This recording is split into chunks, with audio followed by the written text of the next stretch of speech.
Good morning. Just about. You know, that's my trick. Just get here literally a few minutes before it wouldn't be morning anymore, and technically you're still in. Boom. Hopefully you're having a good day, and hopefully you're ready for some Age of Empires 4 action. So I think I said when we finished yesterday, which, by the way, this song has actually grown on me. I like these remixes. So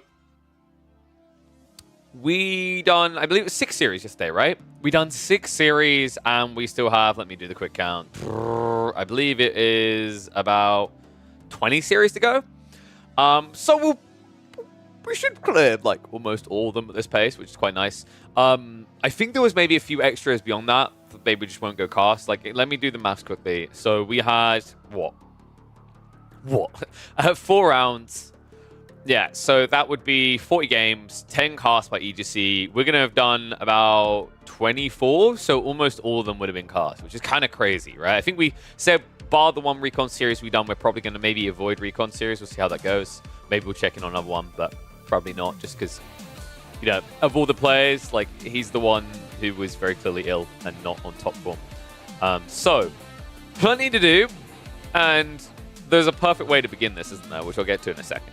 I just noticed, actually, PM Sick, thank you very much for the Prime. Welcome back to the Swarm, buddy. Appreciate the support. Don't forget to get those Primes in. Get those Primes in if you haven't already, guys. Like, honestly, you know what I say? Every month you got a sub for free. Why not drop it here? Because if you're tuning in to watch all these games, that means you're basically getting like 30 hours of ad-free content every week. Not to mention the fact that, like, you might not have Prime, but guess what? Your nan, your dad, your mum, someone probably does, and they probably don't use Twitch. So my recommendation is always just ask to borrow their Amazon to order something, winky face, and then go ahead and just drink that Prime. So, what are we opening up with today? It's Eminem, man, and I'm not talking about a rap song going on here. I'm talking about someone getting wrecked. It's usually the way it goes between these two, isn't it? Marine Lord versus Magic. Dude, this is like, this is just a classic to me at this point. There's like an unwritten grudge match here, a smugness, right? And what I love is no matter how much Marine Lord typically ends up whooping Magic, even if he whoops him here today, Marine Lord always has the issue that until we get another Waterlord, Magic can brag that he's the only player to beat the reigning AoE 4 world champion, which technically makes him better than the reigning AoE 4 world champion. And I always just love stoking the fire. Like, when I'm around those two, I just like brushing a little bit of wind in the direction of the campfire, right? And just getting that little aggro going. It's so much fun. Cow's on a bus? Dude. How did the cow get on a bus? Oh, thank you, Dave. Appreciate it, man. Ooh. I don't know if that raspberry yuzu is growing on me or not. Maybe. I do love raspberry. Love your commentary in the Elite Classic? Well, then you will be happy to know that there'll be plenty more coming. I will be casting on this weekend on Sunday. I'll be back with my boy Winston. And I believe you'll be able to catch more Crackety, I think, on Saturday, if I'm not mistaken. Was really fun actually casting Crackety. I had a really good time. The nice thing about casting with Crackety, and it's nothing against the other casters, just different styles. The really nice thing with like Crackety, and it's different with each person. With Crackety, because he's a high-ranking player, I can infer to him for like the analyticals, or we can have a more back and forth, which I think like the other casters I regularly do casting work with will agree. Like, you know, that gaming insight he has is something that is hard for them to match because he's a very high-ranked player. Winston is just a fun meme fiesta. Dude, it's just like the random crap that comes out. Sometimes he just loses track and isn't paying attention, and it just warms me up because it makes it all the more funny. Because sometimes we'll just genuinely go, what? So, yeah, there's quirkiness to different people I get to cast with. And the nice thing is, like, Crackety, I was saying this to him afterwards, my favorite game from the weekend... Damn, this song was good. My favorite game from the weekend had to be the Marine Lord Louis one, the Byzantine versus Chinese one, right? Where we just went on an entire tandem about the worst superpowers, right? And how, like, horsemen are equivalent to that. And it was so good. Like, I've been trying to explain this to casters, like, you know, because I think it's very hard to unravel when you can do that and when you can't. It's like, there are times where you have to really fixate on the game and talk about the depths of the game. But then there's times where, like, nothing's happening, and you should actually take advantage of that to to add a bit of flavor. I think at the times a few people saying like the Tastosis vibes, and I was like, I take that as a big compliment. I did kind of feel that fun banter. It was hilarious, just the back and forth. I think we got into a weird conversation about I think it was like stomach acid is their secret power, right? That's like, dude, that's the thing I'll say is like, I know some people. What was that? I was looking on Reddit, always a mistake, and I noticed, and I think on the YouTube comments as well, there were a few people flaming my commentary. They're like, I hate it when a caster doesn't focus on the game. And it's like, dude, there's this there's focus, and then there's over-focus, right? Like, you need to disassociate from what's happening in the game if nothing relevant is happening in the game, if that makes sense. And I think people don't like to hear that, but that is the reality. Like, you don't... 100% of the game is not necessarily relevant, right? It's why when I'm like casting this channel, you notice I'll be like, okay, we've got a Chinese Abasa matchup.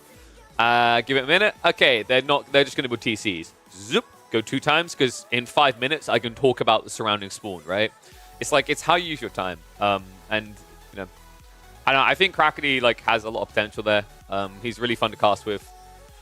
Winston's fun because like obviously if Winston doesn't have enough time, so obviously he wasn't able to keep up to date on the meadows we were going in on the first casts. So it's fun because you can treat those more like educational casts, and you still get the fun memeful banter, which is great. No cop comments on the other weekend though. Maybe I have to fix that. But yeah. And then for people who are sick and tired of hearing me cast, don't worry, you'll be able to hear me all weekend on the Grand Finals weekend. Didn't see that coming, did you? So let me catch up on chat quickly. Yeah, well, Dave, that's the whole idea of, like, you have to flex to what you're working with, sort of thing, right? So, like, you know, realistically, when I'm with Crackety, I think where Crackety really excels is when you just let him actually be the nerd, right? So, like, I mean, I don't want to make the Tastosis comparison because it's almost like, I don't want to arrogantly put myself on that level, but, like, to give you the clear dynamic cut, because we're having that banter in there, and we made that comparison earlier, his goal would be to be an Artosis, mine would be to be a Tasteless there, right? Where, like, Tasteless, I mean, he can actually inject on the theory crafting or whatever, but, like, when there's a hype moment and there's a cast moment, you let him take over because you know that you can rely on the other side of things, your deep analytical mind, which fits fine with me. Like, I think I've said multiple times on this channel, I don't want to be the analytical pro. Like that's not my goal. My goal is to be the facilitator of the conversation and the person that you can rely on in the hype moments. That's my #1 goal. So it's actually nice when I can just like pass the analytical baton over. Because I notice, like, even in the play-by-play role, because you kind of have to with Age of Empires, I tend to go quite deep. And if you're not watching as much AoE4 as I am a week, or you're not like playing as much AoE4 at a high level, it might be difficult for you to then add extra on. So it's like you have to change the way you cast person to person, basically, right? Like, it's also fun for me because it's like you're solving a puzzle. Every time you hop onto a microphone with someone different, someone new, you have a new way to try and approach it, right? Like, I usually within the first like cast or two, I'm just like, okay, now I kind of get where this person's at, and then I'll try to like adapt to their style, right? I personally think it's a skill, a useful skill. I will say, like, if you're looking for like clippable moments about you, like if you want to take a narcissistic approach, then it's like a negative, but that's never my focus. My focus is always like what's best for the show. And I don't know, I always feel like that serves me well. It's fun just how many different styles of casting you can have depending on the person you're thrown in with. But let me get this series ready. Actually, I just realized I haven't opened the game because I've started to make this habit of like not opening Age of Empires 4 until I've started the stream. Because for some reason, AoE 4 just turns into a memory hog and slows down OBS if you do it the other way around, which is weird. So let's get that started up now. Marine Lord versus Magic. Let's talk a little bit about this draft because this is kind of a funky one. Magic, he did get his hands on Jeanne d'Arc. The interesting part is he was worried about Marine Lord taking the final phase. The part that's most funky to me is that split. The fact that they banned the Mongols and Jeanne d'Arc last and then picked it last respectively. It's quite a weird kind of dynamic going on there. But an interesting one. I think Magic got a decent draft here. I really like Jeanne d'Arc versus Mongols. Marlene's is maybe the one that's going to have like a not clear or clean matchup. I think the Byzantines can be an alright answer to Ayyubids, actually, especially depending on the map. The Japanese-China matchup can also work well for Magic if he chooses a map where he's able to get late game. I actually think if you get late into the game, I heavily favor the Chinese there. We've seen what happens. Once you get full late game eco and you get Yuan Dynasty on, you're just basically a better version of what Japan does, because Japan relies on Onagigisha. But if you're spamming Palace Guard, they just can't, like, they can't be matched, right? Like, Onagigisha are never going to win that fight. So I'm looking at the draft now, and we're seeing where they're going to start their series. So let me get the data. It looks like they kick off on Coastal Cliffs, and this is interesting, actually. First time I'm going to be seeing Japanese on this map. I am a little bit surprised I haven't seen more of it, just because Japan can still play that kind of hyperactive, coma-inducing Onagigisha spam. I would say, like, maybe the real reason we haven't been seeing Japan on this map is that the options are, like, more limited. I don't think Mountain Samurai hits very hard. The map's too thin. There's also less gold to work with. Malians versus Japanese, though. I don't know, dude. I personally just think, like, Malians is a little bit overrated on this map. But I noticed a lot of people are picking it. But here's the funny thing, folks. A lot of people might be picking it, but not many people are winning. You know how most people say chocolate milkshake at, like, a McDonald's? Let's be real. It's the worst tasting of all of them. Yet, most people order it. Why? I actually don't. I can't complete that thought. I don't have an answer. Why do you guys order chocolate milkshake? Chocolate, it's not right. Got to get that vanilla, got to get that banana, got to get that strawberry. Let's get going. Clearly, I want to actually go order some Mackie D's now. This is what you've all done to me. All right, let's go. All right, one and all, welcome back to the Competitive Age of Empires for Action. It's time for my favorite, M&M. No raps, I promise. Instead, it's going to be what feels like an everlasting grudge match. Magic versus Marine Lord. That's right, Marine Lord, the reigning champion in the realm of Age of Empires 4 until we get our next LAN, up against the one person that beat him on that LAN. So, technically, that does mean, actually, like, Magic is better than the #1 player in Age of Empires 4, right? This is always the brag that comes up. This is always the weird little grudge that I stoke between them. And it's always great to see the smack talk that comes out beforehand. I still remember recently when, like, people were asking about scheduling, and Marillo's response was, you can tune in at X to watch me versus blah blah, and you can tune in at Y to watch me smack the crap out of Magic. Like, the confidence he's played with has been well earned. Outside of the Red Bull Warlord performance of Magic, I think most of the time, it's always been a Marine Lord win. Most of the time, on top of that, it's been 2-0s. So, pretty uphill battle for Magic. And one that I think mattered a lot less to him at this stage, right? Like, the Magic Marine Lord series was in the final round.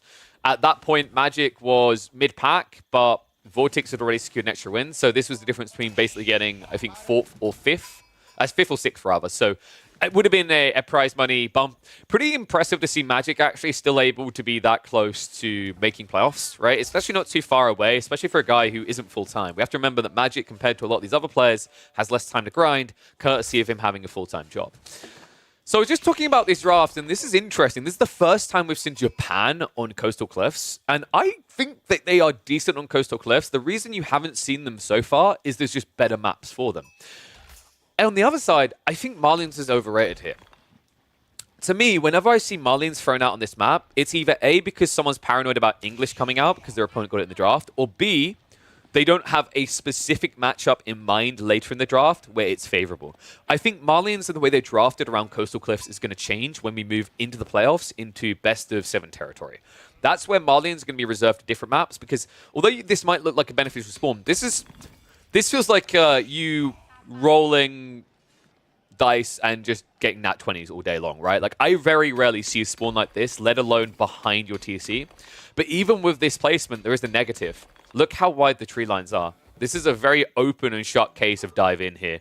Also, it means now you have less space to set up your Fulani behind. We might even see a situation where Magic has to set up a Fulani, maybe... Yeah, it's going to have to be here. I actually think the Mansa going here is pretty rough because now he doesn't have room for Fulani in the more defendable location. That's unfortunate. It's because Magic didn't want to have to move around. He didn't want to idle people out of a wheelbarrow, but I think this hurts him a bit. Now, let's talk about why the Japanese aren't as desirable on this map in particular. One of the big negatives of playing Japan on this map is that although you've got all these tight relics and although you've got decent food nearby, You don't have Stone Flex if you need it. It's too far away. And the biggest issue is like the most popular play for Japan is to open with Mounted Samurai and flood the map. Cav civs don't work that well on Coastal Cliffs. Like, we're still seeing some picks that are decent, like Jeanne d'Arc, but that's not really because of the cavalry, that's because of other elements of the civ. The cavalry compartment is a bit weaker because you don't actually have the breadth of map that you would on, say, a Dry Arabia. Remember, the Coastal Cliffs, although there's fishing down here, it's not accessible. This entire area is cut off. This is just a design choice by Avali to split the map, to make it a 2/3 size map. We've seen this type of strategy before, right? Like, you can either do like naked water, you can do cliff sides. These type of things will actually create a smaller map. We even actually have a few custom maps we had created that for our custom games, for our community games, that basically just surround the map with cliffs to make it smaller. So that's what the intent was with this design. So tech up's complete. And I can't help but feel this has to be some aggro play, right? Because I've seen this build before, and I genuinely think Marlians get pretty hard countered by Japanese if you play Feudal Age. So the way you open this typically is like you'll see a player go into the Horseman, and then that'll get a reaction into Donzo, and then you switch into the Onobugisha. And the timing is very aggressive from the Japanese, especially if they get into this. They've got Taka Zaiku already on the way. That food gathering rate enables that type of spam. It's incredibly powerful. I actually think, and you know, hold your breath on this, don't judge me too quickly, Yuumi might be low-key amazing up against the Japanese, up against Marlians. Because the reason is that with Yuumi, Marlian Javelins will overkill a lot. And I mean a lot. And on top of that, the Yuumi move quicker than standard archers, so they can gap close to just get on top of the Donzos and clear them out, right? So, like, you know, I think this matchup, Japan just has a lot of good options to lean into. But it looks like in this game, Marine Lord isn't going to try to contest it at all. Instead, he's going to let Magic actually just start setting up his ranches. So we actually just have a Castlade race. That's interesting. I think it makes sense to a certain degree, right? Like, it is a retractor pit mine. If this was forward or more loose, you could actually go for, like, the Horseman or the Onobugisha. And Magic really doesn't want us to watch this. Magic, dude, what? Why wouldn't you want us to watch this? Dude, it's fine. This is absolutely fine, Magic. Like, you know what it is? This is just you warming up in prep for Wololo, right? Because we were just saying, Magic, that you are the reigning champion, technically. Marine Lord is the world champion of Age of Empires 4, and you're the only player that beat him at that tournament, which technically makes you above the #1 spot. So all this is like, you know, if it's this bad, Magic, what we're getting here, we're probably just going to get you bolstering Marine Lord's ego so that he can once again sit down at a dinner before a major tournament and smack talk you, right? This is big brain. You're Giga Chad. I love it. So, guys, what you just saw there from Magic, he just said this is his second game back from vacation. So that was actually an intentional flex. So now we expect Marine Lord to win. So when Magic wins, it's really embarrassing for Marine Lord. We figured it out. Frax in the weirdest place I think I've ever seen someone build it for the Japanese. And we are getting the Onobugisha starting to come out already. Now, Magic... Yeah, he is going Ultra Greed. I knew it as well, dude. Like, this is the thing. This is one of the few civs I'd actually back to slap the Marlians for doing this, like, triple mill ranch spam. It's actually atrocious just how quickly, like, the Japanese can flood you on a map like this. And I'm not talking about going into Mount Samurai. Mount Samurai would get countered by Donzos, right? Onobugisha, like, how are you solving for that? He's already trying to spam out archers. Because he sees one Onobugisha. Please tell me you're not going to build like 20 archers and he's going to build samurai, please. I've got a really bad feeling now, guys. I'm hoping he doesn't fall for this because like this is one of the really, really, really annoying things actually about the Japanese when you're on the receiving end of this Castlade rush. The Rax just has so much utility to it. If you think about it, this one building can build units that counter everything in the game, right? Spearman for Cav, Onobugisha for light Cav or ranged units, Samurai to deal with like melee mosh pit frontliners. They can even counter all types of infantry in Castlade with Odachi tech. This one building, the reason why you probably see Raxes built in 75% of the Japanese games first is because of that flexibility. It's insane how powerful it is. The only reason why you're seeing Mountain Samurai at the moment is because the Castle Age rush means there's not many units on the field. So independently, those Mountain Samurai are worth more, especially with the Surge Point. But as you get deeper in the game, it always becomes about the racks. And instead, it's a bait and switch. Oh, no. Magic. He just scoured it as well. Well, my friend, it was good knowing you. This is going to be brutal. He fell for it, hook, line, and sinker. He built archery range. He only just got a racks now. He done triple mill. And he's filling out the ranches. But, dude, if you try and go Castle Age here, I think you just die upon arrival, right? Magic definitely has a problem. Mount Samurai are on the move. Relics are already on the way home now from Marine Lord. Whoa, okay, did he miss macro, lol? I feel like he missed macroed here. With this many people on gold, I feel like, yeah, he prioritized the undermesh instead of getting the extra Mount Samurai. It makes sense, right, when you're diving a TC. And oh my god, dude, Magic, no, not like this. He's gone for the, oh no, he's gone for the Musafani. Okay, so you could have gone Donzo here. I'm gonna be totally real with you, bud. Donzo probably would have done what you needed. Musafani, on the other hand, is kind of wild. I think Magic, if we had to get into his thought process here, he's paranoid about his opponent going in for Samurai because he knows about the racks, right? So he thinks that Musafani works because there's a mid-ground between dealing with the Mounted Samurai and dealing with the Foot Samurai. The problem is that this just makes Mounted Samurai such an easy-peasy hook, line, and sinker here, right? Like the charge-in, you now have no denial. That means you initially get hit for 36 damage on a 90 health unit. It's so one-sided, and oh, thank God, I thought he was going to actually put a Furimba there. So Fulani's on the way. The tough part now is like Magic basically has to rely on flooding. He's playing Zerg versus Zerg. I think this is a weird matchup for Marlins for that specific reason.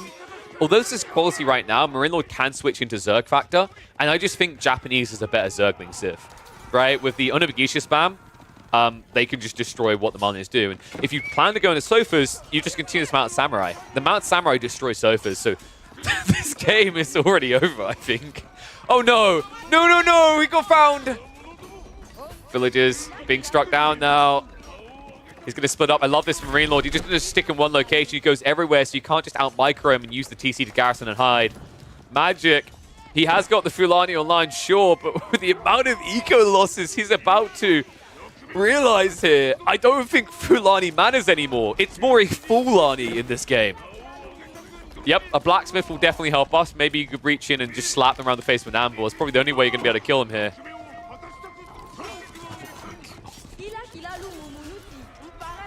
I think this is the point where Magic wants us to click off the game. Oh my god. So guys, this is fine though. Magic, absolute Chad. 2/3 of his economy is idle, but is it really, guys? Think about this. He's got the Fulani, he's got the double pit mine. He has all this food and gold. He's going to be absolutely fine in game number 2. Because game number 1 is basically dead.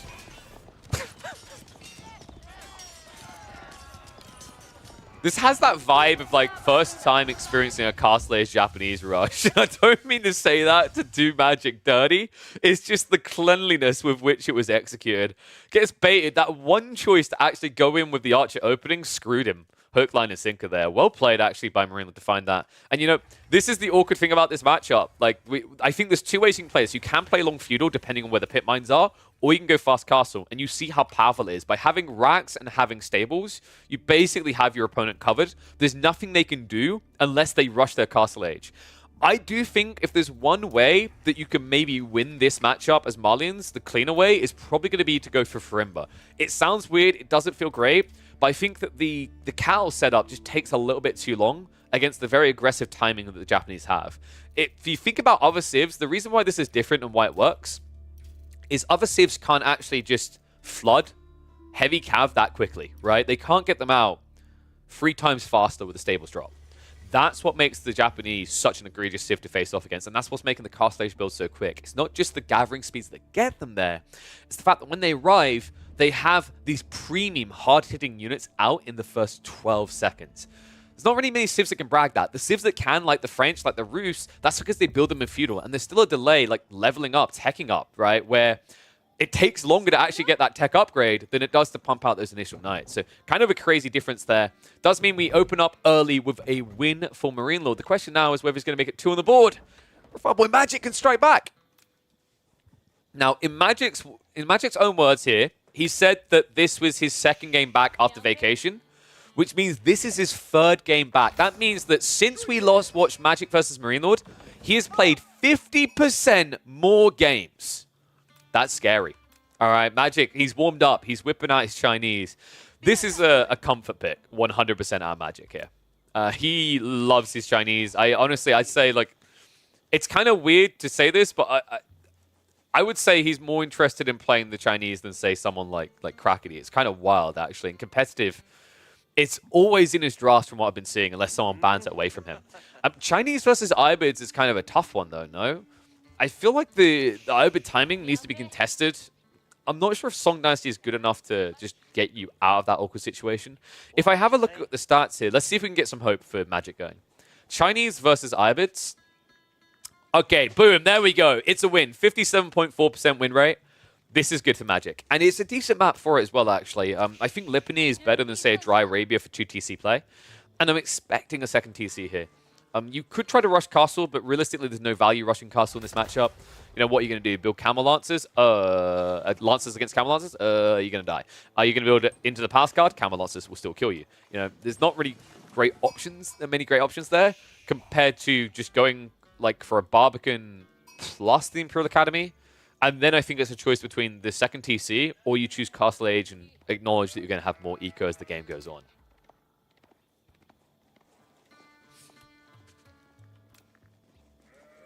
Whoa, boy. Well, we need confirmation there. Magic said, let me just get the exact words of Magic.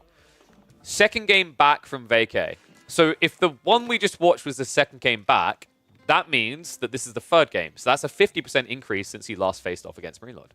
There you go. Are you guys questioning my math?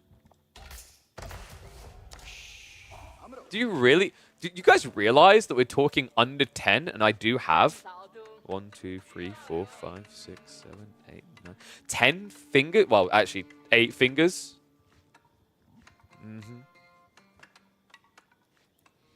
Oh, no, boy, but that's the thing. So he didn't go from 1 game to 2 games played.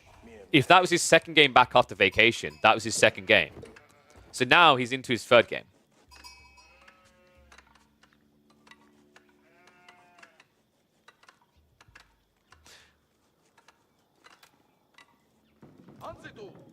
Wait. I'm deep diving there. Who cares? There's a Chinese Ibid opening. This guy's going to go fast castle, and this guy's going to eco boom like a greedy ducker. We can spend time on this. You're agreeing that it's 100% now? No, I'm saying like you got...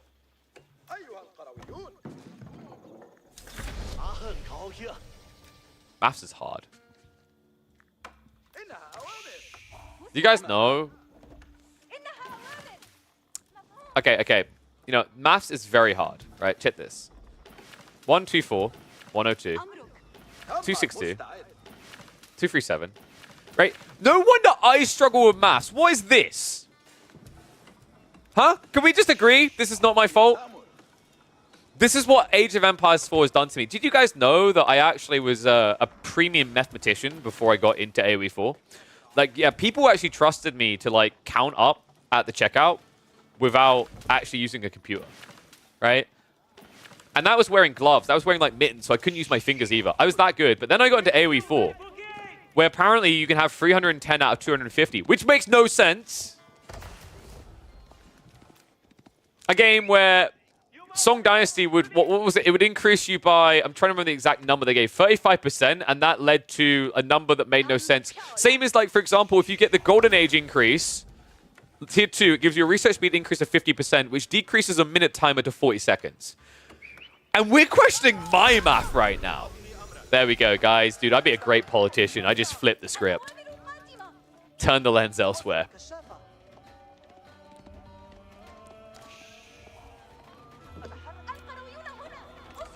All right, so Marine Lord versus Magic. Let's get back to the game because I'm wondering if this is, yeah, it is going to be the Barbican. Ooh, what does this Barbican do? I guess it protects the stone? There's not really... It's not a great spawn for like a secure Barbican. It's weird because you could just wall this off and you have safety. So like I don't mind the spawn still for the Chinese here. I think Magic just wants to go 2 TC and the Barbican's going to protect him, right? Otherwise the Desert Raider's coming around. You could just wall here, short wall. The weird part to me about this Barbican is because you placed it kind of like a midpoint between the deer stack and the stone, you actually don't have full protection on either, which is why he still has to place a wall here, despite the fact that typically this Barbican would secure the stone. Desert Raider? Wait, is that Desert Raider about to insta-die? Oh, no, no, no, no, no, come on. Magic. Okay. I'll admit, my math was a little bit off, but can we just accept that my instincts from what I just said, like the whole Barbican placement was 100% right? So he's just stuck here now waiting for stable units. He's probably going to need 2 horsemen. I think the Desert Raider should have enough health to actually beat 1 horseman if he goes full melee mode straight away. So Magic's going to have to wait, right? Yep, there we go. Oh, dude, this is so brutal. Look at Marine Lord's resources. Oh, no. So Magic wanted to go multi-TC. I think that's pretty obvious, right? I mean, we got Magic here. He can be honest about it. Yeah, he's going to be honest now in the game. It's pretty obvious he wants to with this wall. Desert Raider's just going to be a nuisance. And this 1 horseman could easily lose before the second one gets here. So it does pull back in time. This is still ugly, though, guys. Like, Magic had to go into stables, had to add in horsemen. He's still going to end up losing one of those horsemen here. No doubt. Wait, what? Oh! Okay, okay. Yeah, that's the Red Bull Wololo champ that I'm looking for right there. Baited him into a range switch and actually kept the horseman alive. But here's the real Red Bull Wololo champ. This guy is already on his way with Growth Wing. And it is a Marine Lord Iabid build. You know what that means, folks? That means all the berries last.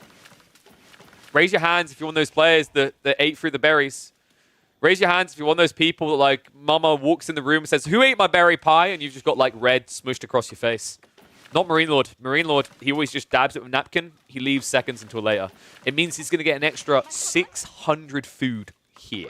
Safely in his base. And it means Magic's going to actually find it quite difficult to get any sort of dent damage done here. Desert Raider on the way across, second one. Marine Lord, dude, okay, this is interesting. He's actually actively producing additional Desert Raiders. That's surprising, especially against this Civ, but I really like it. It's kind of Giga Brain. The reason is that you can achieve this kind of idle. But more importantly, think about the priority targets, right? Like, you know, if these villagers had textiles, sure, it'd be like, oh, you know, they only get 50 resources. Instead, it's the taxmen you can target, which is over double the resource count for the equivalent health of textiles. So it's such an easy prime target if you ever see these officials overextending. In the meantime, though, it's just going to be a nuisance for Magic because it's chip damage that is going to allow the Lancer follow-up to kill. Dude, this is actually so clean from Marine Lord.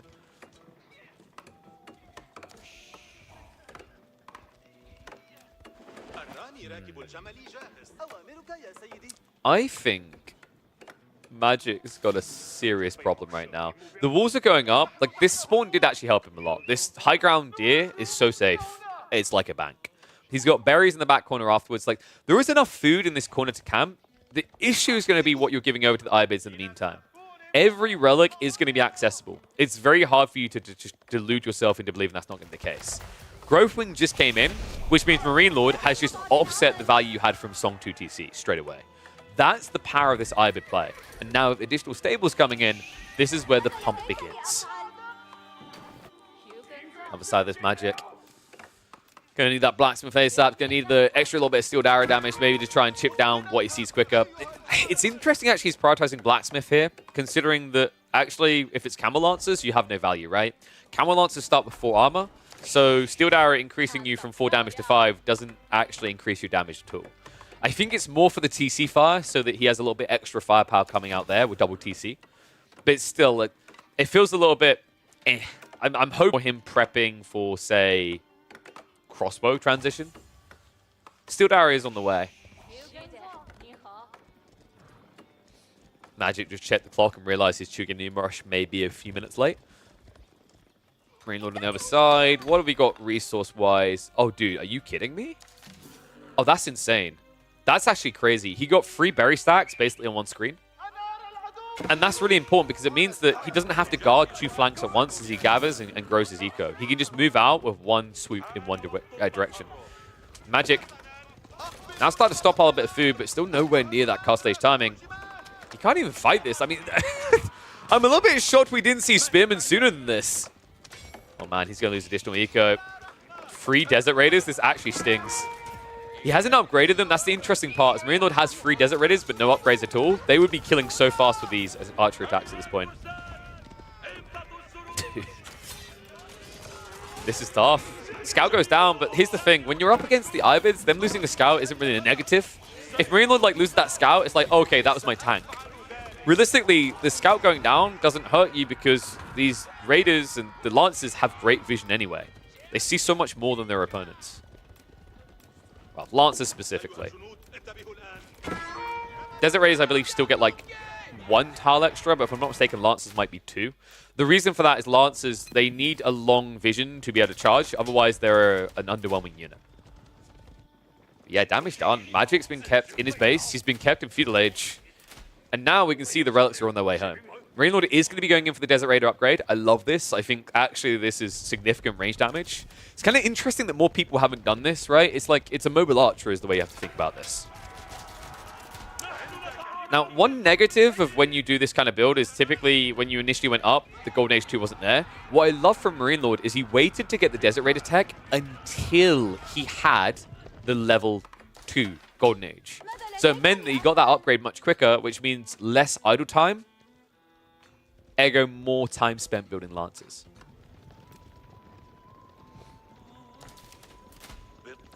Ooh, this is a spooky game. I don't think Magic can go for an age up before he's like 120 pop.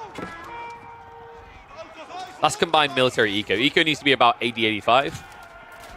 And then he needs enough spearmen to keep this at bay. The problem is, like, now that you're getting baited to go into spears and archers, you can already see Marine Lord is prepping the archers. And the problem with this is these archers are going to eventually have Mamluks Bravery, right? Like, we've got a Blacksmith at the back. Hasn't actually pumped it yet, but Sultan's Mamluks will probably be prioritized after the Undermesh level 2. Meantime, you can just fight with Lancers. Charges in. Chuginu are not attacking the right target right now. Magic, dude. Okay, Magic, let's explain this. The ones with the shield. Okay, no, I'm confused too. Which one do we kill? Kill the ones without the shield. Oh, no. Oh, if the Chuginu had just attacked the Desert Raiders, this would have looked a lot better on the tail end. I mean, it still would have been rough, but at least you wouldn't have been getting chased down like this. Yeah, this is another reason why I really like the upgrade on the Desert Raiders, is look how much harder it is to tell these two apart. These ones are Camel Lancers, that's why. But if we look across and find a Desert Raider, I think he's still got 1 out in the field. You'll see what I'm talking about. If I can find him. Where is his Desert Raider? He's got a Desert Raider somewhere. Am I just blind? I think I'm just blind. Now, don't get me wrong. All these people, they're their own unique people. But let's be totally real. They do dress the exact same. The only difference between Camel Lancers and Desert Raiders is that the Desert Raiders don't have the shield, right? Like this little detail here. This very microscopic detail that you can see when I'm zooming in. You can't see when I'm like this, can you? Right? Like, it's obvious when they're lance charging, sure. But when they're actually attacking in melee, that's when it's difficult to keep track of what you're meant to hit. Because when you upgrade the Desert Raiders to the Cast Stage variant, they get the same kind of dressing on their camel. They go silver and they go bronze. Where the bloody hell is that Desert Raider? I'm so confused right now. I feel like I'm just being an idiot somehow, but I don't think I am. I think legit this Desert Raider has just gone AWOL somewhere. I just can't see. He's definitely not here. I don't know if this is an AoE forecast anymore or where's Waldo at this stage. I have legit lost the Desert Raiders are so hard to tell apart from the Camel Lancers. I can't even find him, and I've been there. We go. So you got the silver, and then you've got like this silver, right? If you look very closely from the back end, sure, but like from the front end, they are pretty hard to like discriminate between. There is a little bit more silver on the Desert Raider, sure, but like when you're in a mosh pit, it's so difficult to tell. Touch coming in. Oh man, this is going to be brutal. Magic trying to hold on. Keep in mind behind this, we just saw Marine Lord pump the free TC build. he loves doing this. This is like his go-to build is the Ibids if he doesn't feel like he can close the game in 5 minutes. It means he's not going to fall behind on economy. It means Magic's timings are completely skewed here. He's also going into Palace Guard, which is just rough here. You're still up against Camel Lancer spam. And Archers in this quantity with the range 2 upgrade advantage will destroy you. Magic. I love how the villagers just don't get pulled back. He's like, I definitely just need to keep gathering here. The outpost is at least going to reset this. The Marine Lord is going to back away. But guys, we're talking about a 5 relic free Sacred Site game. This is pretty bad right now for Magic.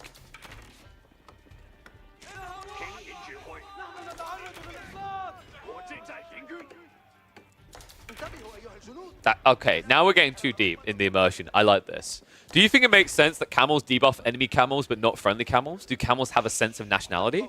Well, no. See, this is the problem. How does that even work? Do the camels have a directional aura of fear that they exude? Is it a death stare, maybe? Do the Camel Lancers look at their targets and then their targets just go full-on Nani mode before exploding? Because here's the problem. You can't argue that the Horsemen and the Ibids have been tempered to not fear the camels. Because if that's the case, why is it in an Ibid mirror that they're scared of the other camels? I can only think that they basically know all the camels by name. They basically sleep in the same location. So, you know, the Horseman is like, oh yeah, that's Tony the camel, and that's Gerald the camel. Yeah, dude, they're good people. They're not going to cause me any harm. But then when they see, like, you know, Richard the camel from the purple Ibid player, like, oh crap, we got problems. So clearly, the answer is that horses and camels are able to uniquely identify each other, kind of like we would, right? Like, you know, I don't know. It made me feel bad if I need to feel bad. I don't know if I'm the only one who does this. There's some people that I just ID from the back end by looking at their hairline. You know, how much they're boarding by. That's how I know who I'm talking to. I think camels do the same thing. Clash coming in. Springel's trading out. Nestabees will at least push Marine Lord back. He's not going to break the base with this push, but he's denying food right now. And behind this, he's got Sacred Site still ticking. He's got walls going up, and he is closing that eco league quick.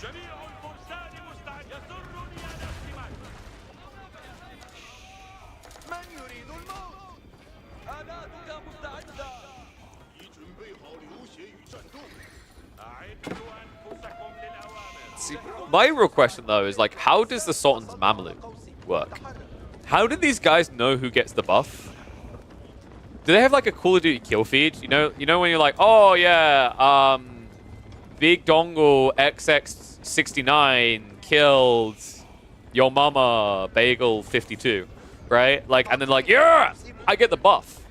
25% damage increase, 20% movement speed. How do they know, man? Like when there's 50 archers all shooting one target, how do they know who should be inspired? See, now you've opened a can. All right, I can't believe you've done this to me. We're going to go on one of my immersion is ruined rants. Maybe they, like, mark the bolts. That still doesn't make sense if you're being hit by 50 archers. I'm sorry. By the way, this supports my idea that the way Mameluke's Bravery should work is if the unit that's already buffed kills another unit, it buffs someone nearby to them, right? It's an infectious buff. I'm sorry that I'm suggesting ways for Ibis to get buffed. I know a lot of people hate that, but...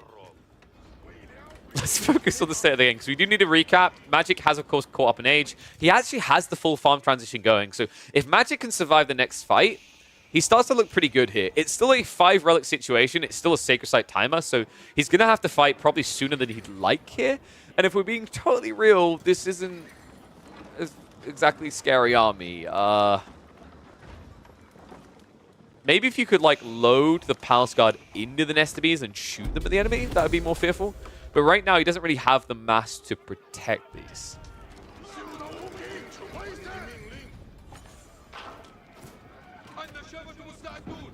And if you guys are wondering why do Nestabees not affect the Chinese army, that's very simple.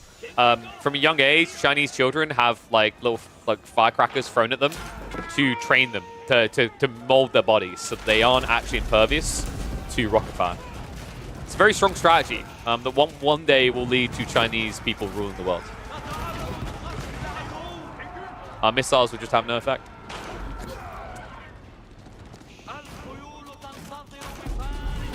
Outpost. Dude, this outpost is so hard to kill right now.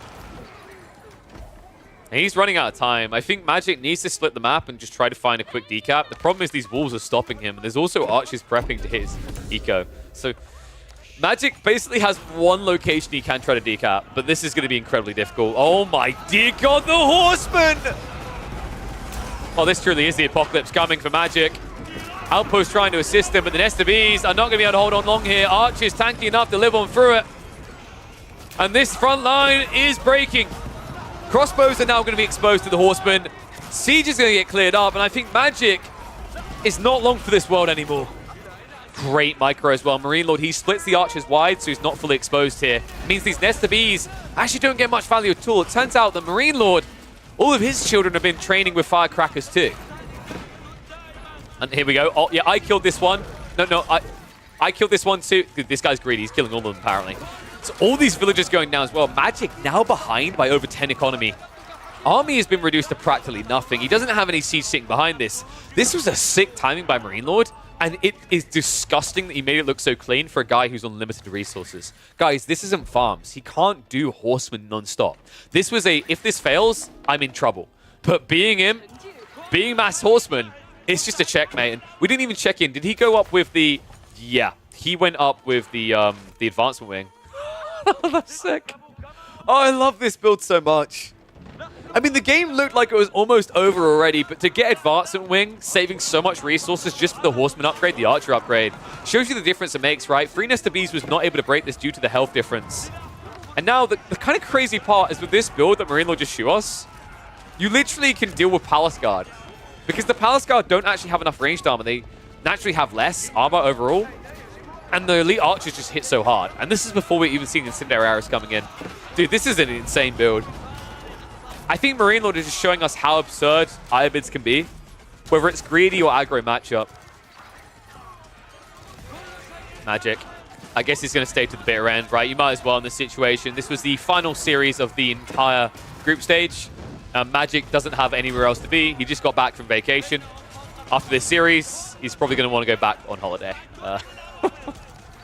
This is a brutal one.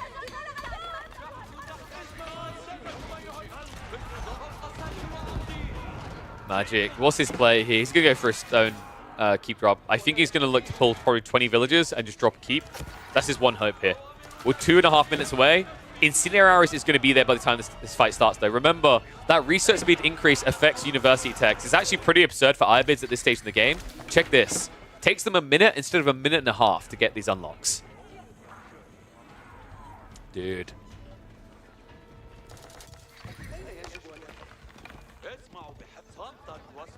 I kind of feel bad for missing the Imperial Age detail. Admittedly, it's very easy to overlook with the current UI system. I think this game was kind of like on an autopilot in a lot of ways, but this is just showing you how powerful this timing can be for the Iobids, that he was able to do that while still being in control of the game. Keep drops now coming in on both sides. And when you're China and your castle's going up slower, I think it says everything it needs to. So many villages are dying here. The Spearmen are not able to actually take out the Horsemen quick enough, and this is before biology. Dude, this is over. I can't believe this Magic. Even with the second villager pull, it's not going to be good enough here. Keep's already up from Marine Lord. There's not going to be a decap. We're now a minute and 20 seconds away, and Marine Lord will keep that dominant streak going over Magic.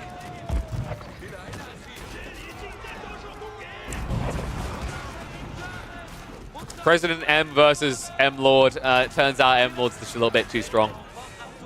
Clonos are going to have to come again another time. Magic, don't worry though, buddy. We already said this is just all the warm-up. This is a preparation. We are like, we've got Wallalog probably happening this year.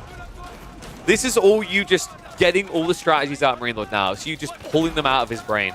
Forcing him to show you just how broken Iobids is. So that you can come into a tournament and show him how broken Ottomans are. Boom. It's all part of the strat, folks. Wait, are you kidding me? No. Please bring someone else. Please. Please. Just tap the hammer. Magic? Anyone? Okay, here they come. Oh no! No, just tap it! Just tap it! Oh my god. Okay, castle goes up. At least he has that going for him. It just doesn't matter though. We're 10 seconds out. Marine Lord, an absolute stomping here. Takes a 2-0 against Magic. But Marine Lord, harsh, unfair, my friend. Did you not realize Magic just got back from holiday? This is how you welcome him back? Outrageous. So we definitely put that one on YouTube, right? That was a boot down. That was not what I would call an even remotely close series in the end, unfortunately for Magic. Game 1 just set up a rough kind of scripture here. Game 2 is just... I think Marine Lord actually might have the best Ibids right now. I don't think I've seen anyone look cleaner with Ibids. Oh, thank you, Herdable. Appreciate it, buddy. So, that's one series down. Do we do another Marine Lord one? Who's your fave caster partner for AoE4? That's a dangerous question. That's how you make enemies. I think, like, for me, people are going to think it's a cop-out answer, but I genuinely think everyone brings something different. Different flavors, different styles, if I'm being honest with you. It's not just like a one-shoe-fits-all. I find that, you know, I get something different when I cast with each person. I think I was talking about this a little bit earlier when we first got online, is that, you know, what you get with Crackly versus what you get with Winston is a very different kind of casting style. And they both bring a lot of interesting kind of like banter to the conversation. Different approach, right? Like with Crackly, I know I can go a little bit more nerdy, a little bit more deep, because I know he'll be able to like carry it into the deep, what's the word I'm looking for? Theoretical, right? Whereas like Winston, obviously, because he's not playing a Conk Plus level, and he isn't necessarily watching 30 plus games a week like I do, he might not be able to tell you those tiny nuances, but he has a good developer mind, and he has a good design mind, and he'll be able to talk to you about the mechanics and how they operate. But both of them obviously offer a very interesting personality to the cast as well. And like, you know, then there was Nilly, who, dude, Nilly is like, getting on a mic, me and Nilly on a mic is like having a stand-up comedy show. It's incredible. I still miss that guy. Yeah, you just get different things from different people. What about my Ibids makes them strong? Their timings, yeah. Their timings, and it's the feudal opening. The feudal opening makes them impossible to counter because they have your number one of two ways, right? Either because they get more eco, they get 15% more eco at an early phase of the game, or because they open with a free Desert Raider that blocks your eco greed plays, right? You saw what it done to Magic in that game. That one camel ruined everything for him. It's actually crazy when you think about this game. Like, game 1 and game 2, Marine Lord essentially ruined his opponent with one unit. Twice. Onabagisha and then Desert Raider. That's wild. When is this stage of the tourney over? It's already over. This is a recap of the group stage. So this is the final games that were played for group stage. Playoff starts next weekend. So let me see.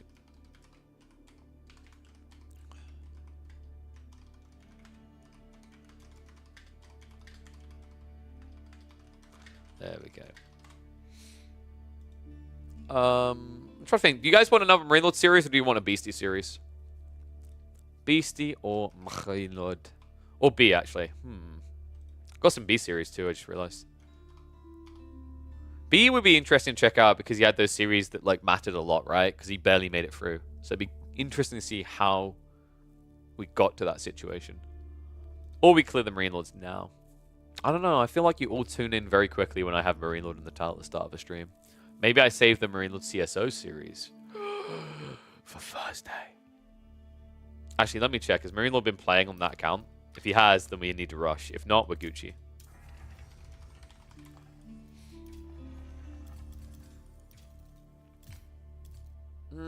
He has not, so I think we're Gucci.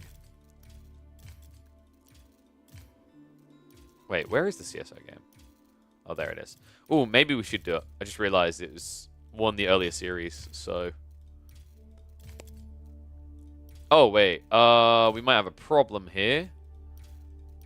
We might not be able to do it because we might not be able to see the first game. Maybe CSO has it. I haven't checked it yet, boy. I'll have a look after this stream.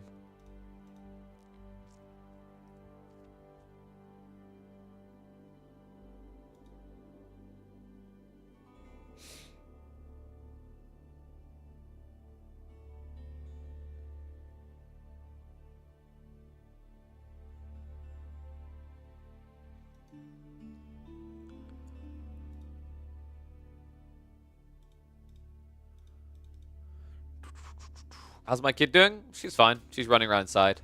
Sorry, I was just reading something in the background. She's fine. She's running around inside, watching some Ben and Holly. All right, I'm going to do the CSO Marine Lord one now because... Wait, crap. Can we not?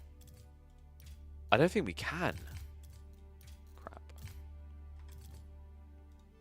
We can't do the full series. We can only do 2 games, which sucks. I guess we can do the 2 games. Kind of unfortunate we can't do the whole series, but this is the sad reality of the very limited match history system we have to work with. Marine Lord and Sia, like, yeah, so, like, let me just double check Marine Lords again to make sure I didn't do a stupid moment. I do have a few of those. But I think we will be stuck with just the 2 games instead of the 3.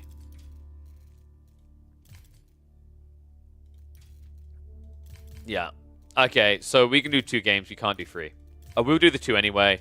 What I'll do is I'll get the draft. I'll show you like the outcome and the result. That does suck. I hate that that's the case, but it is what it is, sadly. So let me grab the draft. Let me update it here. Let me pause this. Read it on the left side. Let me go like that. All right. Let me switch over to the draft. So, Marine Lord took game 1. Let me just double confirm. Yes, he took game 1. It was an Irbid English matchup. No surprise there. Irbids destroy the English right now. So, spoiler. I don't know. Like, what do you want from me? Like, we had to hop forward. Oh, I just realized it's still saying Magic. This is not Magic now. This is CSO, who always loves to put the silly name in, so I have to manually change it. So Marine Lord took the first game. What I'll do is I'll also mark the Irbid English off. And game number 2 is actually going to be Delhi versus Roos, which is kind of a wild one. We don't see that very often. I believe Roos is slightly favored, because I think we had this recently where we had to check the stats. Delhi versus Roos. Actually, Delhi is very slightly favored, 53%. But I think Roos have some like decent navigations of the problem. Depends on the spawn, right? If you get decent spawn where you can get an easy second TC on a deer, you're pretty safe to play deeper into the game. Let me just catch up on chat, and then we'll get ready to hop in.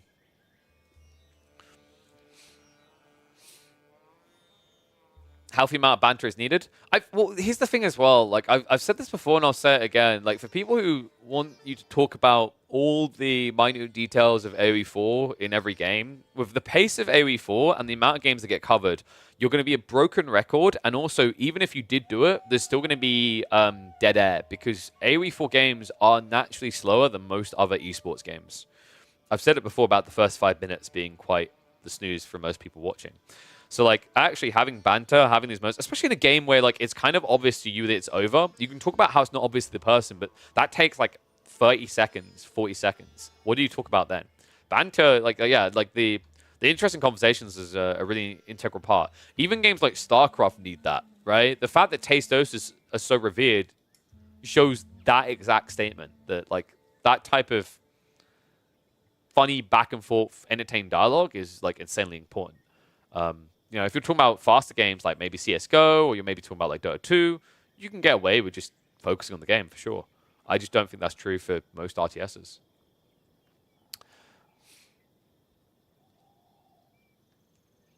Oh, thank you, Sphinx. That's true. We haven't watched a sassy game in a while. I guess we just got bored watching French and Roos Scappa.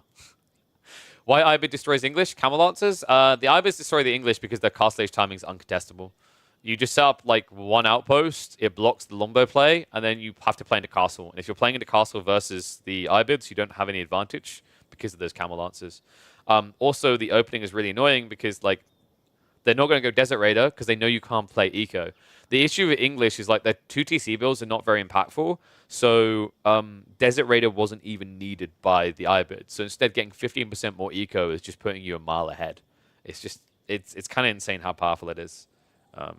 And then if they do play Prolonged Feudal, they just go for Master Smiths and you're dead.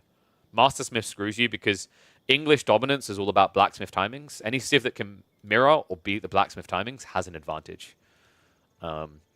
Sometimes you can see, for example, I'd say the one that struggles with that still is Chinese and GG, even with their supervision on the blacksmiths, but that's because of the unit that they build. Like Chiganu are just hard countered by longbows. That's different.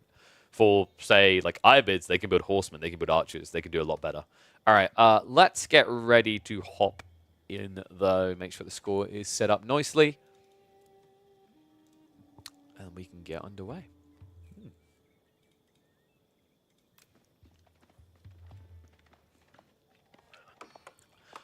All right, one and all, welcome back to the AoE4 action. We've got some more Elite Classic 2 recap. The group stage is done now, but there were so many series that went uncast, and this one was a crazy one that I could not resist checking in on. CSO was surprising people in the Marine Lord series. Even though he lost the first game, he looked fierce in the process, which is not easy to do in an English IBID matchup. We are not casting that first game. The reason is that the data is simply not available. Match history is a really big limitation right now in AoE4. I really hope that people actually just kind of continue to drill this into devs, because I think community support and community statements matters a lot. What we need to be requesting from the devs is a method for permanent storage of replays. And by the way, it shouldn't be that hard considering there's already a temporary file kept on your local machine whenever you click into a replay. So there should be a method of import-exporting this, but for some reason we don't have it. But that aside, let's just focus on game number 2. We can't watch game number 1 because of that limitation, but game number 2 is going to be an interesting one. CSO did get the Roost through the draft, picks them here with back up against the wall. Marine Lord goes to the Delhi, a very strong Civ, and Marine Lord still to this day one of the best Delhi players in the game, undeniable. The question mark is whether CSO can show the power of the Roost. This is a matchup that very slightly favors the Delhi if you look at raw statistics from a pub perspective, but I would say based on map spawns, you can gauge quite quickly who's going to win. This is a good spawn. The Kremlin drop over here is going to secure a lot for CSO. He can secure the gold, stone, and the deer stack for a secondary TC play if he opts into it, or he can try for a 1 TC all-in type approach. This overall feels like a pretty decent spawn, actually. If you get a Kremlin down here and a fortified palisade wall across, you can easily wall between these, and you've got a fully safe corner. It just allows you to focus all your firepower in the middle of the map, which is what Marine Lord doesn't want to have happen here. He wants to be able to kind of pull you left and right with these Ghazi Raiders. Very difficult to do, though. Whenever you're up against the Kremlin, that strong point defense is just so effective at protecting loose eco. So typically, as I think is quite often the case anyway with the Delhi, your approach shouldn't be an all-in maneuver. It should be controlling the map. I think the way that Delhi lose, whenever we see them in high-level play, taking the knee, it's because the player all-ins. It's not your goal. You don't all in until you have an overwhelming eco lead and military lead. We're talking like a 2-to-1 type situation. Even with the extra quality you get through things like Tower Victory, going too soon kills you. So let's check these openings. I'm kind of curious how the sheep split went. This is actually pretty good out of CSO.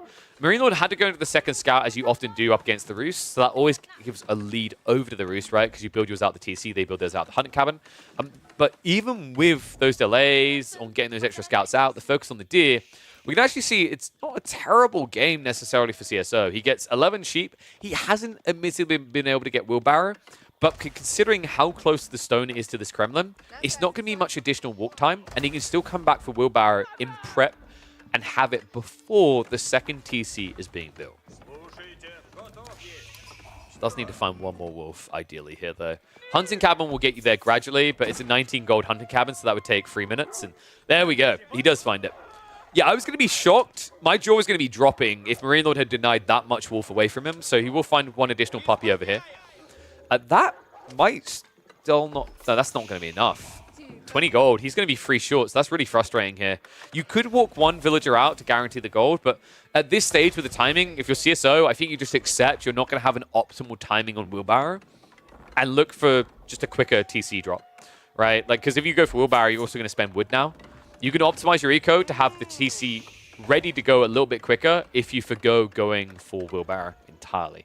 Nice thing as well is like the walk isn't going to be too long here. It is on the other side of his starting tree line. It's not like he's walking out to the far flank. This would kill your game. But this is actually quite accessible, even on the slower movement speed. Other side of this, TOV on the way from Marine Lord.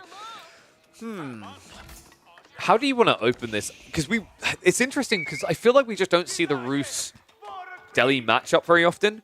I think scouting is very important here. Marine Lord needs to know if CSO is going to go for an early stables. If he is, then you actually can't go for Ghazi opening. You have to go Rax opening.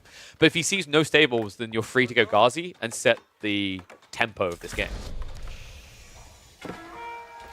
Tech up complete. M-Lord about to gather the last of the wood required to make that choice. Scouts are already moving, so he understands this timing. He's also going to look to block this. Dude, look at this position. This is a jackpot location for CSO to get the drop in. CSO, the problem he has right now is he's sending all of his scouts across the enemy base. This is a fantastic read by Marine Lord. I think CSO made a mistake pulling 2 scouts here because now it allows this play to get blocked. And remember, unless you want to pull the Gremlins, you wouldn't have a way of pushing this away. If you have to pull Gremlins, it will secure. They are admittedly quite cheap, but it's still extra resources spent. Here we go. Goes to TC drop, Marine Lord. Oh, wow. What? I'm a little bit shocked. Marine Lord was looking at something else. Oh, wow. So he had a golden opportunity there to deny the TC drop, right? Like, if he patrols this little area here back and forth, there might still be a gap here, but it's a less optimal TC. It's a longer walk path for a guy who doesn't have wheelbarrow. So, yeah, a little bit surprised that didn't get blocked out. Ranger Kremlin comes to, like, I think about here, if I'm not mistaken. So you could have actually patrolled back and forth on this very edge, which might have just indefinitely blocked out a TC placement. Kind of wild. So CSO's got to be very happy with this then. He didn't have to waste any resources, right? He didn't have to spend 55 food to get the militia out. He just got it for free. Other side of this is going to be Ghazi. So this is interesting, right? Marine Lord, although he doesn't block the TC, he gets the info that there's no overly stables play. It means that he can set the tempo. We're now going to see stables added in afterwards, but this is a bad sign for CSO. Your knights are going to be outnumbered by Ghazi. That's now guaranteed.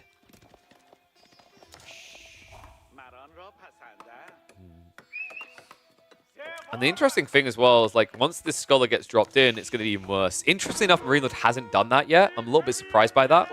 He will at least keep the stable count lead, right? Like, he's going to have 2 Ghazi out before the first Knight comes to CSO. And CSO, of course, it's taken him a long time to get out here. He still doesn't have wheelbarrow, so this has been far less than optimal getting out onto the gold.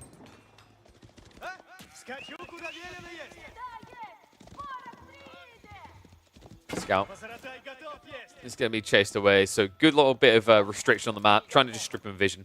It's unfortunately couldn't get the kill here. One of the biggest issues with Roos and why they're so powerful and competitive is their ability to see everything their opponent is doing. Free scouts guarantees that, right? So a nice thing about playing into Ghazi is it allows you to chase these guys down and kill them off, especially as you scale more and more of these bad boys. So let's go through CSO's mentality right now. Like, what was he looking towards? What is his goal here? His goal is just to turtle. You have to realize that the timing you get this TC on is very aggressive for the Roos. This opportunity to take the Sacred Sites only just came in from Marine Lord, right? So Sanctity play now is going to activate, but it's delayed. This timer is not going to start until about 8.5, 9 minutes, depending on how hard he wants to rush it. Probably more like 9 minutes, considering that Marine Lord only has 2 scholars playing out. And the reason he's only going to put limited scholars out here is he knows that it's going to be a stables opening. Like, Marine Lord is looking at this game right now and going, okay, Roos's logical play is Knights to raid flanks. If I split and go 3 Sacred Sites at once, I am going to lose a Scholar. It's not worth it. CSO now realizing that timing, that would mean it would take an extra 10 minutes on. We'd almost be at 20 minutes in for a Sacred Site victory. It gives CSO time to actually get a lot of value out of this TC. You're already seeing it come through as well, by the way. That opening, extra scout from Marine Lord, putting one back, and that's now already guaranteed that CSO is now 7 villages ahead. Has plenty of food behind this. We already talked about the opportunity to actually wall in on this flank as well, so that can easily be secured. And once he has those walls up, that's when he's going to look to break out. For now, it's about getting archers together for a defense, getting knights for raid. But when you get 5 minutes into this timer, it's going to be about walling yourself in and sending the entire army to fight the Delhi. That's kind of dangerous, actually, now that I think about it in this matchup. Because the Roos secured extra food, right? But Marine Lord didn't. He's playing risky. He's playing out into the berries already. I actually love that he left sheep at home. This is really cool. Treadmill sheep over here. He's got, what, like 4 or 5 sheep left? Yeah, 8. Okay, that's really good. He'll probably have like 6 by the time these berries are exhausted at this pacing. That's very important, because there's a risk that he's going to actually have to pull back towards his TC for safety or set up outposts. By taking more risky resources earlier, it allows him to be safe from these raids, right? Because when the Knights are finally going to come in, you've already taken this berry patch and walked home.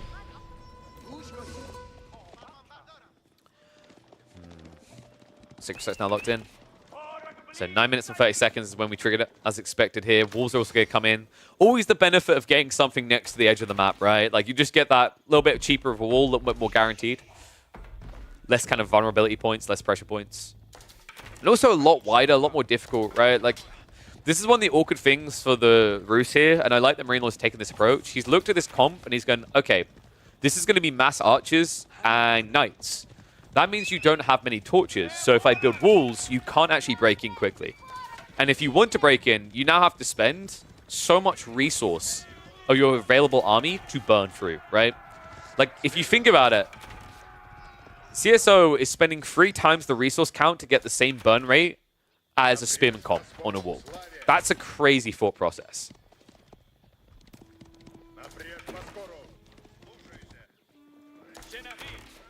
So, what is the win condition for these two? We already mentioned CSOs of this kind of idea of just survive, survive, survive. Marine Lord, I think it's the wall in on these sacred sites. You really need to start kind of restricting the map. Something that I think is actually quite underrated against the Roos is the idea of actually palisading close to their base. So, like, for example, you wall here and here to restrict their movements inside their base. It does mean that you're spending the wood you would for sacred sites to contain your opponent. But when you're playing against cavalry, I actually really rate it quite highly as a play. It means that your primarily infantry-based army can react, right? Because, like, the reality is, as this trends onwards, Marine Lord wants to shift further and further away from Cav because you're playing into CSO's hand if you remain on Ghazi, because he has knights. If you play more and more into infantry, what you end up with is an army that fully is buffed up on attack speed. That can beat the Roos. Roos are going to have 20% more archers, but you're going to have a 20% better attack speed rate. It balances things out again in favor of the Delhi. What is not going to balance in their favor, though, is this eco count. Now almost a 20 eco lead. And Marine Lord, he's starting to feel it. He's trying to go for the second TC. Now, this is the thing we talked about. The all-in is dangerous here. This is what can kill you. I'm starting to think he might wait a little bit too long as well. Archer count is looking pretty healthy for CSO. He's going to stand his ground, just a few knights in the mixer. Now, these knights could actually be attacking the ram right now. Instead, he's going to target onto the archer mass. Because one ram is not going to be enough to threaten this. So good hold here by CSO. I think this is the dicey mistake I didn't want to see from Marine Lord. We've seen it so many times where Delhi players go a little bit too soon. I think this is different, actually. I'd say maybe this was a little bit too late. Siege Engineering wasn't in earlier because this is, what, a 1 blacksmith setup? Okay, he went in for a second, but it was on a delay, right? If he had Siege Engineering sooner, he could have tried to force this before the Archer Mass was there. You've waited so long now that CSO has actually almost got now a 20 villager lead.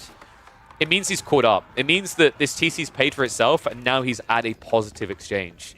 Marine Lord on the other side of it, sure he's got this gold, and sure he can trade across, but that comes in kind of surges, right? Like, you can't just keep spamming it, because you can see that the rates get worse and worse. CSO trying to get some walls up. Does create a choke point, but not able to complete. And Knight's going to get freebie. So yeah, Ram going down here is exactly what Marine Lord can't afford right now. Also, 1 Ram is a little bit awkward. I feel like, you know, once again, if you want that 1 Ram play, it had to be earlier. At this stage, it needed to be 2. Archer's going to trade out, and you know, this is worst case scenario, right? Like, Marine Lord, if he doesn't have the archers, he doesn't have anything to necessarily like easily protect the Ram. He's pushing into production. Militia are going to start being pulled here, just a few of them. 1 Ram, not going to be quick to do this, and this is awkward now. You can see Marine Lord, he can't extend in and reach these archers now. If he moves the Ghazi in, then he dies to the Kremlin. Instead, he's just going to die near the second TC. It's going to be a retreat again, and this is starting to fall apart. Second attempt now, Marine Lord, he's got 1 more shot at this. If he makes a mistake again, if he fails to break, it's CSO's game.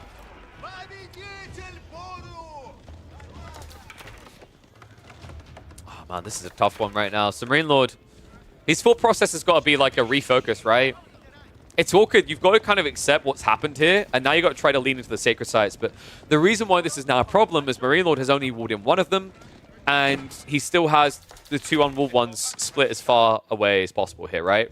The one on the flank is gradually being burnt through. That can at least be stopped here, but the issue that I'm seeing in this type of game now is that he doesn't have the ability to break the Roos base, but he also doesn't have the ability to defend his own holdings now. Moving out. Decap coming in. Rainlord's going to have to fight this. If this timer resets, the game is essentially over. He won't have the runway anymore. So he has to keep contesting. Like the CSO isn't overextending. Remember, he's strong, but he isn't dominant yet. The reason why he keeps defending and winning here is because it's in his own base. You have to respect the power of that attack speed boost on the Deli. That's why I love that we're getting more Knights coming in from CSO now. Marine Lord has become one-dimensional, and he's going again.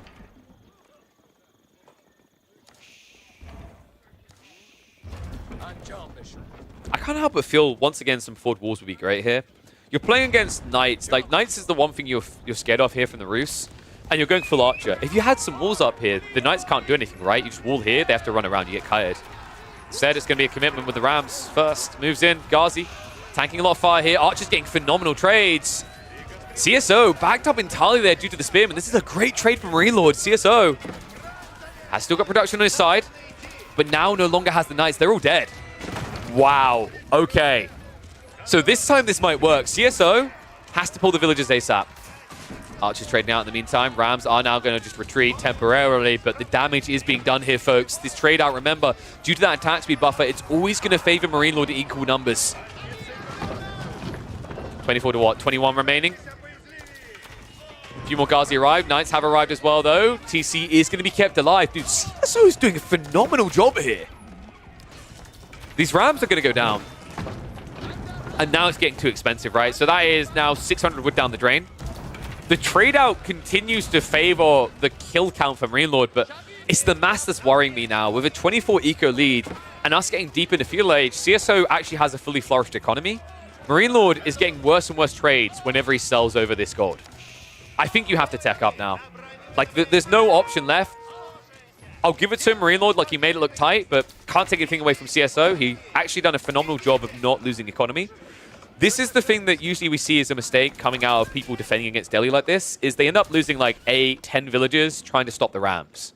Can we just stop and appreciate how after 3 separate assaults, Marine Lord A has not killed the TC, but also B, CSO has only lost a grand total of 3 villagers this entire game. That is incredible. That is not easily done against a player like Marine Lord and against a Civ like Delhi. That's difficult. Especially when you consider that he was playing forward eco, right? It was on the second TC this entire time. Sick plays by CSO. Marine Lord, he's still continuing this aggression, but I'm not the biggest fan of it anymore. I mean, you had the opportunity to go castle, but I guess he didn't want to lose map control. He does still have the timer, but now you're kind of a little bit loose changed, right? Like, realistically, CSO should be able to flood the map with the new wave of Knights coming in. He's out in the deer here, right? So he isn't running out of food anytime too soon. Could even think about sneaking out to the berries, which is what he's trying to do here. If he now secures these berries, he has a breakout. In fact, he might already. This is tight. Marine Lord. Oh, no. Oh, no. The decap happened.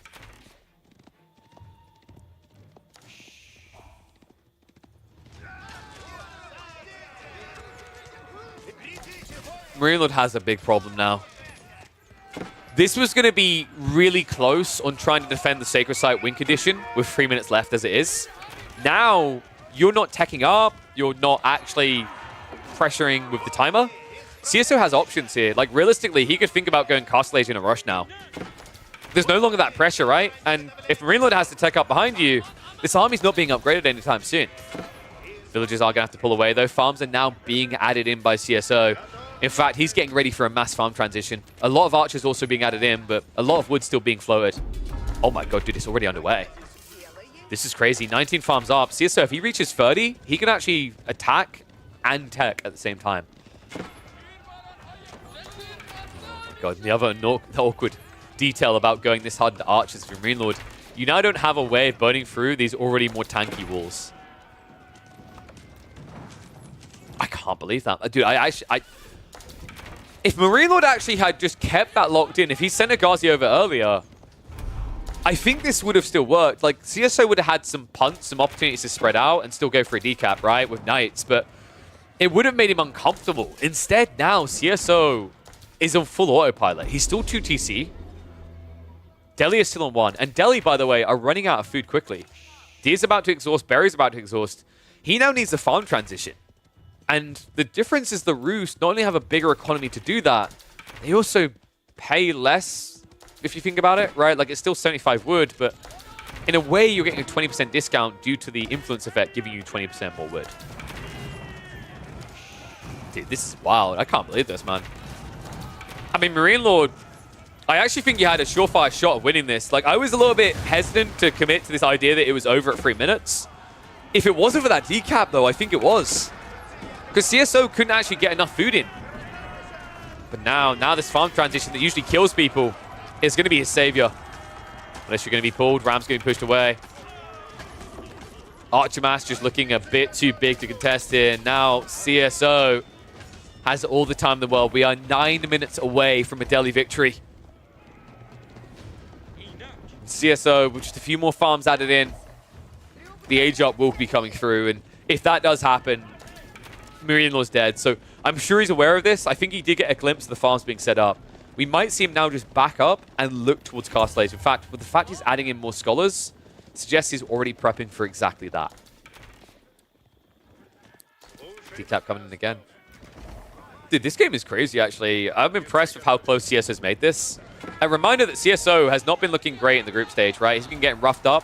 Players shown some potential in different tournaments, like he was able to beat Louis, his teammate, in the Energy Slapfest. But you know, here in the Elite Classic 2, he's had some decent run-ins, but nothing, I'd say, impressive against top-tier players.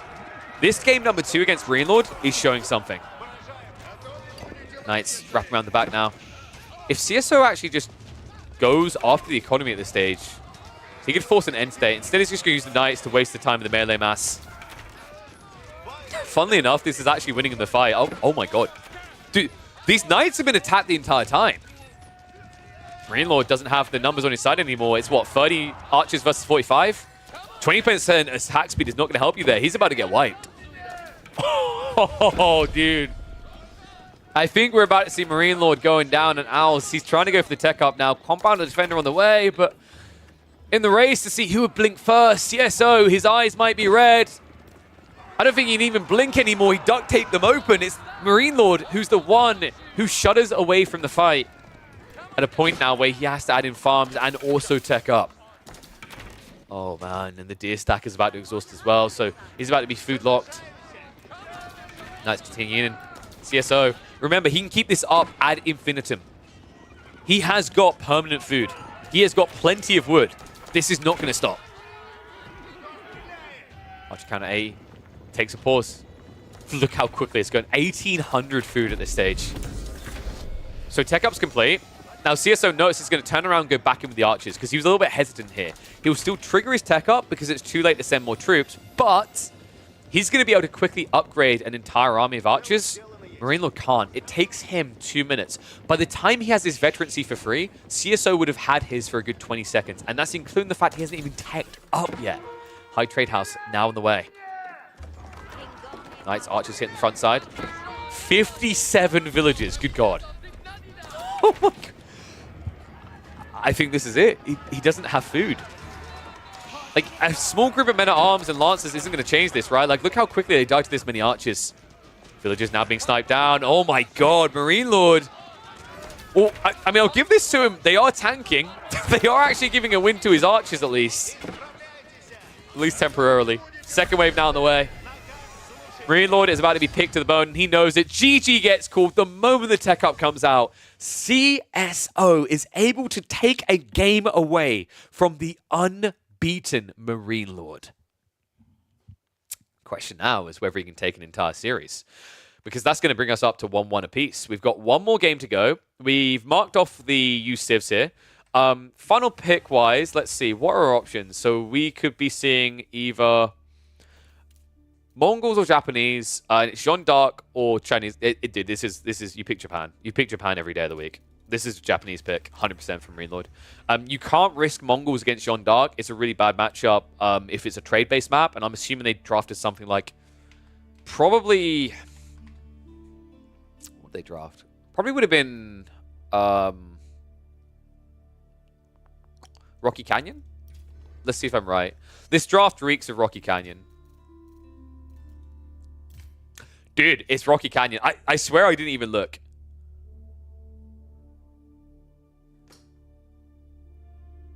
he didn't go Japanese, which is wild here. Now, this has been a big debate at the moment. Like, does Japan counter Mongols? Do Mongols counter John? Does John counter Mongols?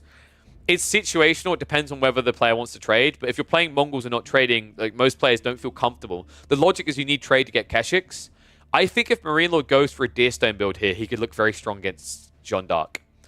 But this is incredibly difficult. Like, I think this matchup, despite what people want to believe, I feel like Jeanne does quite well, especially on a map like Rocky Canyon, where that temptation to trade is large. And if the temptation is large, it means that Jeanne's going to be in charge because you're going to be flanked here. Look how wide the map's going to be and how limited the defense is going to be. Let's see how Marine Lord wants to approach this. It's probably going to be a Rax opening. It pretty much always is with the Mongols. We hop into the deciding game between these two. Mongols in the hands of Marine Lord and CSO on the Jeanne. And I'm wondering, actually, how much has the practice with Louis paid off? Because remember, Louis and CSO are teammates. They scrim together a lot. And I've said it before, I'll say it again. I'll happily toot it until the moon and back. I actually think there is a very clear best Jeanne d'Arc player in the game right now, and his name is Louis MT. It's not even close. So if that's robbed off even a little on CSO, he's got a good shot at taking this away from Marine Lord. But that game 2 was very creative, was very interesting for CSO. I think he showed his ability to turtle. The issue in this game 3 for me is your goal isn't to turtle. What we're about to see here from CSO is whether he can aggro. Because if you cannot play out onto the map, if you are reacting to the Mongol players here, they're going to be moving forward for you. They're going to have the trade, and they are going to outmass. So we'll see if he's able to be as aggressive as he is defensive. We're going to be on 2 times speed here for the opening rotation. 10 sheep already. A few have been missed out there in the center by Marine Lord. CSO on the other side of this actually went for a safer rotation. So you can see Marine Lord went super wide, which is a little bit surprising, but I guess he got initial sheep, and also he could use the Gur to try and collect 1 or 2 additional. School of Cavalry now coming in. Jeanne is going to assist on the build-up. Marine Lord, of course, is going to be on his way with the Spearman. Villager now being pulled. Gold is forward spawning. This is actually a really good sign because actually Marine Lord can block out one of the wood lines, the deer, and the gold, all with 1 outpost. And then if he crawls around the other side, he can deny all gold away from CSO. The interesting thing, actually, is, like, I do believe Jeanne d'Arc deals with this outpost rush 10 times better than the French do because of how efficient School of Cavalry can be for getting horsemen out, right? Like, you get such a great discount there. Also, you save extra food in the early game, so you're able to spam more food-heavy units compared to standard French. But this is still going to be an annoying play you have to address, right? And Marine Lord, with this many spears, the likely play here is going to be outpost, and then you wrap around for additional outpost, and you leave 2 spears in each tower. Obviously, 2 people on the stone, on the wood right now, rather. Silver Tree is being built up. Marine Lord should have just enough wood here, but instead he chooses to go home. Now, that's interesting to me.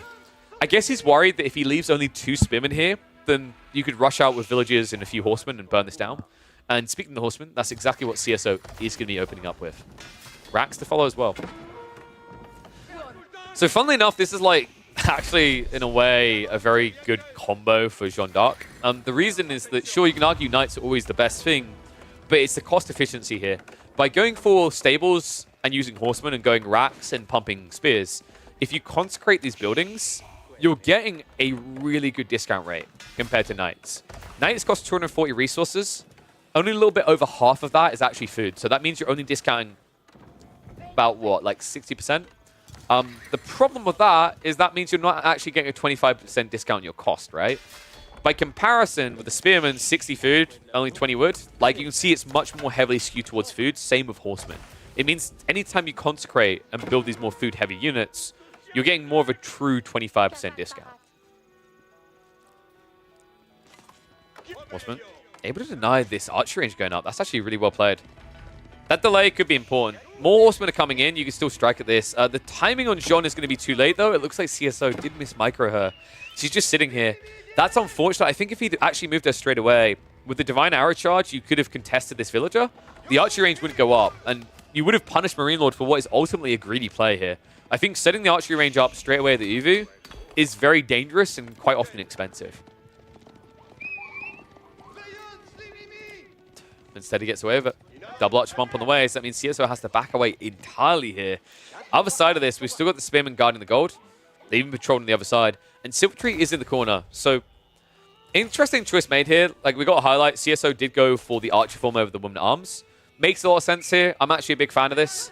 The thing you have to realize is in this matchup, Archer or Woman at Arms form, you're screwed either way, right? Like, you've been blocked out your gold, you can't build Knights, and you're up against the Mongols who can build Keshiks.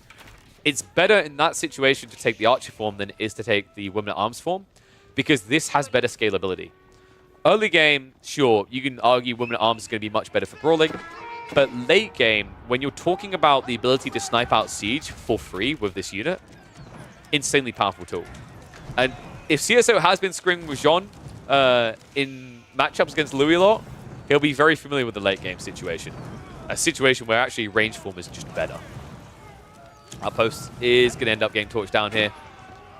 And you can see Marine Lord doesn't even want to fight this. He just wants to back away because right now he's feeding over XP. So that's actually going to be 26 XP in the pocket CSO. Not a bad start.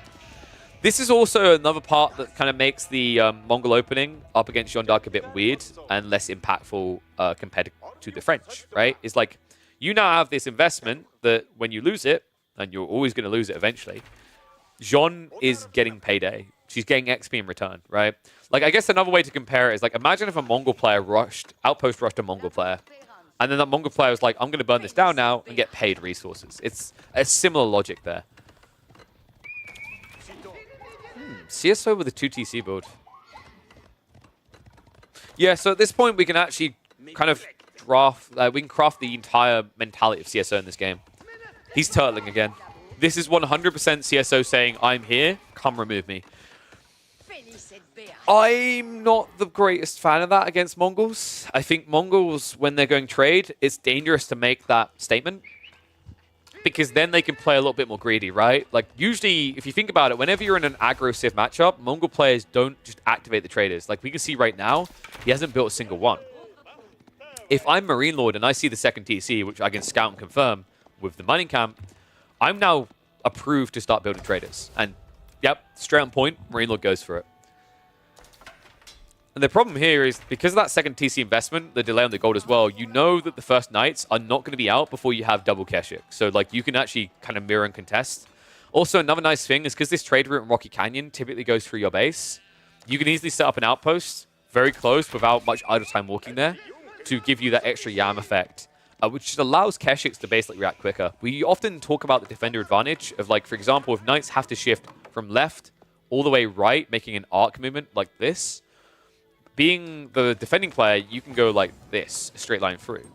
If that straight line is also yammed up, which we can see it's going to be, you're always going to be in position to react to Knights. So, good scan coming in from Marine Lord. Archers actually don't... What? Oh my god. Dude, look away for a moment. This is what Marine Lord does to you right here. Okay, that was a sick rotation. It looked like actually CSO didn't have the Horseman here. Great read there. Damn, that was effective. Big shout out to Super0T. I see you coming through with the resub. Thank you very much, my friend. Wow, I didn't actually expect Marine Lord to go in this early. But the game sense on him is just spectacular, right? He came and scouted this for the mining camp, but then he also knew that it was unguarded for later. It's a great read, and now another Falcon goes up. You know, this is why I think people don't give enough respect to the Falcon. It's very hard to tell when you're being scouted by a Falcon unless you are specifically looking for it. Like, look how small that detail is. I'm zoomed in. Look at that, right? If you're looking past like this, do you see it? Probably not. It's very difficult to glance at if you're not looking for it. But it's critical that you know, because if a Mongol player sees that you're not guarding an area courtesy of this Falcon, that's where he's going to strike. Such a powerful tool, man. It used to be even better. I don't know if people knew this or remember this even. I don't think it was too long ago. You used to be able to actually tank Knight charges with the Falcon. Which is just hilarious to visualize. Just imagine this Khan sees like a Knight charging towards him. And he just pulls out... He literally just pulls out a Spearow and screams, "Spearow, use headbutt!" Right? And just all of a sudden the Lancer charge gets disrupted by this random Falcon. Ooh, ball play coming in. Interesting from Marine Lord. I mean, you do have to defend these flanks anyway, right? So you might as well get more value out of it. I actually quite like that idea. Trade count now is starting to boom, right? We're up to 5 already. I say boom, but like when you consider where it was a second ago, how quickly this accelerated, it's kind of nuts.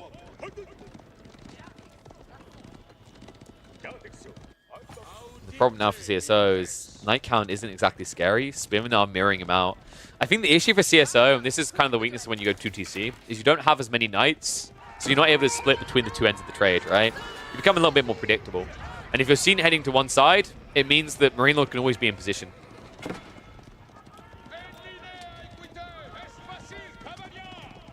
Yeah, so is he thinking about going towards castle quickly here? There's a lot of food and gold being held onto. It's starting to feel that way. I hope not. I think if you do that, then Marine Lord just doubles down on trade, and he catches up like 2 minutes behind you, but with really good economy. How many towers do you need to defend your trade? About 4. 1 here, another 1 here. You've already got 1 in your base over here, but he might want to set up 1 for the Yam effect. And then finally, you could probably just get away with 1 here. He actually went double. But right now, like that's just giving him complete vision. And it's also extra garrison spots for these pocket resources, right? So the reason why he's got extra is for the berries afterwards. Clash coming in over here, though. Contest on the deer. CSO will be able to snipe out a few units here. So decent XP farm coming out from Jean. She's not being prioritized here. Divine Restoration is going to be pumped. That will actually force him back a little bit. Not much damage done here, right? Like, actually, it was Eco lost on the other side. Marine Lord trading out an army like that's bad. That's exactly what you don't want to have happen here. I think he was a bit paranoid that CSO might have been going castle, though, right? So he tries to force a fight to test that. These type of tests are expensive, though. Because of the amount of XP you just gave over, we're probably looking at, like, I want to say 16.5 minute timer at this pace for Jean level 3, which is quite scary. It's not unbeatable. I actually think that range Jean level 3 is not a GG against a feudal force. It's just better late game, right? Level 3 melee Jean is more GG when you're still feudal. But range form is more like, oh crap, okay, I can't play siege when I get castle, but I will still be able to get towards castle age.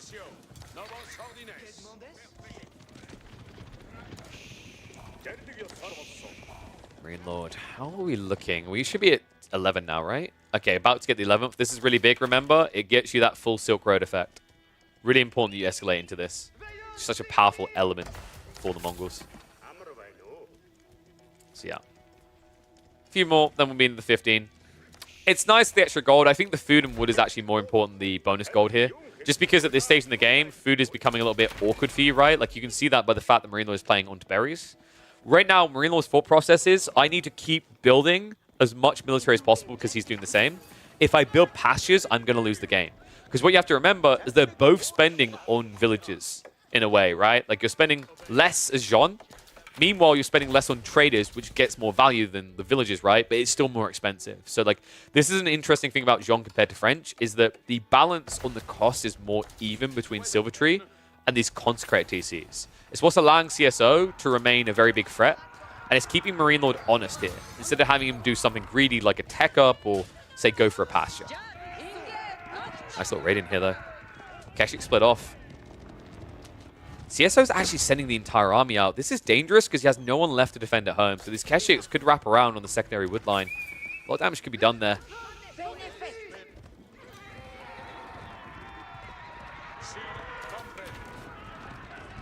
It's not that level 3 Jean Archer is bad, it's just that her value is more in Siege Warfare, which only happens in Castle Age.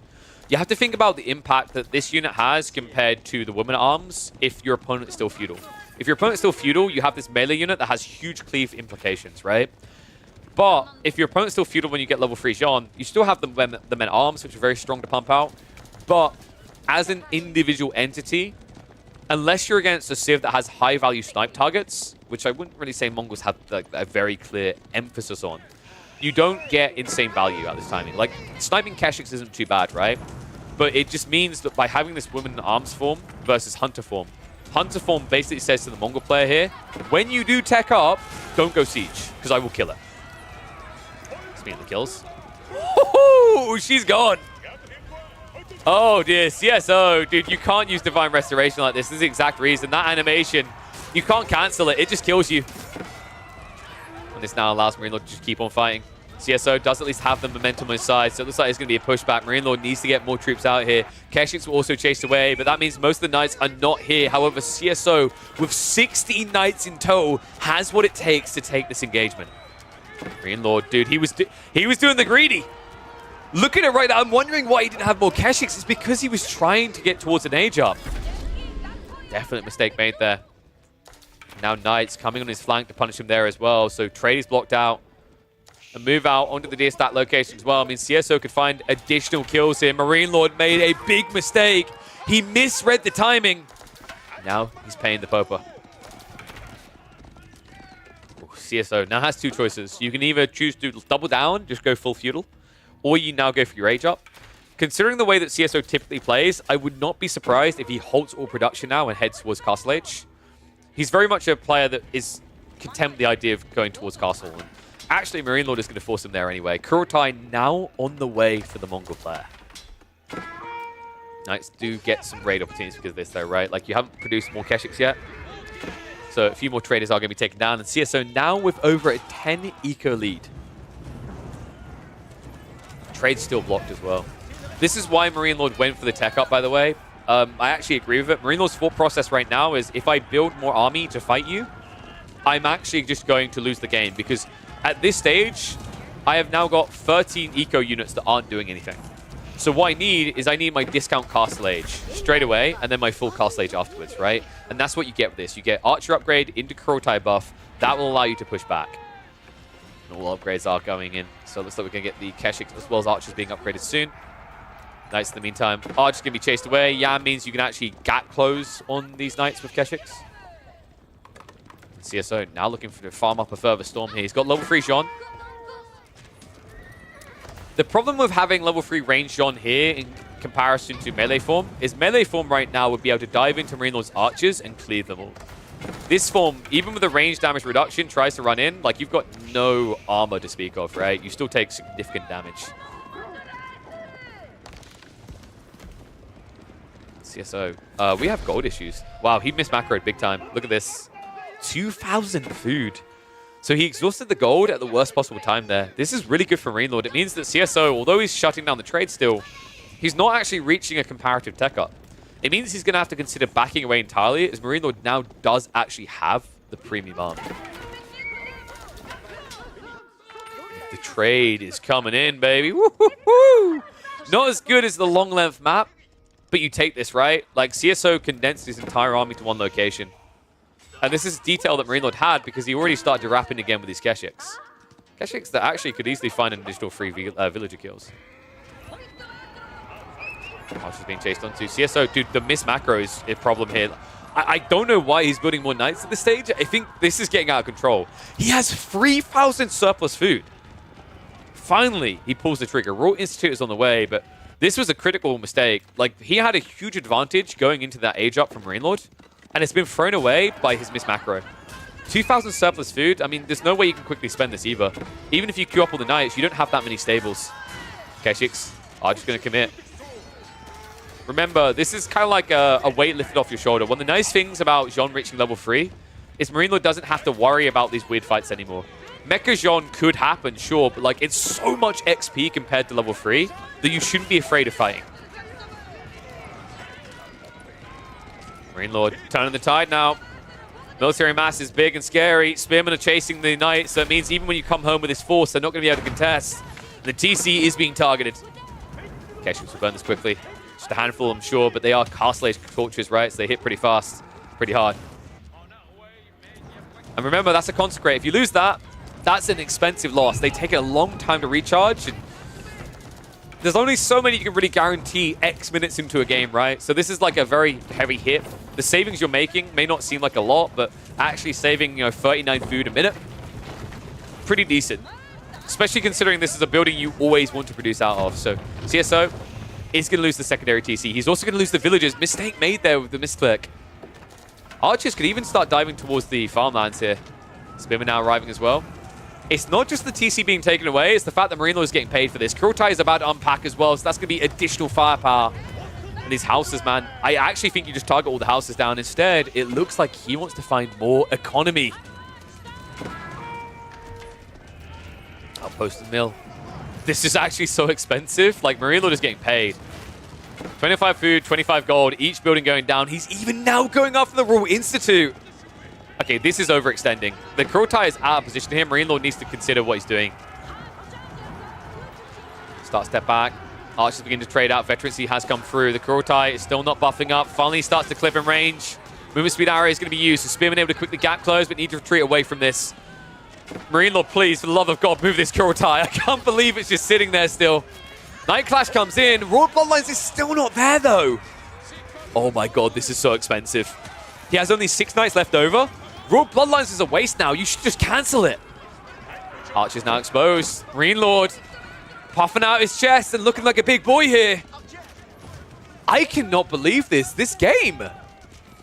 CSO had it in the palms of his hands, right? It looked like it was almost secure, almost done, but you're still seeing the miss macro in effect here. 3,000 food. And no way to spend it because he does not have the gold. Unbelievable game right here. Marine Lord also back online with a full-fledged trade. Trade count that is now up to 13 again and moving quickly towards that 15 threshold. Well, think about what's just happened here, right? Like, sure, you trade out the Keshic to the Knights, but this is Royal Institute. The genius move, Marine Lord, he saw the Royal Institute and said, I need to fight now, because if Royal Bloodlines comes in, this 18 Knight comp wins. But I have the veterancy on Archers, I can force a bad fight. It's such a sick read coming out from Marine Lord. The Kurultai detail as well scared the crap out of CSO. It means that this Royal Bloodlines is completely worthless in a game now where he has been denied all of his gold. Dude, this is incredibly hard to come back from. If Marine Lord just keeps funneling troops to this location, CSO has no gold income. No gold income equal no Royal Bloodlines value. Now, interestingly enough, Marine Lord is backing away. I think this is a bit overkill. I do think you could just sit here almost indefinitely. But he's probably paranoid, right? There's a balance to playing Mongols against an aggressive civ like Jean, where if you now back up entirely and defend yourself, the flanks, the trade becomes vulnerable again, right? So Marine Lord wants to try and make sure he doesn't lose this entire army. He doesn't want to fully back up. He doesn't want to fully engage, because if he dives in, these guys die. And if these guys die and CSO somehow has a few knights in reserve, then you start to lose your eco advantage. So really tempered approach by Marine Lord, something that we're used to seeing out of this player.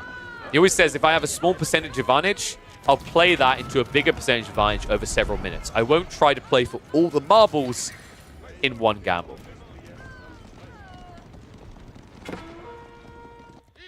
And that's exactly what I'm talking about. Knights doing this. So, good read there.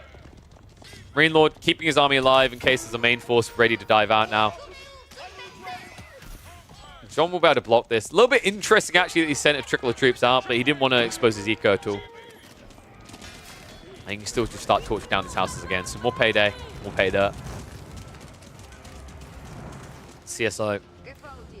Well, I mean, that's ambitious. He's got a castle coming. Castle to secure the farms and the gold here. It was required. If he didn't build this, he's dead. I would say, like, there's an argument that Marine Lord could have stayed there, and if he stayed there, it's GG. But you have to think about this from Marine Lord's perspective. We can see that CSO is drained dry, like he's just been hit up by Dracula, but Marine Lord doesn't know for sure. So he's showing quite a bit of respect here, because by being behind your opponent's base, if you're not damn well certain they're out of resources, you will lose your army, because you can't reinforce, right? You'd have to wrap all the way around the back. So what that was for Marine Lord is a very calculated choice. With limited information compared to our God Vision, he didn't want to run the risk of turning this game around again.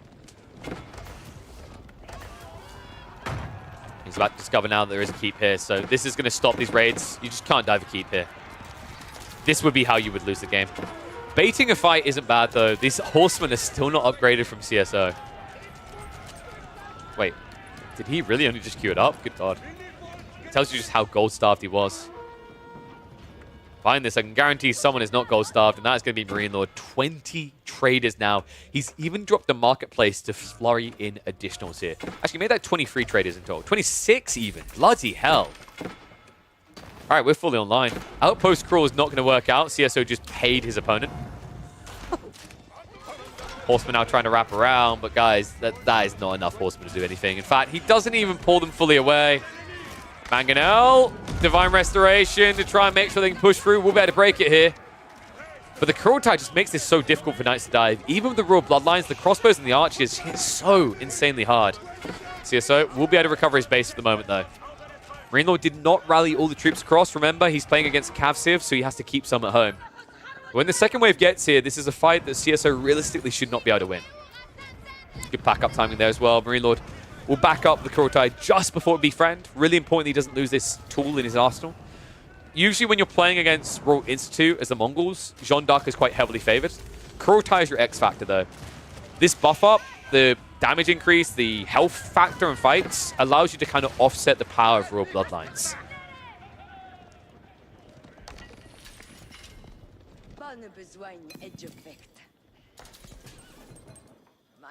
So interesting discussion about the gold. So the gold, here's the interesting thing. When you see a gold like this, you're tempted to say this is a really good spawn for CSO. You have to remember against a Mongol player, that's not true. He's lucky Marine Lord didn't go for a double outpost drop in the early game that would have denied him out entirely. But Kurultai looking to unpack. Oh, just about blocked it there. Unfortunately, what's happening right now isn't great from CSO, though. He's just targeting down the heavily armored units. This is the worst thing to be going after here. Keshiks at this stage with the Step Lance attack, they last so long in these fights. CSO, he's losing grip on the game. I think he hasn't got much wood either, right? Like, yeah, he's got one wood line left over here. Barely any trees here. Everything else is forward. He can't spam archers, he can only spam arbitraire. He needs to spam arbitraire and knights, but he needs to do that with only 3,000 gold accessible. If this gets spotted, he's dead. So right now he's playing quite a dangerous little game of roulette. Ram spam now from Marine Lord. He wants this quick and dirty.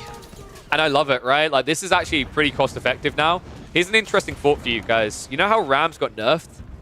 Did you ever consider that it got buffed for the Mongols? The Mongols now return their investment much quicker. These burnt buildings, right? Like, you burn 5 houses, that's how you used to pay for a ram. Now you burn 4. Farms, burn 4 of those instead of 5. Once again, you get paid. White Stupor also on the way behind this. Love the fact that he's going in for raid bounty increase. This is crazy, man. Marine Lord. We saw him do this to Magic as well, where he full aggroed while imping up. That was as the Irobids. The fact he's doing it as the Mongols just shows you how strong his economy lead is.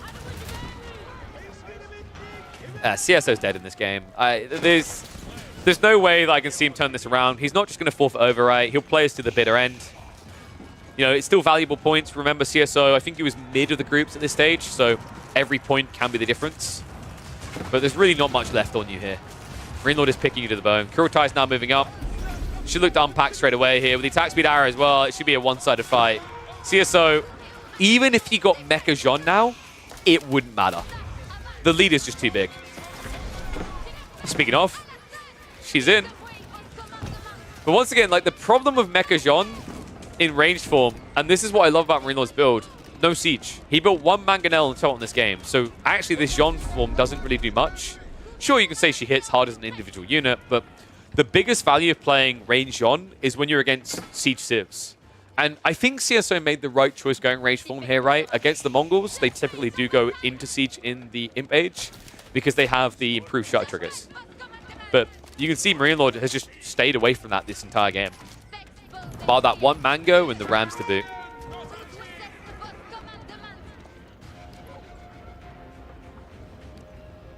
So how does CSO get back in this, if he can get back in this? Arbitraire is the lifeline of Jeanne d'Arc. I actually think he has to trade. Not right away, like he needs to scale Arbitraire and then switch trade after he wins a big fight to stay in this game. Usually, Jeanne d'Arc can play very late into the game, courtesy of the reduction on your archery ranges, right? The true reduction, because remember, you can get into the tech that reduces the golden wood costs by 25% as well, and it allows Arbitraire to be cost efficient. But we haven't really got that going on here for CSO, right? Like, he hasn't consecrated the archery ranges. He's actually been consecrating stables.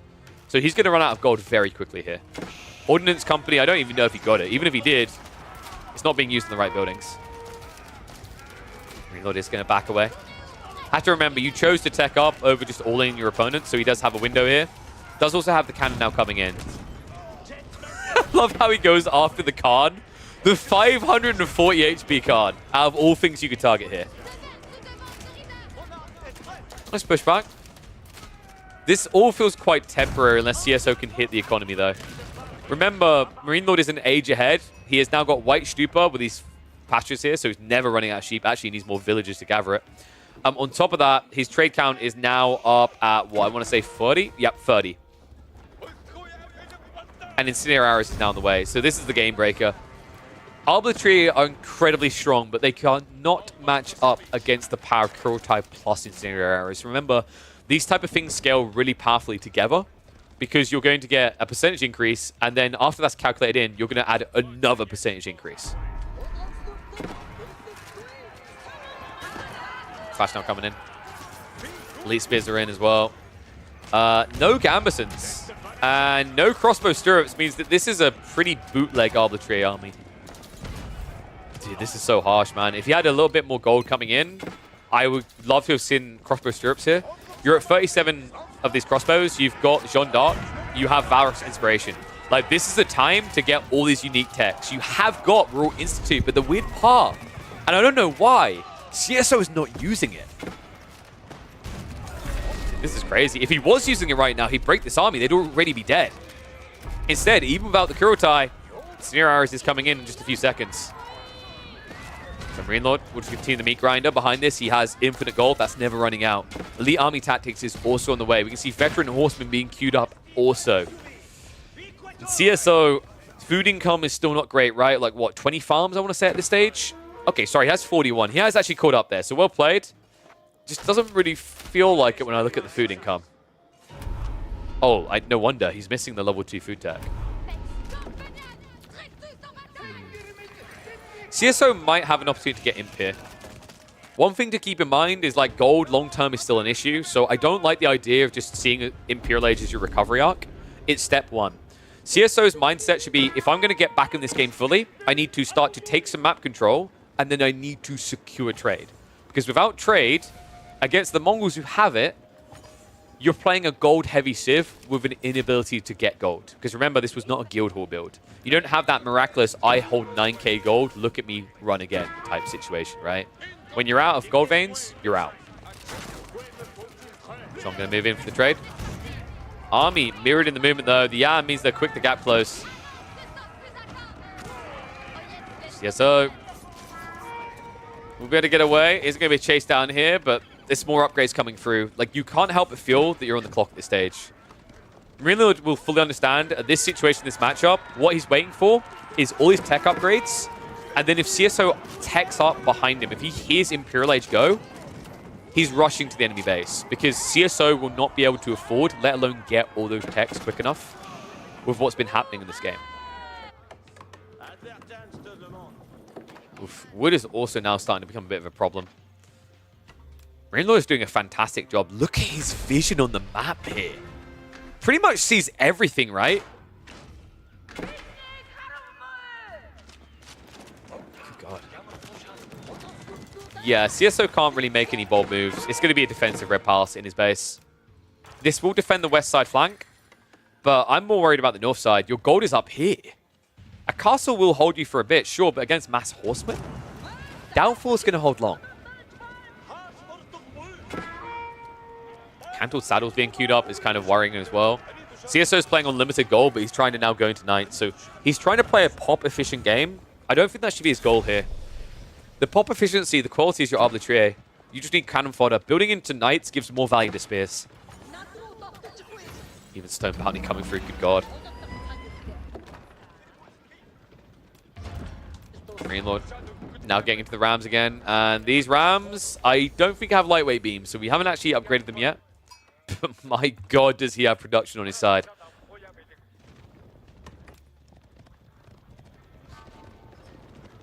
Interesting that he doesn't go for the gold, though. He sees the keep. He doesn't want to contest this. He's happy to idle out the 4K front. Instead, he's wrapping towards the main base. Maybe it's the Sacred Sites. I'm wondering if Marine Lord's thought process is, I don't want to just dive him. I want to starve him out. I know he hasn't got much resource in this corner. I've got infinite resources. There's no reason for me to, like, overextend into a keep and lose the advantage. Instead, heads down the center. Kurultai unpacks. He's going to go straight for the TC. Good God. Okay, even with the Arbalest placement, he doesn't care. Okay. Someone is sick of waiting around. CSO has to come across the fight. Double cannon needs to blow up this Kurultai immediately. It's already on fire. Flash coming in. Jean walks into death. No buyback. He doesn't have the gold right now, which means you don't have the Valorous Inspiration.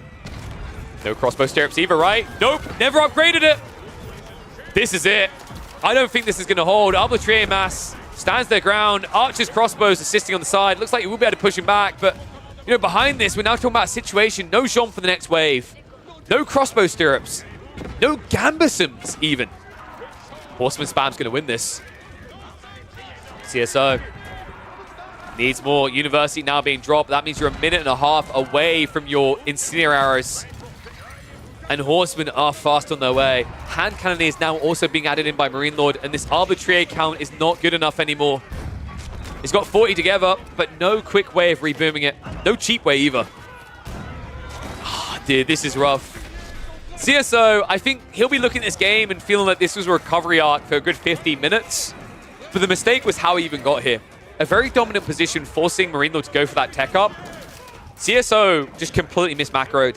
Had he had the right amount of gold coming in, had he balanced his economy a bit better, he could have kept pumping Knights and prepped himself for Royal Institute. But that throwaway of an army and also the wasted time without the necessary gold for the upgrades when he arrived in Castle meant that the Royal Institute was worthless. You know, credit to Marine Lord for understanding his timing going in, but I think he'll even agree, looking back at this game, you know how Marine Lord is. He's not a player to say, oh, you know what, he had me banged to rights KP. He'll be like, oh no, I had the way out, I know what I was doing.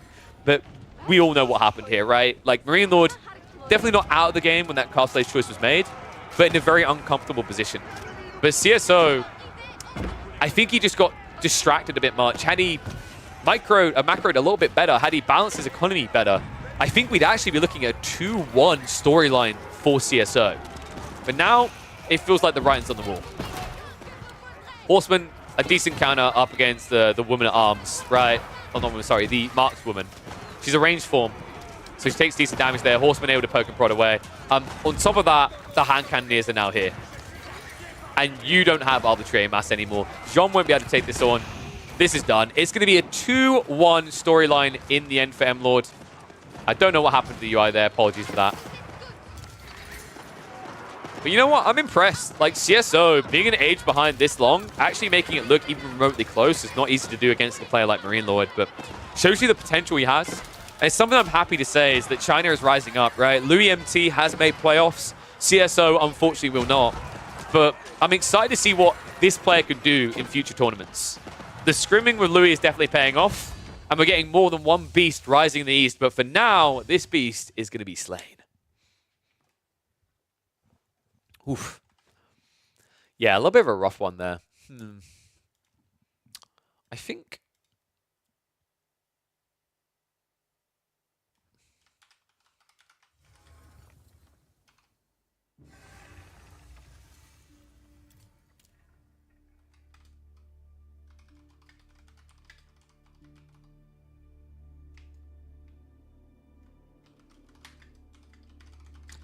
let me quickly name that series.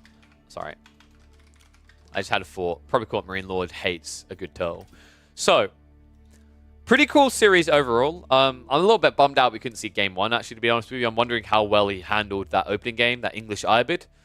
I imagine Marine Lord played the aggro, and like if you're playing defensive there, you're disadvantaged, right? Like you need to play aggro as English in that matchup to even stand a chance. But really well played by both of them. It was a very important point, actually. Like I can tell you, like CSO, I think he was very close to actually getting a 7th place finish based on point dispersion, and every point matters, right? So like, you know, didn't actually get top rank in the end. I think he finished like 9th in the group. But the fact that he was able to take a game away from Marine Lord, a guy who across the entire group stage only dropped 3 games, 2 of them in the set versus Louis, right? So like, basically, there's been only 3 players through the entire group stage that could take a game from Marine Lord, and CSO was one of them. So really impressive performance by him. Let me move that series across to the cast list, and ticket is done. I think what we could look at next, do we maybe do, who to cast next? I'm thinking maybe we do Actually, let me check which series were the first to be done on the 9th that we're going to cast, because I'll do those ones. The reason we do those ones is that those are the ones that are going to disappear first, right? So maybe Magic versus Cat could be interesting.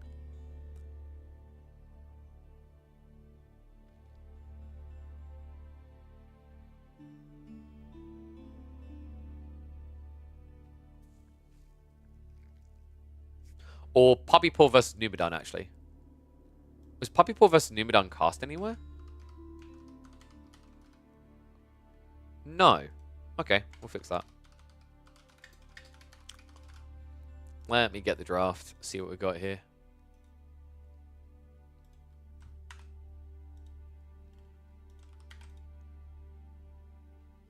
Reset scores, update graphics. Okay, switch over. Oh god, I hate it when you like manually put a name and it does that. So it's going to be import draft. Oh, dude, really? Reset. Alright, it won't do the name correctly now, so I'll just do that. There we go. Alright, so we got Numedan versus Puppy Paw. Best of 3. I thought this would be interesting to check out, actually, from the drafting perspective. Like, a Jeanne d'Arc pick getting through again is quite peculiar. I feel like Numedan's the type of player that would prioritize it as a ban. Let me see. Actually, I need to check. I haven't even checked if this data is viewable yet, so let me quickly see if it's actually going to show up.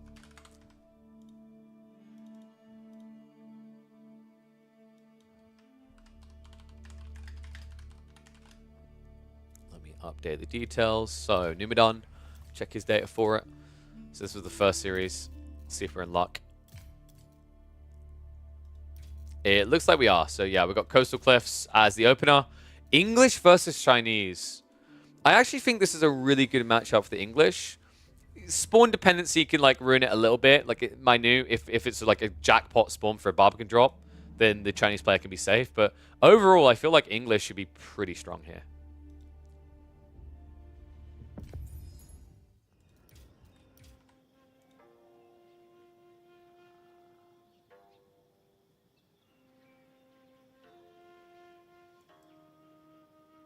Sorry, I'm just quickly checking something.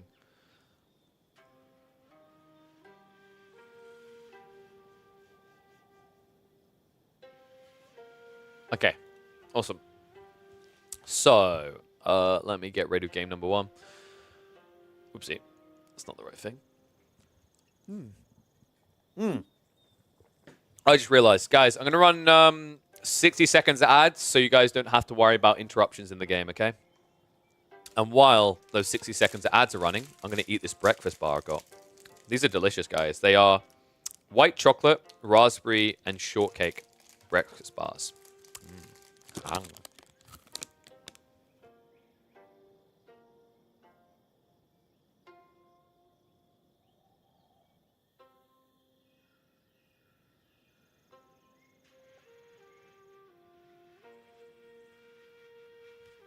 The round of 8 starts on Saturday.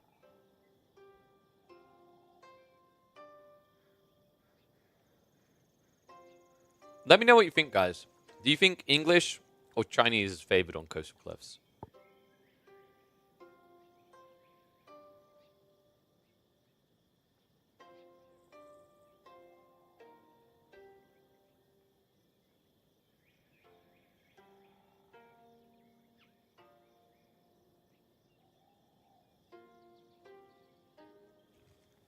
Almost done with the bar, and then we'll get underway. In fact, I'm going to hit the start while I keep eating, and we'll come in to commentate about a minute in.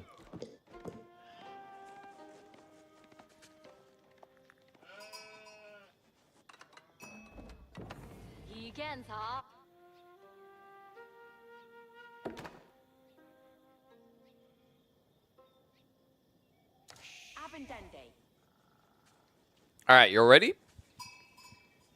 I think the ads are done, right? They should be done. All right, 1-0. Welcome back to the Elite Classic to recap. We are checking in all the series that didn't get cast, and I was curious about this one. Puppy Paw, I hadn't caught too many of his series. I thought it'd be cool to check in, see how he does up against Numidan. Puppy Paw has been looking insanely strong, by the way. By far, the crown jewel right now of NA. Really promising performance in the group stage. We know he already made it through the playoffs because we are doing a recap later, and he was already secure anyway. Like, he finished second in his group, only behind Marine Lord. And, dude, this is crazy, by the way. The difference was one game, one in a series overall. They both dropped a single series the entire group stage. He barely finished behind Marine Lord. That is wild. Numidan, on the other hand, well, I wanted to check in on him because I think Numidan has looked really impressive on the ladder. Underwhelming in the group stage. I think he would admit that. His first weekend was kind of rough. We watched one or two of his series from the second weekend already, and I'd say he already looks a bit better as a player. It shows that the tournament experience is paying off quickly.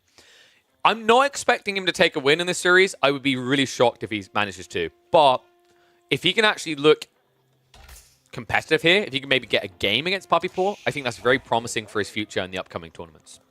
So, let's talk about this matchup. English versus Chinese. This is a really good matchup for the English on Coastal Cliffs. The way that Coastal Cliffs spawns really punishes civs that want to play greed, and Chinese is key amongst them, right? They love their TC booms. This stone is way too far away. Against a civ like the English, very exploitable as well. Look how undefended this area is. Undefendable, even. Barbicans can kind of give you some safety against the English rush, but it's very limited. Look at the spawns here. You drop a Barbican to secure the gold and the wood. You can still be exposed on the backside. You can still be exposed on the east side. Even with this mill placement, that's a little bit worrisome the way Puppy Paw has done this. I think that's half a tile out. So realistically, Lombos might be able to just shift in and hit you as you club down these sheep. So what I'm hoping Puppy Paw is going to do is just drag these sheep across every once in a while to keep them as close to the TC as possible. In the meantime, Imperial Academy on the way. Now, I have seen a few Chinese players on this map, and most of them I have not been impressed with. I think Puppy Paw is the exception to the rule. He's had some really clean executions. His Barbican timings, his Castlades rush, like they're on point.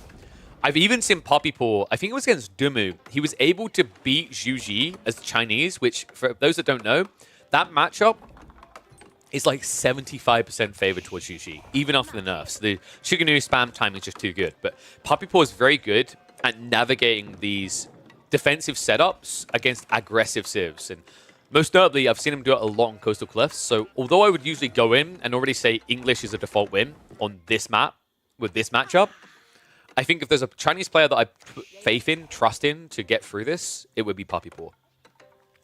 Numidan on his way up the 4 villages. Scout sniffing out what he's up against the first time. 12 versus a 9 sheep split. So really good start here for Numidan. And his resources should not really be vulnerable. What I'm curious about Puppy Paw, he's got very limited sheep. Does he now gamble it on trying to go for Horseman? I think actually that's the build that's really been impressing me, is when Puppy Paw is against these all-in timings that rely on ranged units. He's very good at finding a way into Horseman to cut reinforcements. I think that is a logical approach to dealing with the English, same as dealing with the Zhu Ji. Nice little wall going up.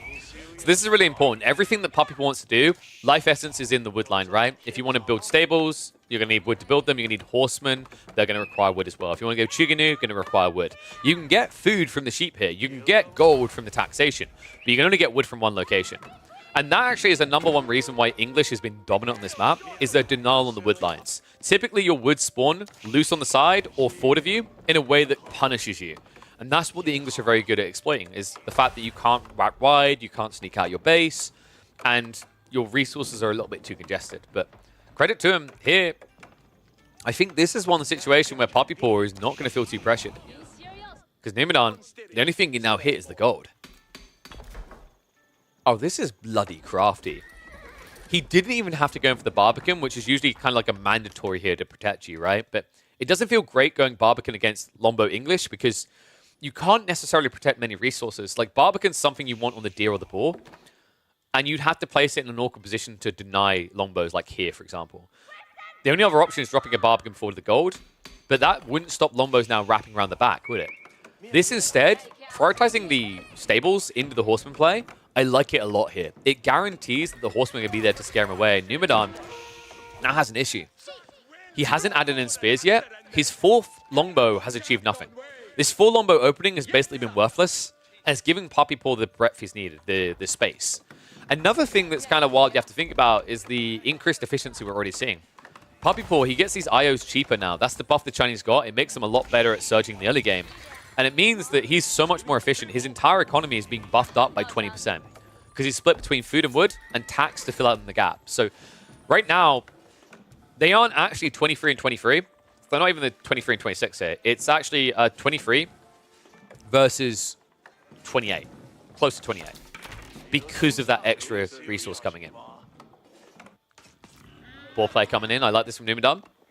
This is a very smart approach. Like, his timing has already kind of fallen apart.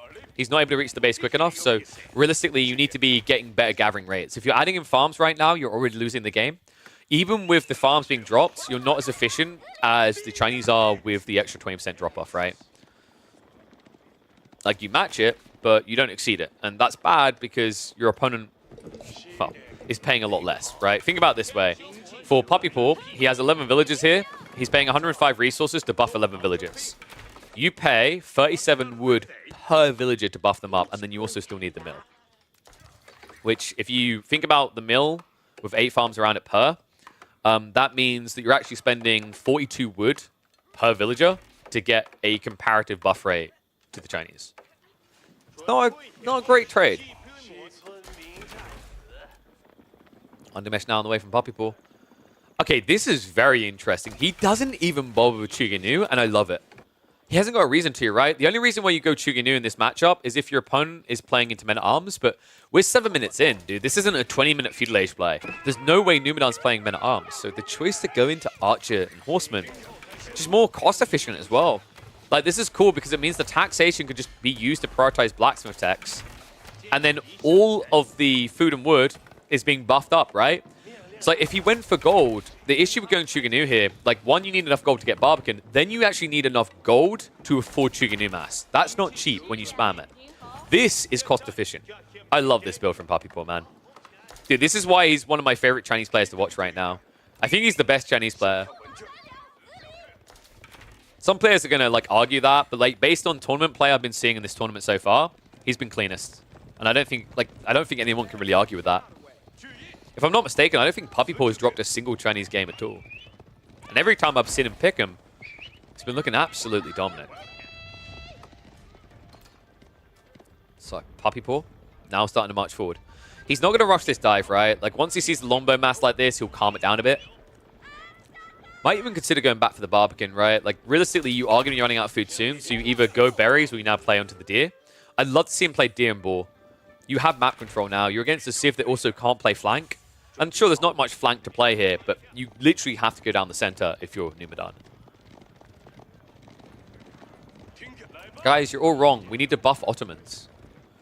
Lucifron and Vortex are still not banning it, okay? Until all players ban it, it clearly needs more buffs, all right? All right, I'm gonna unplug myself after that statement.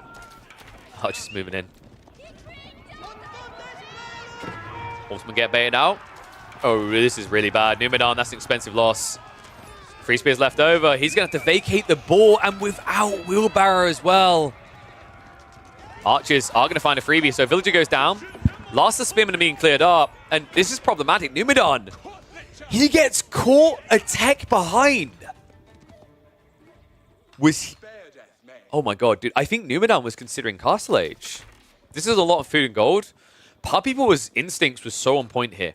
This is the power of the Chinese, right? It's why China can actually beat English with this timing.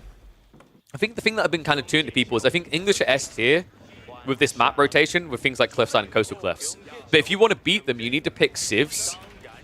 And it's not even Marlians, right? I know everyone's like, just pick Marlians. No, Marlians obvious, right? The other detail you use to beat English is the tech timings. Byzantines, Chinese, Juji, like civs that can actually supervise. Well, not Juji, I'm not even going to go there. They can't build archers, right? But like China and Byzantines, I think are going to be great answers to English because of this tech unlock. They supervise the blacksmith. They get it so quickly. Look at the difference here in that fight. The difference was literally Undermesh, which if you think about it, for both sides massing archers, that's a +2 difference. Admittedly, you've got Lombos, so let's put it down to a +1, but that's still a +1 advantage for the Chinese. And now, sticky predicament here. Walls have gone up because of this. Barbican is also on the way, and Puppy Paw now has the better food gathering rate. Meanwhile, Numidan, he has at least moved back out into the board, but the problem is now that 20% extra buff, you're behind. Not to mention the fact that you've lost an extra eco, and we're about to have Song, which is going to scale more eco for the Chinese. Really good position for Puppy Paw to find himself in. Numidan's thought process right now is, I need to get enough troops together. I need to go and attack. His horseman count isn't that big yet. I could probably leave a few spearmen to defend, but then I need to move longbows to attack his economy. Unfortunately, Puppy Paw has already anticipated that. The scout has revealed that the walls have gone up, but now that means that Numidan has to change script here. We're probably going to be looking at him playing full turtle. What worries me as well is this is going to be full turtle with farms, right? I mean, he's going to move out. I feel like you have to with that detail. If you had deer that was protected, you could maybe think about just trying to play with like Castle Age or something like that. But if you have to start adding in farms now, the game's already over. So Puppy Paw, he's going to retract away from this. Numidan is moving in. Check this from Puppy Paw, though. He's wrapping around the back. He's going back for the economy. This is so well played. Now, the outpost is going to give an early warning, so you should be able to back away. But it's still idle time. And you haven't done the same the other way. Instead, it's going to be an outpost called Numidan, trying to get close to the base. We're now looking at almost an 8 eco lead. Most of that being in Imperial officials, but some of that being real villager count. Remember, Song Dynasty just allowing you to build villages quicker. And a second TC, dude. That was so smooth. Even with full map vision, I didn't anticipate or notice it. Now, some people are going to say that's because I'm a blind mother ducker. I think that's just because it was so damn well done by Puppy Paw. The way he's scaled his army and the way he's done all of this, Numidan is in a position where he doesn't feel like he can attack. He's going to have to, but he doesn't feel great about it. Right? Like, this isn't that confident position where an English player just rides out, uppity-nosed about it, and says, I have the game now. This is an English player looking to swing, and he's blindfolded. Right? Like, right now, this play-in, yes, he did scout out, the walls went up, but he doesn't know what the split of the economy is. He doesn't know there's a second TC. He doesn't know if he's awaiting an army that is twice his size right now. He's gambling on the quality of Lombos and positioning to win out. And these horsemen have been so bloody annoying. One thing that's really annoying for Numidan in this game, he sees the horsemen, he keeps all the spearmen home, but the problem now is, like, if you're splitting between two sides of the map, if a fight now happens over here, your spearmen are out of position. The horsemen will arrive for a backstab before you get your spears in position. So Numidan has to find a better way now of defending this flank. Like, if he actually keeps running back to chase these horsemen, it's going to end badly. Ramps now being added in. Puppy Paw. Dude. You know that part where I said, like, Puppy Paw is the best Chinese player? Can I just say it again? Because I think it's really important. His timings are so bloody clean here. He can get Castle Age before this attack hits. And once again, you know, Supervision comes in clutch there, right? The upgrade on archers will come through insanely fast. Horseman just idling up on the backside, trying to find some targets. Looks like the villagers did get rushed home by that play. And here it comes. Clock Tower on the way.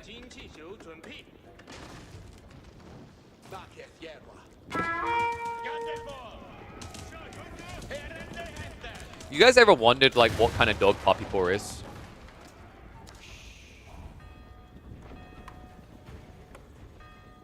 I think I figured it out. He's a Shih Tzu. He's definitely a Chinese dog, right? Like, he has to be. For those that don't know how Puppy Paw's journey began, it was Mongols and Chinese. It was outpost rushing, non-stop. He's a golden retriever? Nah, dude. He's either a Shih Tzu or he is one of the Chongqing dogs, which is like a, isn't that like a mastiff, a Chinese mastiff?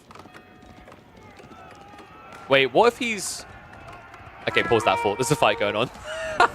Into the base he goes. Archer upgrade's already coming in though, and this game is already over. Numidan, there's no playing back from this. You're now 20 eco behind. You're against vet archers. You can't even run away here. This is over.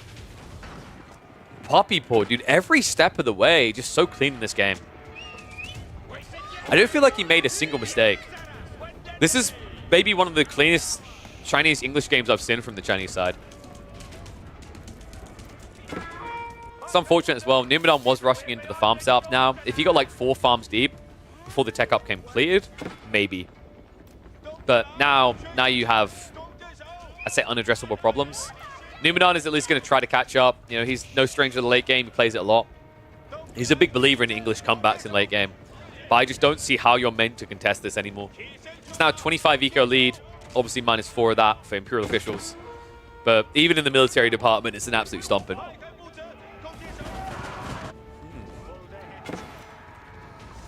There we go. GG gets called. So game 1 is going to be Puppy Paws to hold. But can he cover the entire series? Let's find out. We're going to get a point on the board for him here. Good start coming out. Looking forward to the next game. Numidon's going to play Delhi. He's going to play Delhi, and he's going to get countered by Jean. This is tough, because I actually think if Puppy Paw plays Jean, and it's any other Civ there, it's a decent matchup. But if it's Delhi, it's a game breaker. Delhi players have been struggling. Right now, Jean is looking like a hard counter to Delhi. And I think you can't afford to try and like gamble that Zhuji can hold Jean, which I just don't think they can, not since the Outpost hand cannon slit nerfs. Marlians to me just fails as well. I've seen Marlian players just get stripped apart. It's really awkward to find that nice, delicate balance between playing the feudal and getting the castle. And if you try to rush the castle, Jean just floods you, right? So like, a very tough matchup, either choice. Numidon is just instinctively going to pick Delhi and hope that like maybe Puppy Paw doesn't pull out Jean now and keeps it for a more desirable matchup. Either way, it's not going to work out nicely for him, because I just checked. Game 2 is going to be Delhi versus Jeanne d'Arc. So, yep, worst case scenario for him.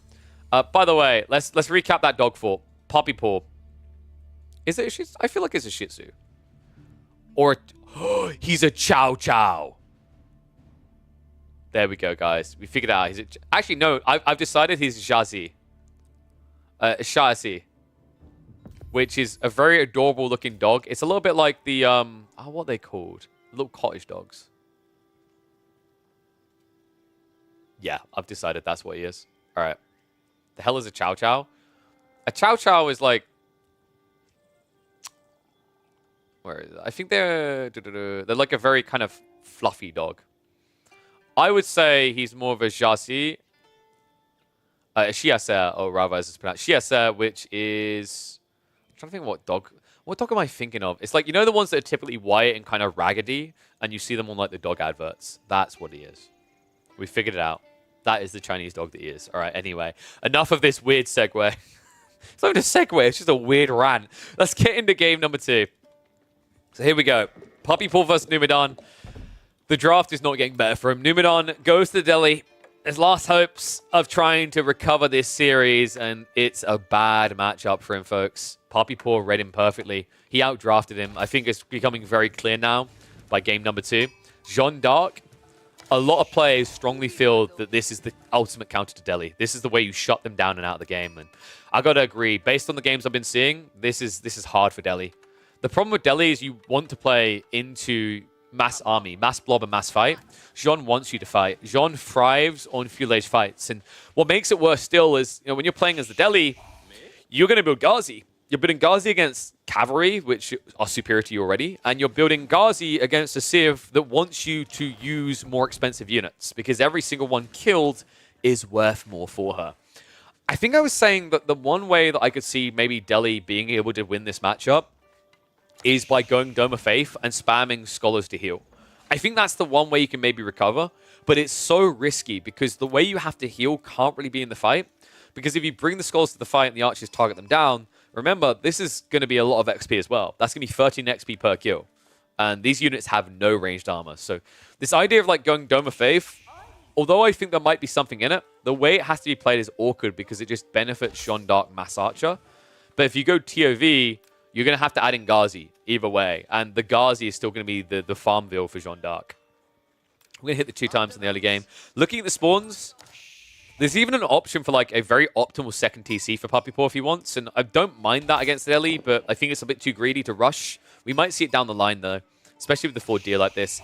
Other side of it, looks like we've got Retracted Deer, which is a nice start for Numidon. He needs to actually have something safe off to the flank, and Gold is going to have Berry a little bit further forward beyond. I think there's a risk that he might have to play a little bit too wide here. I also think that Puppy Paw has some safe options for Pocket Eco. This is a very wallable area, right? Just wall here, and then a wall around the back. To get Deer and Boar is incredibly worthwhile. So, Scout Hall in the end. 10-10. So, Numenor going to UV. His thought process is going to be, I have to open racks, right? Like, I don't think you can afford to go Ghazi as an opener here. You just won't have the ability and the time to heal, right? Like, the timing on these initial scholars, they have to be garrisoned. If you pull them out to heal, you're just not getting your tech unlocks. You're not getting Santi, you're not getting any map control. And if you're not getting map control, why the hell did you pick Delhi, right? So we're probably going to see a Rax first, which is pretty typical against Feudal Age Cav civs that have access to Knights. Right, so like when you're up against Rus, when you're up against French, typically that's your first instinct as Delhi is protect, and then come out a bit stronger a minute later. So tech up's complete.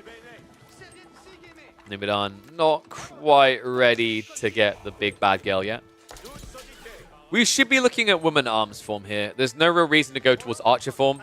You just need the extra armor. You need the tank ability here. Your opponent is definitely going to build Ghazi at some point, and he's going to have mass archers with attack speed buff, so you need the extra armor to try and live. Your goal with Jean in this kind of matchup isn't necessarily to fight with her as much as have her exist there. And there we go. Woman Arms coming out. Immediate move out towards the ball. Good choice here. This is one really nice thing when you play Jean in this matchup, is because the opening has to be racks, Puppy Paw's immediate instinct is take the ball. If you're up against a Ghazi opening, taking the ball could kill you immediately. But that's impossible in this game, and I love this detail from Puppy Paw. Once again, because it's a Spearman opening and not a Ghazi, it's not just the fact that Jean isn't threatened, it's the fact that your economy isn't threatened. So he moves out for the ball nice and early. And these type of things have snowball effects, by the way. Like, because you're out on the ball so early, now you can just escalate into more Knights at an early point due to a superior gathering rate. Nice little trick there by Numenor. He does actually pull the aggro on Pumbaa. But looks like Jean has reacted. Funnily enough, that shouldn't have even happened. Puppy Paw was distracted by something else with the Knights, so he didn't notice that Jean wasn't attacking. But now the ball is online, and it is going to be an outpost set up. This is a really logical approach coming out. I think Puppy Paw didn't need to get the outpost this quickly. His opponent hasn't built into a stables yet. And actually, in some ways, this is a negative what he's done. Because Puppy Paw built the outpost invasion of Numenor, I love Numenor's reaction. He does double blacksmith here. Why would you do double blacksmith? Because going for stables here is worthless now. Your opponent has already started to build up the outposts.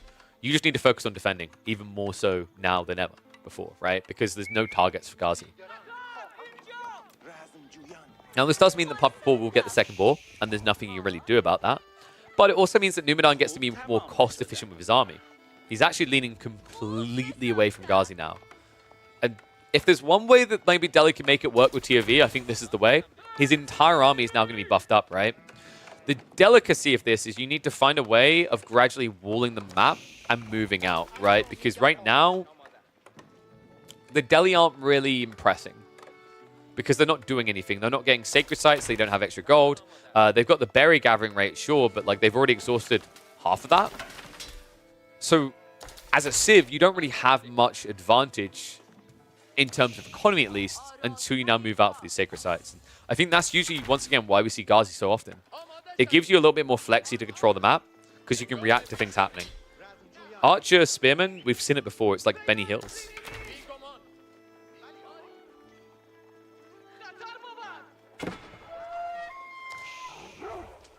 So shift out left side. If he actually gets enough spears, he could even think about contesting the outpost. It's not going to be like the cleanest. And I think it is quite risky to do here, especially when you're up against Women at Arms. If you don't have like 20 plus archers, you don't necessarily kill it quick enough. But for now, Puppy Paw, very slow on the escalation. Knights being added in. A few are trying to raid, but Numenor has actually split his troops the correct way. And John is moving out now as a result of that. This army actually can't fight Jean. I feel like the cleave's a problem here. It's actually kind of crazy to think that like you'd lose to Jean here, but if she gets 1 or 2 good cleaves, like the only way this is good is if you pinch her entirely, but with 2 or 3 archers, if 1 or 2 of these spears die, you can't hold her, right? So very dangerous. Looks like Puppy Paw is waiting for the Knights to get in position. A little bit surprised he doesn't want the fight yet, but showing a lot of respect to the power of that TOV. That means that Puppypaw won't be able to fight it now. Numidan's second wave's coming out. You could try to snipe him if he stops off to build the walls here, but looking at Numidan's wood count, I'm not really expecting a full wall in here. Instead, he's going to keep sending those knights around.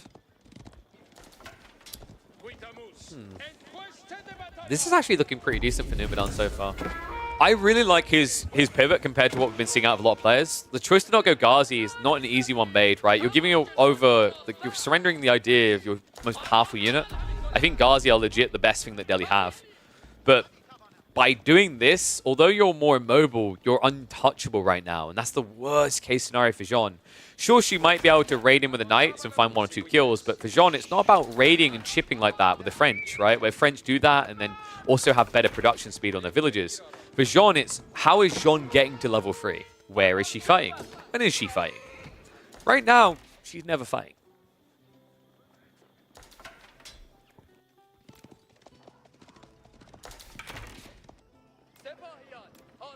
Puppypaw, of course, didn't even go for a second TC, so I'm not going to see eco-escalation there. They are going to keep pumping knights non-stop, though. That's what you can guarantee. When you see a consecration like this, if ever Puppypaw is not building additional knights, they've screwed their build up a lot. Extra stables even coming in, so we're actually going to ramp it up further. Okay, that's a problem. You can't afford losses like that. But a freebie on the other side. Scholar and Spearman goes down, so 21 XP. And Sacred Site does not get captured, so Numidan actually got baited there by the Knight. Now diving towards the outpost, though. This is a little bit dangerous. Jean can contest this, and Puppypaw's going to do exactly that. Pushes it away. Behind this, we have got Knights cutting reinforcements. Love this detail from Puppypaw. Jean. Whoa, girl. Oh my god, what? Wait, she's dead. Divine Restoration comes out. Big mistake made there. Oh my god, Puppypaw. Looked like a misclick there.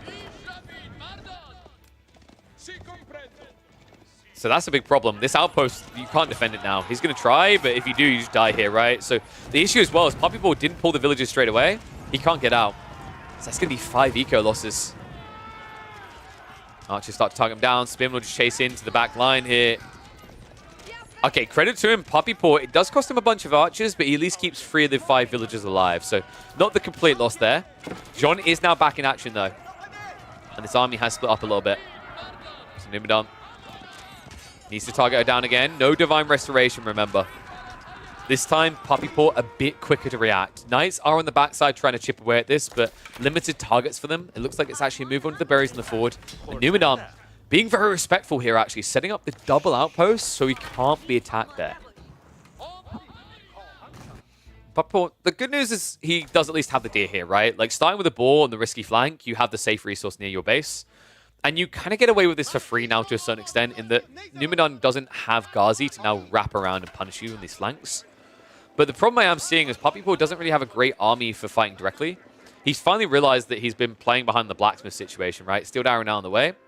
But if I'm Puppypaw, right now, my brain is like, okay, how do I now finesse level 3? Like, how do I get there without giving too much army over? Because Numidan is heading for this big blob that wants to fight. Do I cut reinforcements? Do I send Jean into the eco? Because right now, Puppypaw cannot feel confident about the idea of a direct engagement. Yumu now starting to wall in the Sacred Site, so this is where he gets a bit more freedom to move in. New outpost goes up from Puppypaw.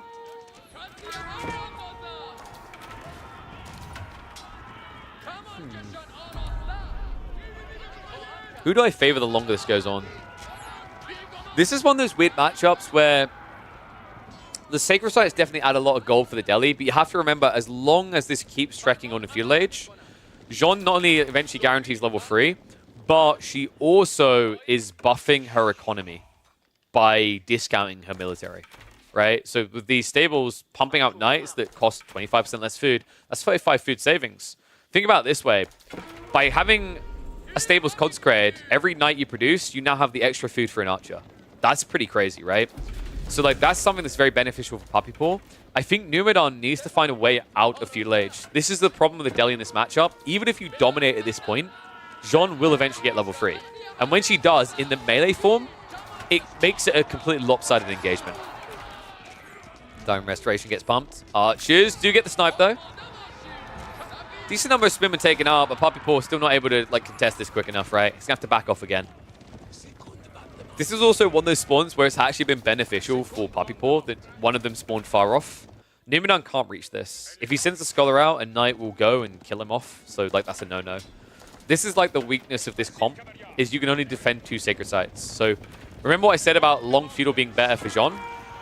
This could be a 30-minute feudal, right? Because you actually can't force a timer that ends the game. And that is bad for Numinon. Numinon? Oh, wait, that's a buyback. Okay, so dude, this is so much XP being missing out on right now by Puppy Paw. Like, sure, he gets a little bit of trade there, right? Kills 2 or 3 units, but now the amount of time he's dead, arguably you're missing out on more XP than if you just remained AFK. This game's looking really good for Numinon. I would love to see him start to kind of macro up a little here. Like, with this type of food and gold income, just find a way to start getting in towards Castle Age. Trade-outs are good for the time being. The thing you have to be careful of is not to bait yourself too much. Where this looks good right now, but it's always that encroaching timer of level 3, right? Even with these snipe outs, which I think, was this the 3rd death, I think, for Jean? So 3 deaths in 15 minutes is pretty good for the opponent. But Delhi need a little bit more, like I said. You can't be like these other civs where you see level 3 and you go, okay, I'm going to tech up now. Because if you do that, you're going to have an army of like 60 that can't be upgraded quick enough. Up cool. Trading out the archers. Neck and neck on the count. He's actually keeping the spearmen completely away with the knights. This is kind of interesting, actually, because it's a bad trade, realistically, for Puppy Paw to commit to. Numinon's archers are better. Remember, 20% faster attack speed. And you're already seeing that in the result at the end of the fight, right? 20 compared to 30. Interesting. I thought maybe he'd try to send the knights in towards the economy.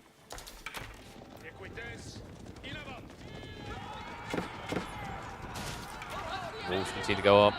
Good point being made here about waiting until Jean's back up. The reason why Puppy Paw's not doing it is the wolves. Numinon is forcing this fight with the placement of wolves. He knows that Puppy Paw can't allow this to be contained because he's building only knights. He doesn't have a torch through. So this is intentional behavior by Numinon. Puppy Paw means he just doesn't actually have the big bad lady here. Archer count still struggling a bit.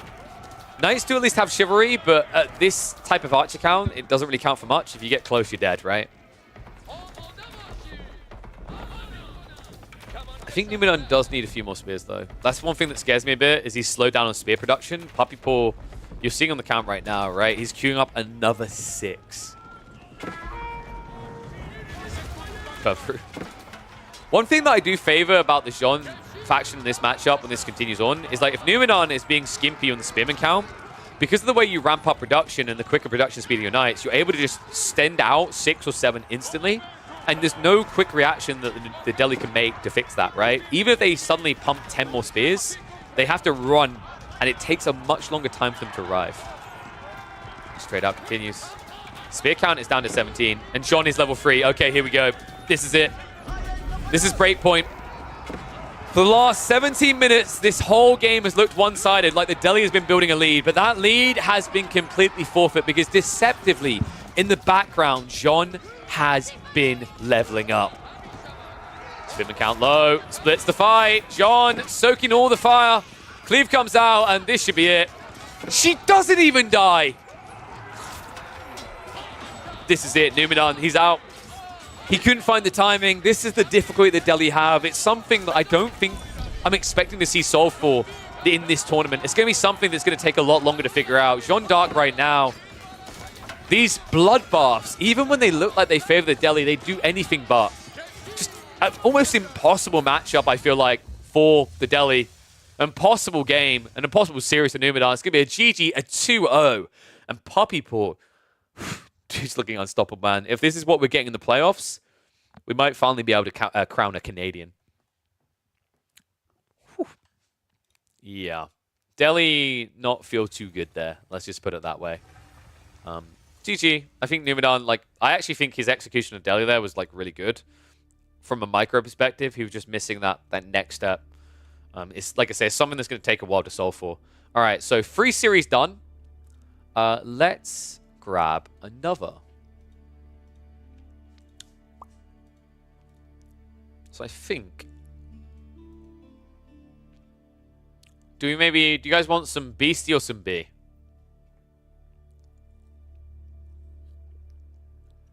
Actually, or Beastie or Wham? Beastie or Wham?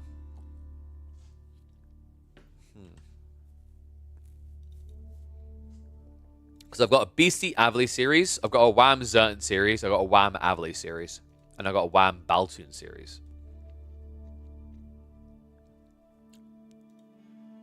We leaning Beastie, I guess? Okay, let me grab the Beastie. Do I need to put a poll up? Jeez, I'm going to put a poll up. Who to cast? Wham, Beastie, B. 1 minute. Get voting. Go, go, go, go, go.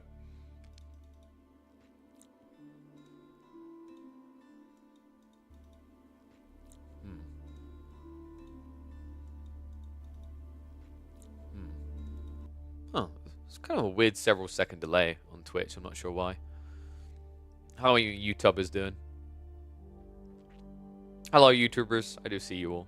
I'm checking in occasionally. So, let's see. 222. Good God. Why do you... I don't know how it is you all always do this. Like, there we go. I feel like every time I put a poll up, it ends up being a draw. Like, why are you making me make choices? Come on. All right, so let's see. What Wham series did we have? We had Avli, Baltoon, or Zerton. I think...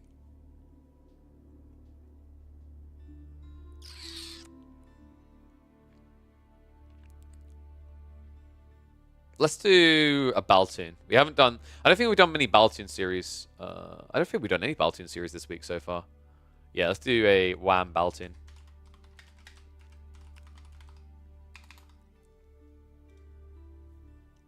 And there we go. Update that. Let me grab the draft now, and we'll see what we're parting with here.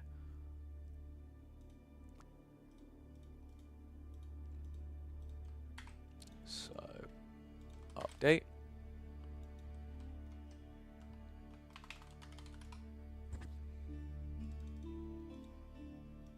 And then boom.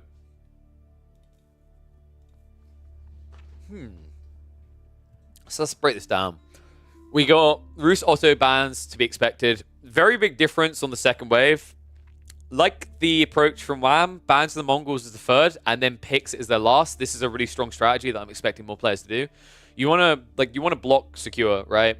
So you ban away from your opponent, and then you save it until last. There's no reason to rush at that stage, right? Like, I've seen a few players do this thing where they will basically ban, say, the Mongols, and then pick the Mongols straight away, and I'm just like, right? Because remember, it's ban, pick, and so on and so forth, right? So, like, you ban these two away.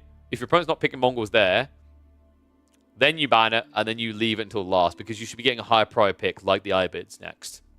On the other side, I think Baltoons is a bit weirder for that. I don't like that they banned the Chinese third, and then picked it second. Like, that doesn't make sense to me.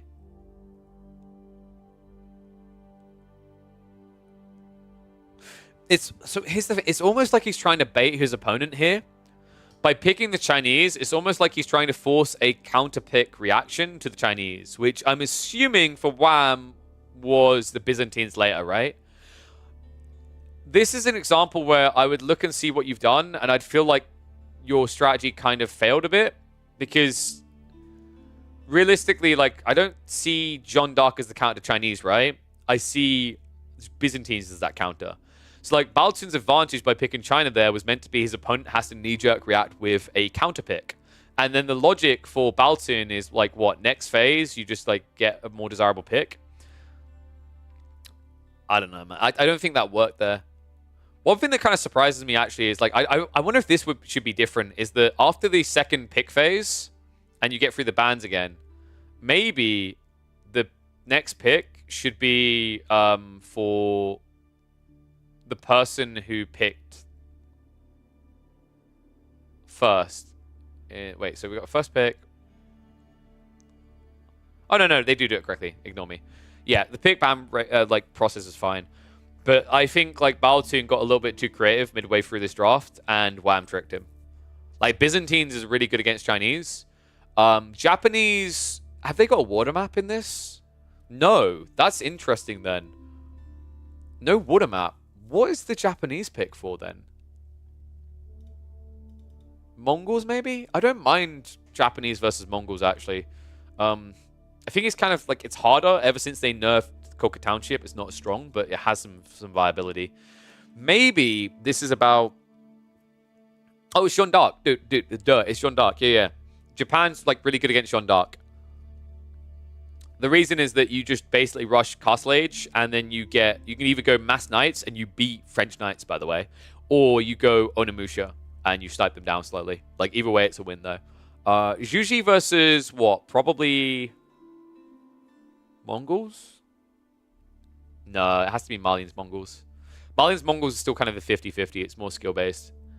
So, opening map is going to be on Gorge. Oh yeah, this is Iobid pick then. Baltoon has to be expecting Iobids. So your counter pick here is what? Is it Japanese? Yeah, but then you don't. Wait, but then you don't have anything for Jean. This is what I mean. I do think that Baltoon kind of got outdrafted a bit here. And yeah, I can confirm it is going to be Japanese versus Iobids.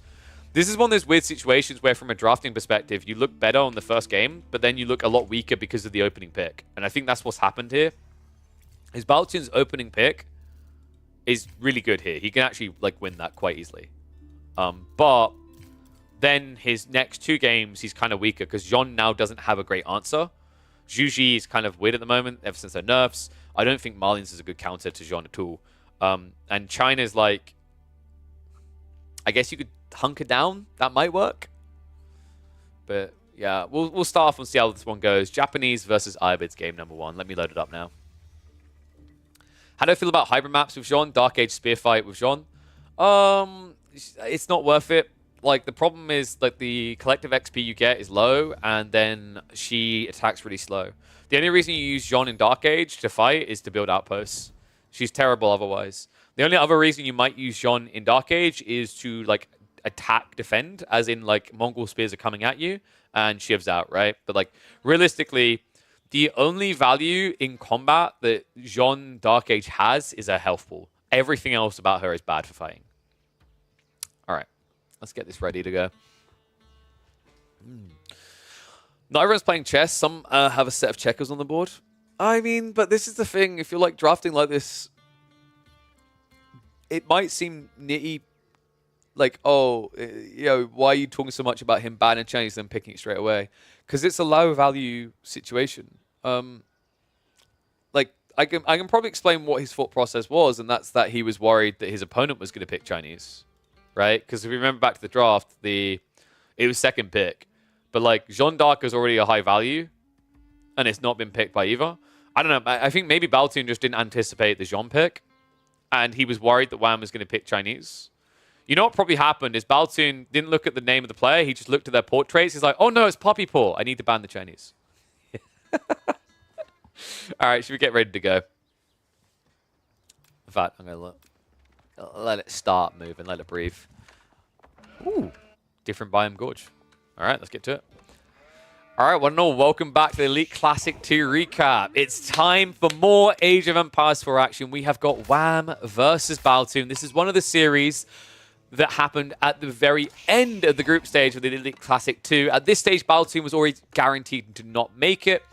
Wham was still hotly contested, I think it would be fair to say. Like, I think Wham, in the end, he was looking at a difference between ending up in the second place, which would put him in the round of 6, or having to start in the round of 8, which is a lot tougher. So this series mattered a lot for him. For Baltoon, it was just more about getting your hands on more Moonies. Let's see what he can do here. Very interesting draft. We were just talking this through. Baltoon had a very kind of funky moment where he banned the Chinese and then picked the Chinese as his second pick, which is a little bit odd. Typically, your second pick isn't going to be what your previous ban was. If you ban something early, your opponent can't get it now. So you want to hold on to it until the very end of the draft.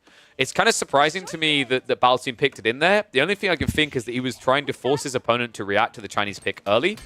Unfortunately for him, Wham got Jeanne d'Arc, right? Like, so it already looked good and it forces Japanese follow-up. I do think, based on the draft, this is a decent matchup. Of all the options Baltoon had to open the series versus Ibids, this is his best option. And bloody hell is it off to a good start. 13 sheep. So it's actually going to be 13 on the other side, but remember, this is Ibids, so that's actually really impressive for him. So let's talk about this bit, because this does matter. We're going to stay on 2 times speed for the early game. I think it's pretty good to just get us a little bit deeper, because I'm expecting castle and castle. I think Japan actually can solve for Ibids quite well. Their timings are really effective. Their options are pretty diverse in the openings in the castle age. And the first 2 minutes follow-up is really strong with an Onimusha plus Mount Samurai play. On the other side, Ibids are a little bit more one-dimensional and predictable in that way. So, like, of the civs that Baltoon had available, because he had his hands on the Rus, sorry, not Rus, the Malians, the Chinese, and the Zhuji, I think those civs would all have performed rather worse here up against Ibids. But the problem now is because Baltoon used the Japanese here, he doesn't have an answer to Jeanne d'Arc later in the draft. Tech up's complete. Wham. Did go for the Desert Raiders. This is to be expected. Like, you're up against a civ that wants the fast castle. So the whole value point is meant to be by going for the Desert Raiders instead of Growth Wing. Yes, you have less eco, but you push your opponent off of their timing. I do think of all the civs in the game that do something greedy, this is the civ that Desert Raider is weakest against, and that's because of the natural outpost play that most Japanese players can freely do. Any other civ has a problem because, you know, arrow slits is not very affordable. You would have to spend a lot of time walking out stone. For the Japanese, that's not a problem, remember. When they gather gold, they gather stone. So they already have arrow slits potential. What I love here is because it's only one Desert Raider, Baltoon is not overreacting. This is a very smart approach. Against, say, like a standard archer, some lombos or whatever, you'd have to get arrow slits to be protected. Up against Desert Raiders, the outpost itself is good enough. The Desert Raider's already been hit hard enough. I think that initial flurry of arrows mattered a lot here. Wham, he's not going to have a quick tech up timing here. It's going to be the full 2 minutes. He's going logistics. Wait, no, this is growth. Dude, this is... Please don't let it be growth. Please don't. Please. Don't. Don't. Don't do it. It's going to be growth. I think you guys can tell why I was muttering, don't do it. This keeps happening, man. It's such a big difference as well in this matchup because you're both going to be aggroing the map. So you've just exhausted. Like, dude, all of the berries are going to be gone before you've aged up. That's bad. That's really, really bad. That's 600 extra safe food that's gone. In a game where the difference is that your opponent exhausted a lot of his berries, but like he didn't have to wait, right? He munches them down much quicker once Takazaiku's in, so it's an efficient play. It's in a game now where your opponent has Kura Storehouse, so he has permanent food. And you both got a similar sheep haul. So you can see, like, when you do the count, it's 9 to 12. But the difference is that because of the extra farms that Baltoon's getting added in here, he's not going to run out of food as quickly here. So yeah, pretty rough what he's done.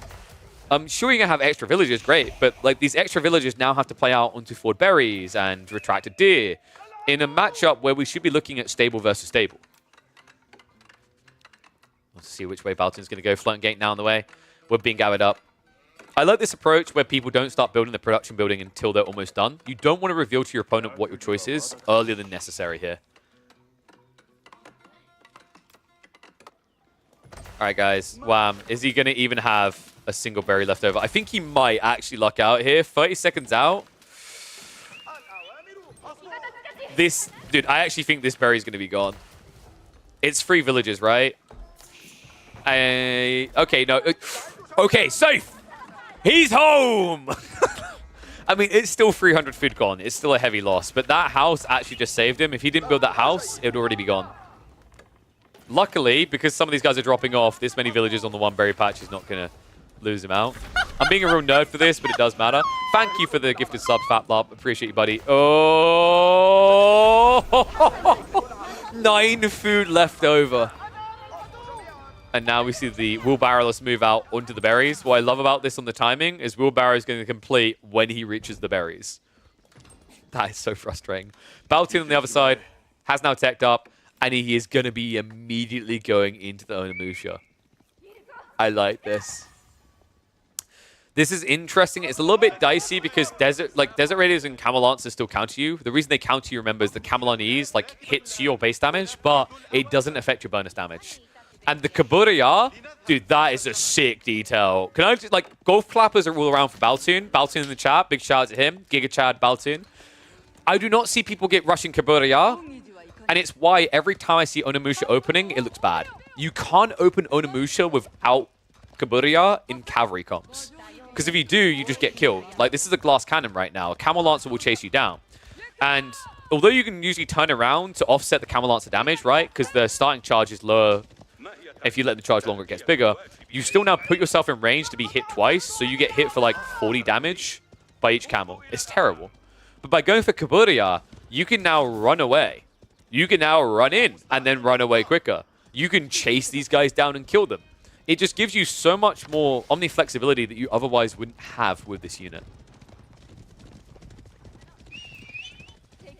Moving out onto the berries as well. He's trying to force a fight. Dervishes are being produced. Wow, I'm very greedy with this opening. Onimusha are going to find value as well. No Steel Dagger coming through. Body block. Dude, yes. My boy, Baltoon. That was sick. Scout heals. So he tanks with the unit that is less fragile there, right? Like, honestly, I wouldn't even mind seeing, like, a Stables follow-up now. I think this is the logical play, is when these Camel Lancers start to scale, you get scared. So you do eventually need to get your hands on a front line. The Mount Samurai aren't meant to win the fight against Camel Lancers. They're just meant to absorb the blow. Onimusha, a little bit of a mismicro there. Baltoon, not willing to turn around because there is a Desert Raider in here now. Remember, you are a cavalry unit, so these Desert Raiders will slap the crap out of you. He needs to get out of here cleanly. Wham is not making it easy, though. This is a great wrap. More troops on the way. Kaburaya still on cooldown. This is the trade-off of going for the economy, right? But the reason why Baltoon made that choice, he would have seen the berries, seen his opponent was out here, and his immediate thought process would have been, why are you on that food already? Answer, okay, you've drained, you're safe. So that was a really risky play by Baltoon, but the reason he done it is because it's slowing down the mass camels, right? Like, you can't get as many out. Speaking of the camels, this one's ambitious. Bold. Bold to go for one of the more risky relics straight away, but remember, this is a relic race between the two. They both have access to religious figures. Shinto's coming out for free, and Dervishes coming out for quite the pretty penny. Second Yorishiro. Should have been dropped what? Yeah, Forge. Stables follow up, so this is where you add in Mounted Samurai just as a tank. That's all their goal is. The reason why he chose Forge over Stables, by the way, is he doesn't have enough gold to justify Mount Samurai and Onimusha at consistent pace. So he actually needs the passive gold. Onimusha. Trading out the archers before the mass gets too big. Camel Lance. Oh, they're switching. Wait, but Baltoon? It's all a bait, guy. What? Oops. Okay, let me explain what happened there. This Shinto wallowed so loud that he had an asthma attack. The camels didn't kill him. He actually just died because asthma inhalers were not created for another 600 years. So there you go. You have your explanation. Funnily enough, the relic should still be his, though, right? New Shinto's on the way. He actually killed a lot of units of that. Wow, I'm trying to contest that area. It did cost him dearly. Onimusha, need to be a bit careful now. Now you're facing off against archers. The Mount Samurai have to come out. I love that he's content to still take these fights because the mass isn't there yet for Wham. Wham also doesn't have Steel Dagger, which is a big no-no. Like, you're playing archers. The funny part is actually that Steel Dagger is there for Baltoon, even though it's less relevant for him. Like, okay, so Steel Dagger is very weird on the Japanese, because until your opponent has Undermesh, it's not high value. And what I mean by that is, like, +1, you're already at 10 damage. If they don't have Textiles, you're already 5 hitting, right? The difference here is obviously Textiles is in, and also the other issue is, like, his opponent has Undermesh. Once he has Undermesh, it becomes more relevant to stay a good rating unit. But I love the Uma Bannerman timing here. Such a strong unit. Uma Bannerman almost completely offsets the effect of the Camelonese, right? It's 20% less damage, but 15% added on. So really cool read there. Not an ideal use of the first one, I'd say, Baltoon. I'm not sure who you're looking to strike the Fear of God into, your own people or the enemy there, but that Uma Bannerman looked like he may have been on something. Food levels are getting a bit high here, so gold is going to start coming in as the relics are being banked. There's still one relic left, and it looks like it is going to be going to Baltoon here. It's the one closest to him, so really well played here.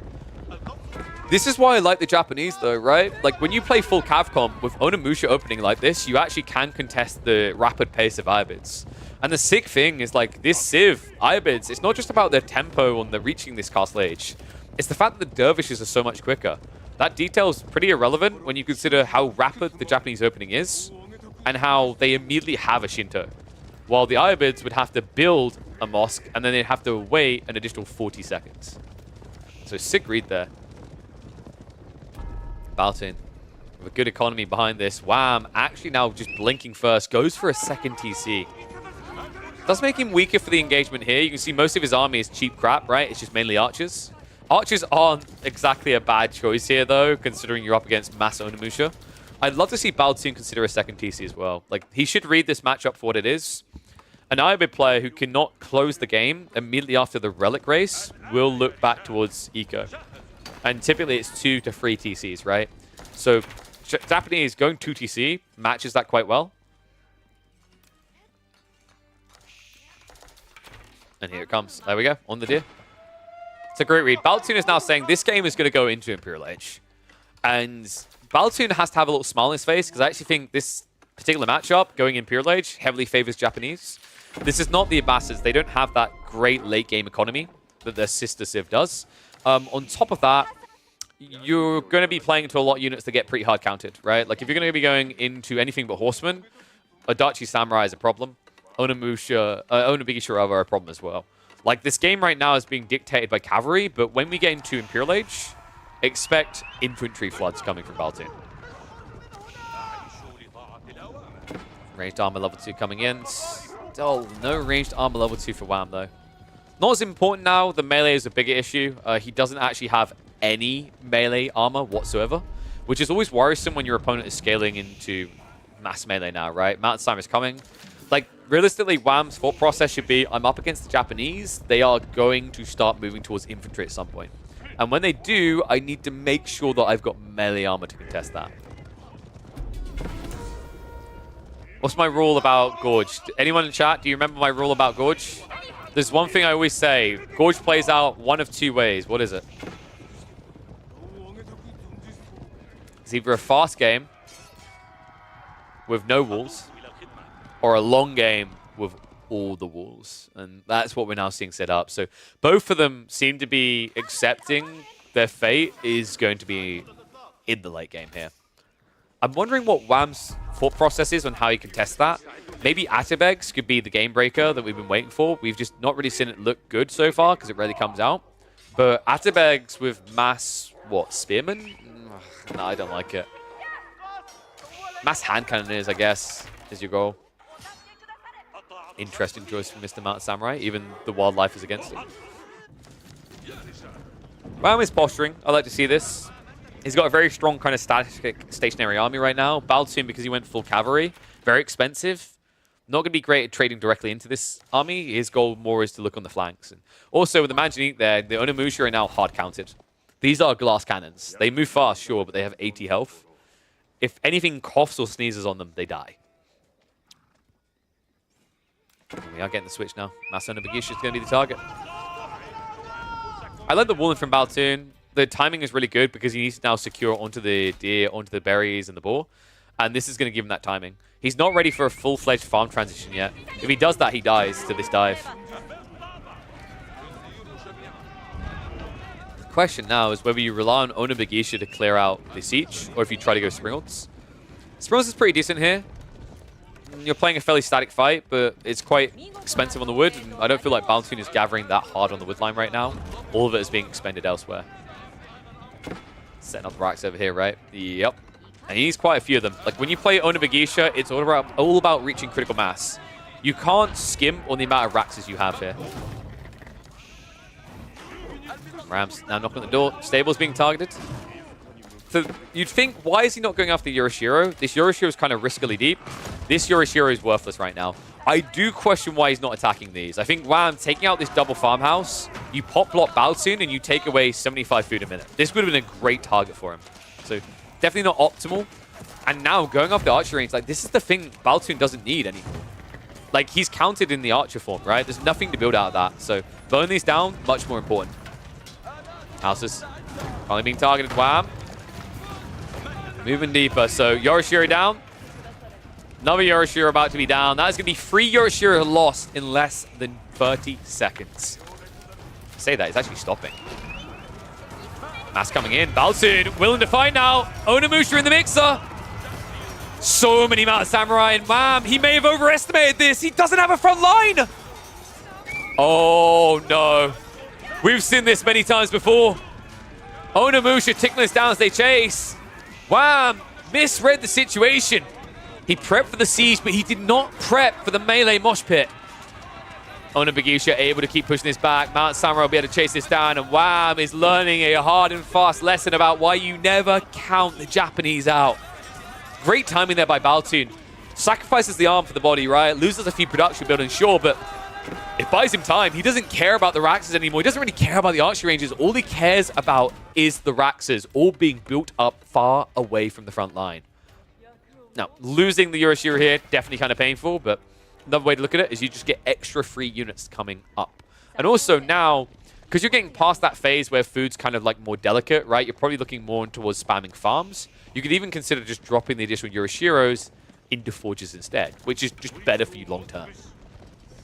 Like, I think I've talked about this before, that I think the optimal way of playing the Japanese is 1 or 2 of your opening Yorishiros go into farmhouses. Not the first ones, but the later ones. So you can keep affording the spam. And then afterwards, you want to delete those farmhouses because forges are better once you have the farm set up. So I don't want to say Wham helped him, but kind of. Like, you've got more Yoroshiros, you've got more flexibility. You could even consider dropping in the secondary TC if you just want to inflate now. Wow, now they're switching to Golems. Ooh, this is kind of interesting, actually. Baltoon hasn't read the Golem switch. So Wham does get an opportunity to strike here. The problem is that because he's currently on Onimusha, this is a raiding unit. It means it's quite likely that he's just going to accidentally discover that you're building Golems. Wrapping around. This is a lot of ladies. 24 of them. With the Bannerman aura as well, this is a pretty quick torch through.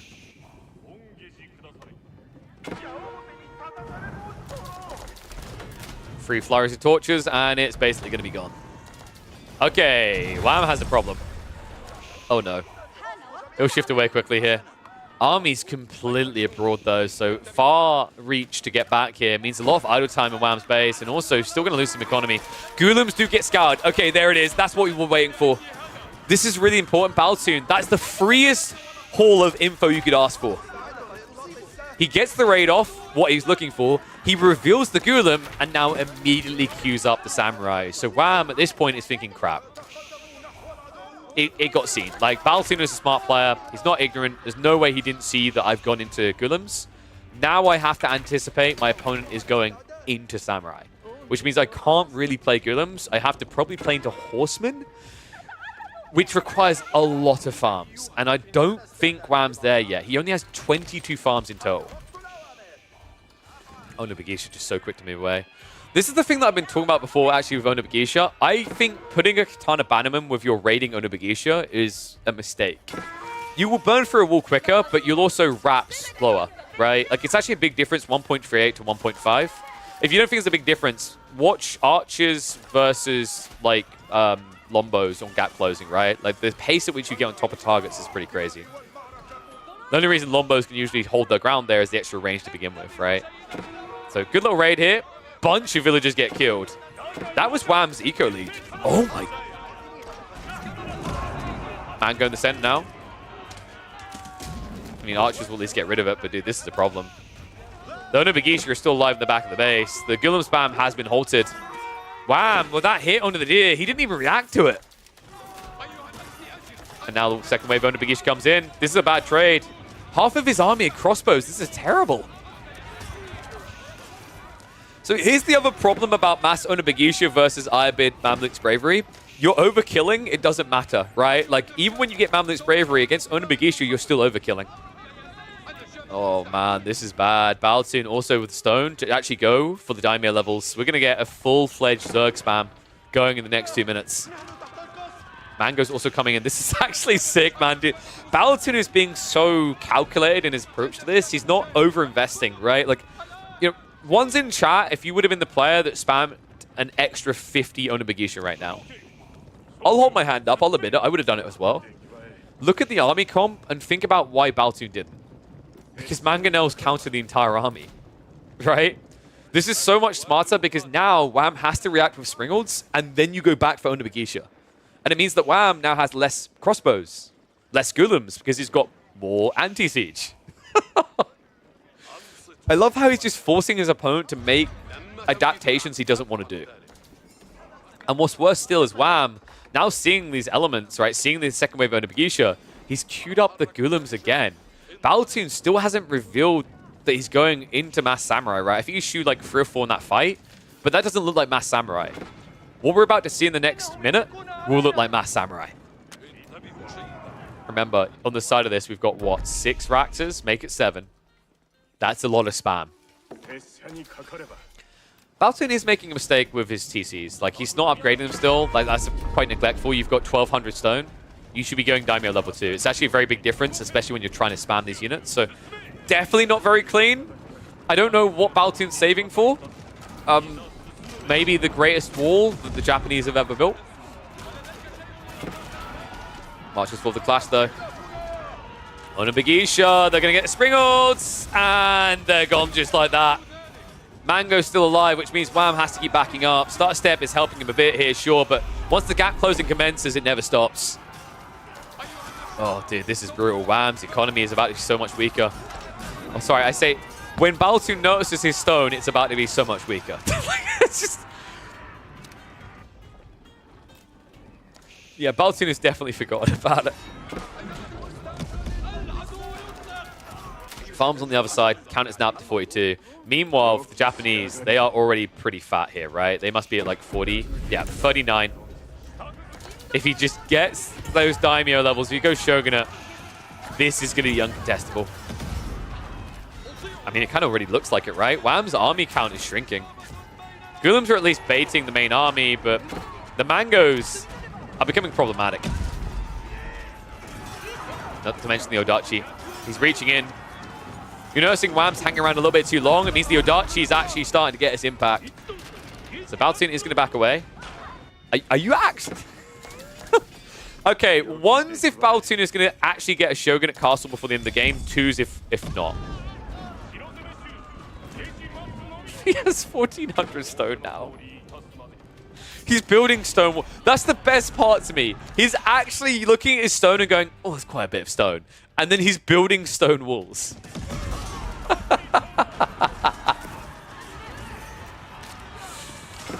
The crazy part is he's still winning these fights. Onibagisha in again. Mangos and Springald both going to be sacrificed here. Looks like he actually might be able to get the Mango out. But still no answer now to the siege from Balatune.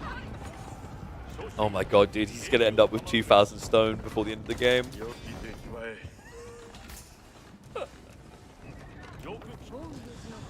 Balatune's like, this is just a test. We're just seeing what the limitations of Japan is.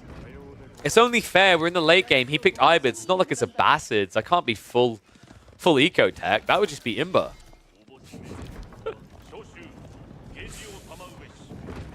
The funny part is if Balatune had actually got Daimyo level 2 when he could have got it, he would actually be able to just tech Imperial already and still have more troops. Because it's been like, what, I want to say 4 or 5 minutes? It's been quite a while.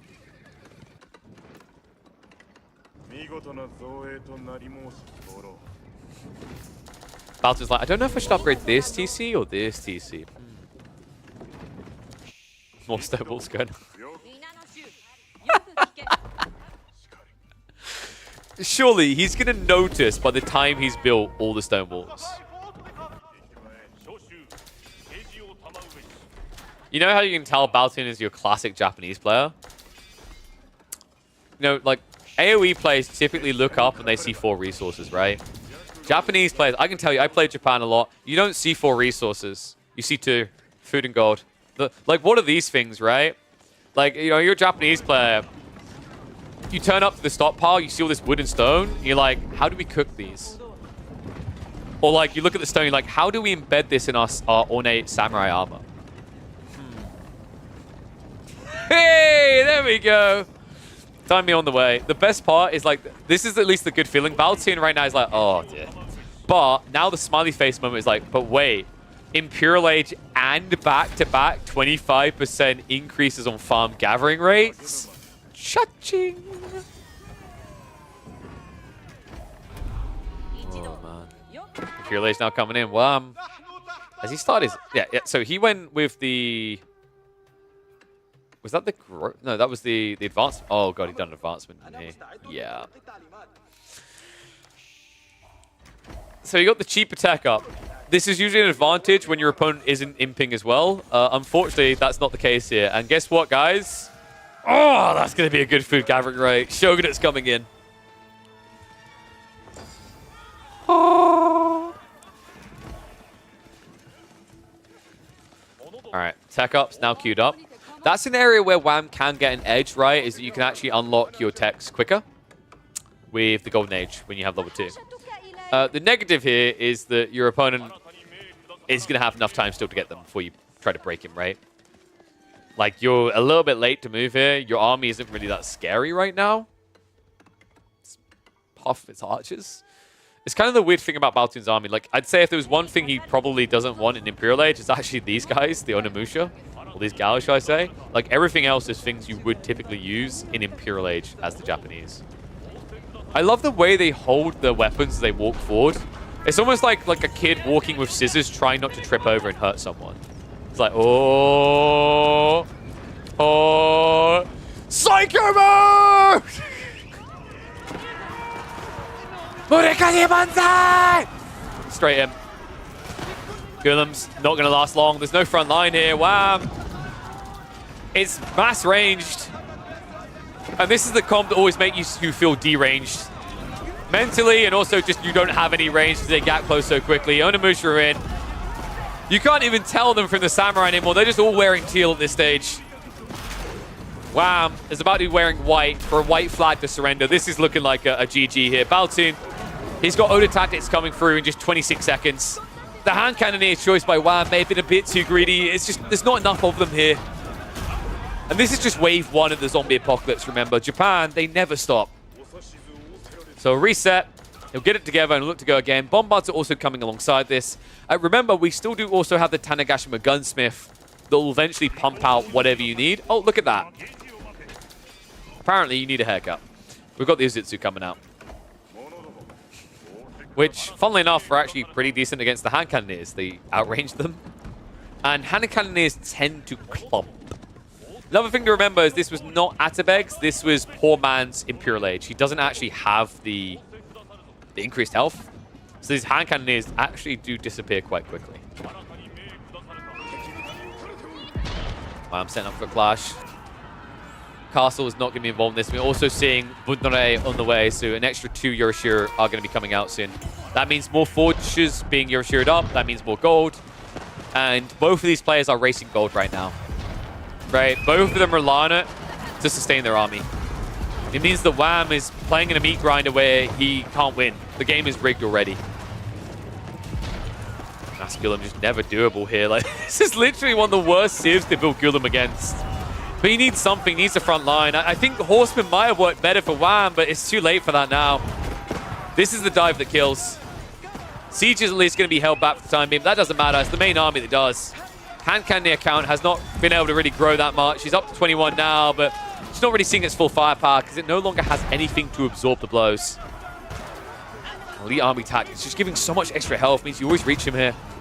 WAM retreating to the base, but this is going to be it.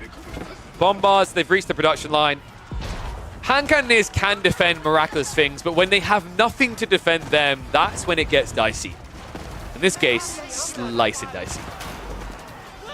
Cool game by Baltune.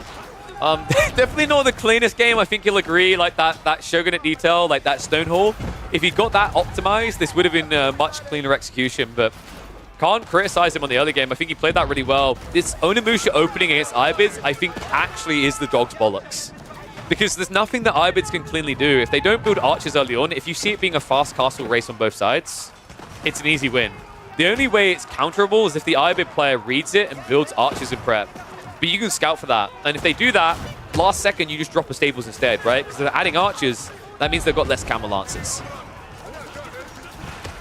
So game 1, going to be going to Baltoon, but folks, remember this is a best of 3. We've still got at least bare minimum 1 more game in this series. And Baltoon, although he started out strong, we did mention this draft-wise, he's now crippled. He has no solution to the Jeanne d'Arc faction. Jeanne d'Arc is essentially a free win in the series. The question now is whether Wham is going to pull it out in game number 2 with his back up against the wall, or make it cruise mode when it comes to that third. I'm expecting Jeanne next game. And honestly, just reviewing the draft with how it stands, with what, you've got your hands on Marlians, Chinese, Yuji, I don't think you have a golden egg, a golden solution to that Johnny issue. Wham. Pretty much just processing the loss right now. Like, you can't get an army together anymore. If hand cannon is his solution, they just take too long to come. So there it is. He calls it. Game 1 is going to be a win for our Scandinavian. But can NA strike back? We're going to find out. So get a point on the board here. Baltoon opens us up looking strong. Love to see the Japanese just actually winning more and more of these matchups. I'm a really big fan of them. I actually think they're a very fun civ. I want to see more designs akin to the way that civ functions. And it's more matchups that, like, I don't think a lot of people rate them highly in. They're proving they can take on. So let me get the data up. We'll prep for game number 2. How do you beat late game Mass Samurai that is backed by huge eco? Depends on the civ, really. Crossbows or hand cannoneers can be pretty good. Even like the ideas of mangoes in choke points is pretty effective. Your biggest goal really is to try and strip gold away from them, though. Like, Japan is a tempo civ because if they run out of gold, they run out of steam. So your goal is to take that away. So game 1 did go to Baltoon. Let me find it. Is this it? Where are we at here? Give me a sec, guys. I'm blind. There we go. So game 1, a win for Baltoon. Game 2 is going to be Coastal Cliffs. Okay, so yeah, Wham, he's going to go for Jeanne d'Arc. Back up against the wall makes a lot of sense here. I think Jeanne d'Arc is... I don't want to say a free win. I never like to say free win, but probably as close to as you can think here. Like, there was no better choice. You could have tried Chinese, but you would have been stuck at home. And then your opponent could potentially just fast castle you while building knights alongside it. So, game 2, I heavily favor Wham here. Baltoon would need to execute perfectly. He'd also need a favorable spawn. And we've already said before that this map's a bit tricky. If you don't get a lucky spawn, you're already behind. And Baltoon, it's not a terrible one, actually, to give him some credit. He's got 2 golds close together on the side. But this now becomes a hot spot for Jeanne to contest, right? So I'd love to see him just prioritize a wall here and not engage with this whole idea of needing outposts and needing plenty of units. But that still leaves the rest of the map for Jeanne. Jeanne, a civ that will play on those boards. She will play on those deers, and she will get an edge there. So let's get to it. Game 2. Coastal Cliffs, remember, this is basically Dry Arabian Slim Fast. We're going to hit the 2x speed just for the initial rotation to see how they both do. Ooh. Oh, this is... Okay, Wham has a recovery with the back sheep, but that's not an ideal start there. Baltoon outscouted him. He pulled to his side of the map, took extra sheep away there, and still has the return for his own side. So, realistically, Wham probably wants to just dart up towards this ball location here, knowing that Baltoon came out here first. So he didn't check the back corner. So great read there by the Canadian. Had he done what most of us would have done and gone for the back corner first, he'd be behind. He'd actually have given probably 2/3 of the sheep over to the Malians, which is pretty bad for Jeanne. You want to have that extra food, as you are pretty premium when it comes to your food usage. Unfortunately, it looks like they actually found the empty blob. So final scout hall is going to be... Oh my god. All right. It didn't matter. He didn't see the sheep. This is pretty rough. The upside for Wham is that if Baltoon plays your classic Malians and doesn't come out of his base, he can play pocket resources. If I was Baltoon in this game, and I'd been prepping this map, and I understood just how many sheep spawn on it, and I checked my sheep count and saw that I had 16 sheep, I'd understand that Jeanne doesn't have many sheep to work with. So you could look to play a prolonged feudal as the Malians, where you go into, say, Donzo's Sofa. I think Donzo's Sofa is actually an unexplored comp, but I've been seeing a few players adding in Sofas in Feudal Age at the moment, and I've got to say, I'm really impressed. They're very strong, even against civs like Jeanne d'Arc, because remember, Jeanne d'Arc, no matter what form you choose, she's an infantry unit.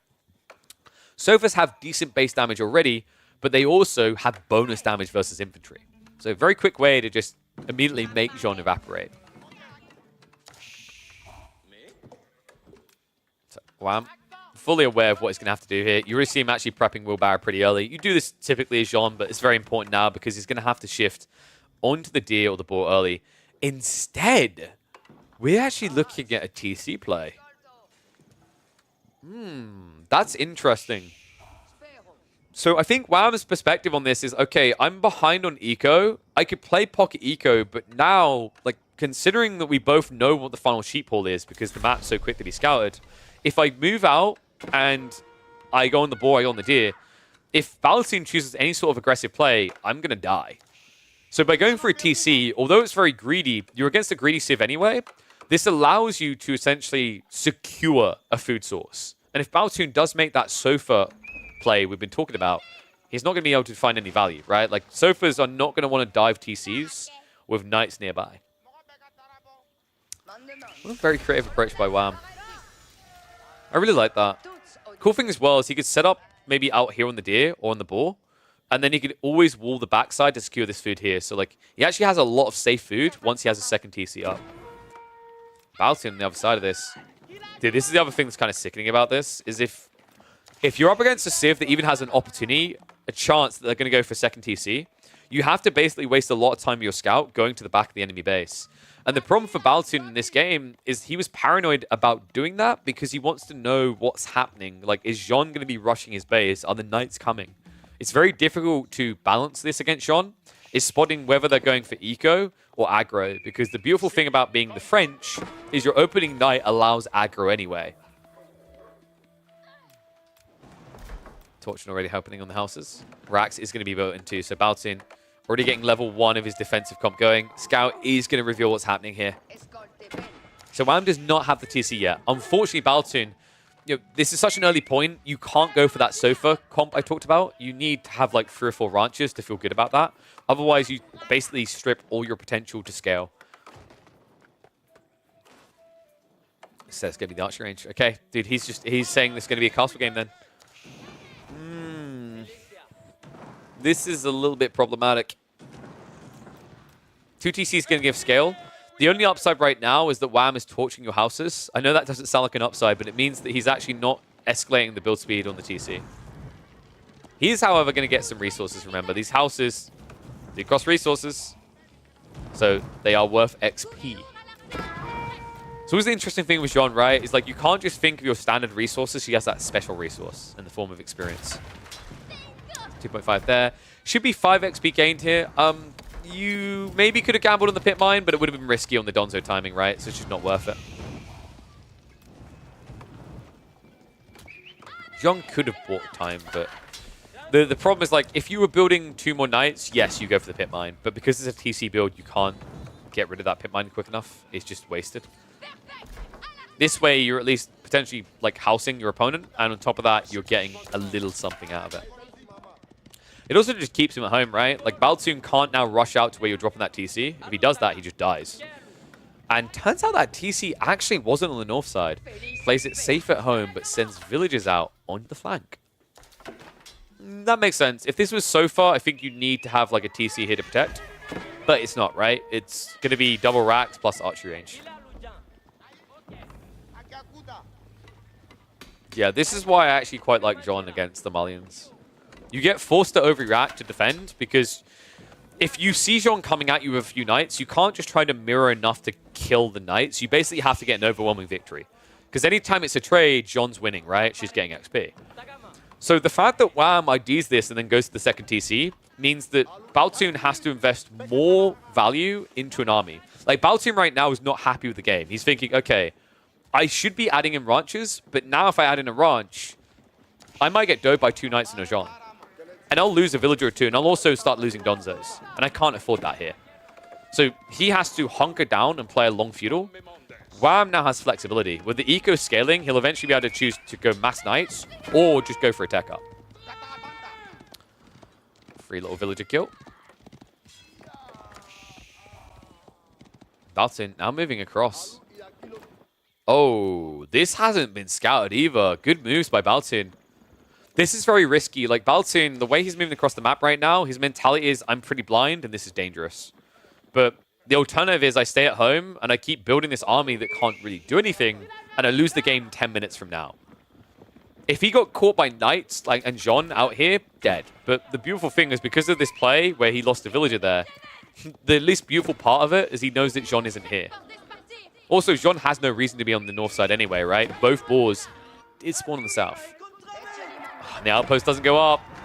Well played timing there. Wham! Instincts drove him in the right direction. Unfortunately, it just brought him there a little bit too late. Wham. What? He was distracted. That's an expensive loss at this stage. His army isn't very big, and he needs every unit, considering Baltoon now has kind of a window. If he starts to just scale and keep pushing towards the enemy base, he could try to shut this down. He could do something very weird with the mines that we don't see often, which is a feudal GG. I think that's exactly what Baltoon's trying for as well. Wham's getting the archers together. Knight count is not great, though. Jav count is scaling quite quickly. This is all in. There's no ranch power behind this. This means that Baltoon peaks in the next 2 minutes, 2-3 minutes, right? Like 5 minutes at cap. It depends if you can start fighting right now, though. Wham just needs to buy time. This 2 TC play already has him ahead by several villages. Baltoon, correct me if I'm wrong, he doesn't have siege engineering, right? No. So no Ram immediately to deal with this. That could be Wham's saving grace here. TC's going to get garrisoned. Deer are spawning behind it, so this is a pretty safe spawn. Baltoon needs siege engineering if he's going to break this. Weirdly enough, he prioritizes the undermesh, though. I kind of don't like that, because now you've delayed your ram timing by 2 minutes, right? Like, siege engineering is going to take, what was it, 30 seconds, if I remember correctly? And then it's going to take you about 30 to build. So this heavily cripples your timing when taking out that second town center. By the time you'll be contesting it, Wham will be 13, 14, 15 villages ahead, right? And that's enough that at that stage, you're going to start seeing the power of the Knights and Archer spam. Especially considering the consecrations that are making this more affordable. Baltoon instead is going to shift north. I get why Baltoon is doing this. Like, just a reminder of how this game began for those that are tuning in late or didn't notice it. Sheep count. The sheep count is the difference. It's why Baltoon gets this opportunity in a game that otherwise he wouldn't have it. Is Wham messed up a little in the rotation. He didn't go deep enough when he got so little sheep. He got panicky. He went back for the safe corner, which usually has like 2 or 4 sheep. And Baltoon understood this. Like, the sheep count, I think in grand total between the two is like 22-ish on this map, something like that. So 22 or 24. So getting 16 sheep is such an overkill. Like, it's a huge advantage in these type of games. I think that's been one of the most impressive things to me, is how much players have improved identifying what sheep count means and how to activate it as an opportunity to kill, right? It's why we've been seeing a lot more feudal and early Castle Age finish games. Baltoon only seeing a single javelin around here. His time is passing, by the way. Like, he's floating way too much gold now, courtesy of the effect that you get from the Mansa plus the pit mines. He's even actively gold gathering, which is kind of weird here. Food and wood is what you need. I think, arguably, you need maybe even archers added in. Probably not. Probably just more javs. You could even be playing pocket resources, which is risky, but the way the Baltoon's playing the game, like, you just need to take the map for everything that it is.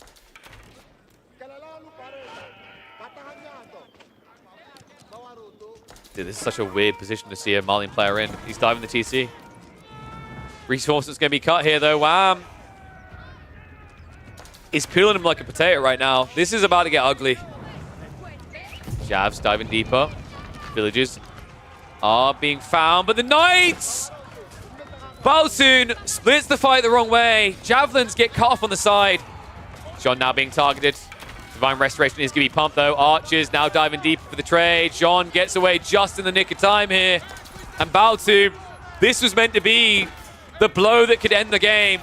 It is just not the way he intended. Knights now commit in. The Donzo is going to get cleared up.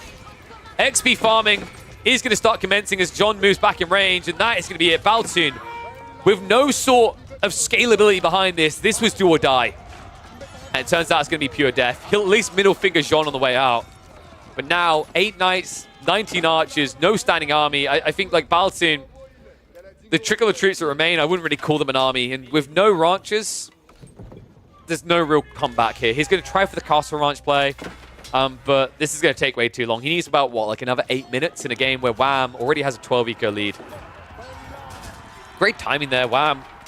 We've seen this just be the undoing of many a feudal push-in. If you're not able to starve the map, if your opponent has enough eco behind, I feel like you just have to keep scaling and scaling.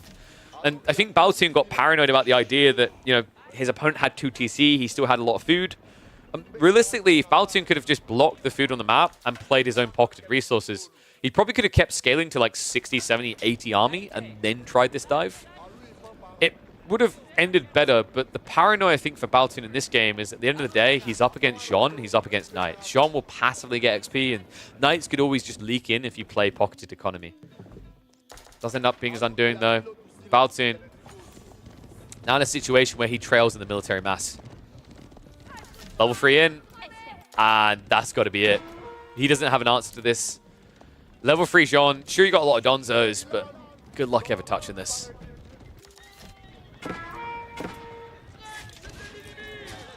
Wham.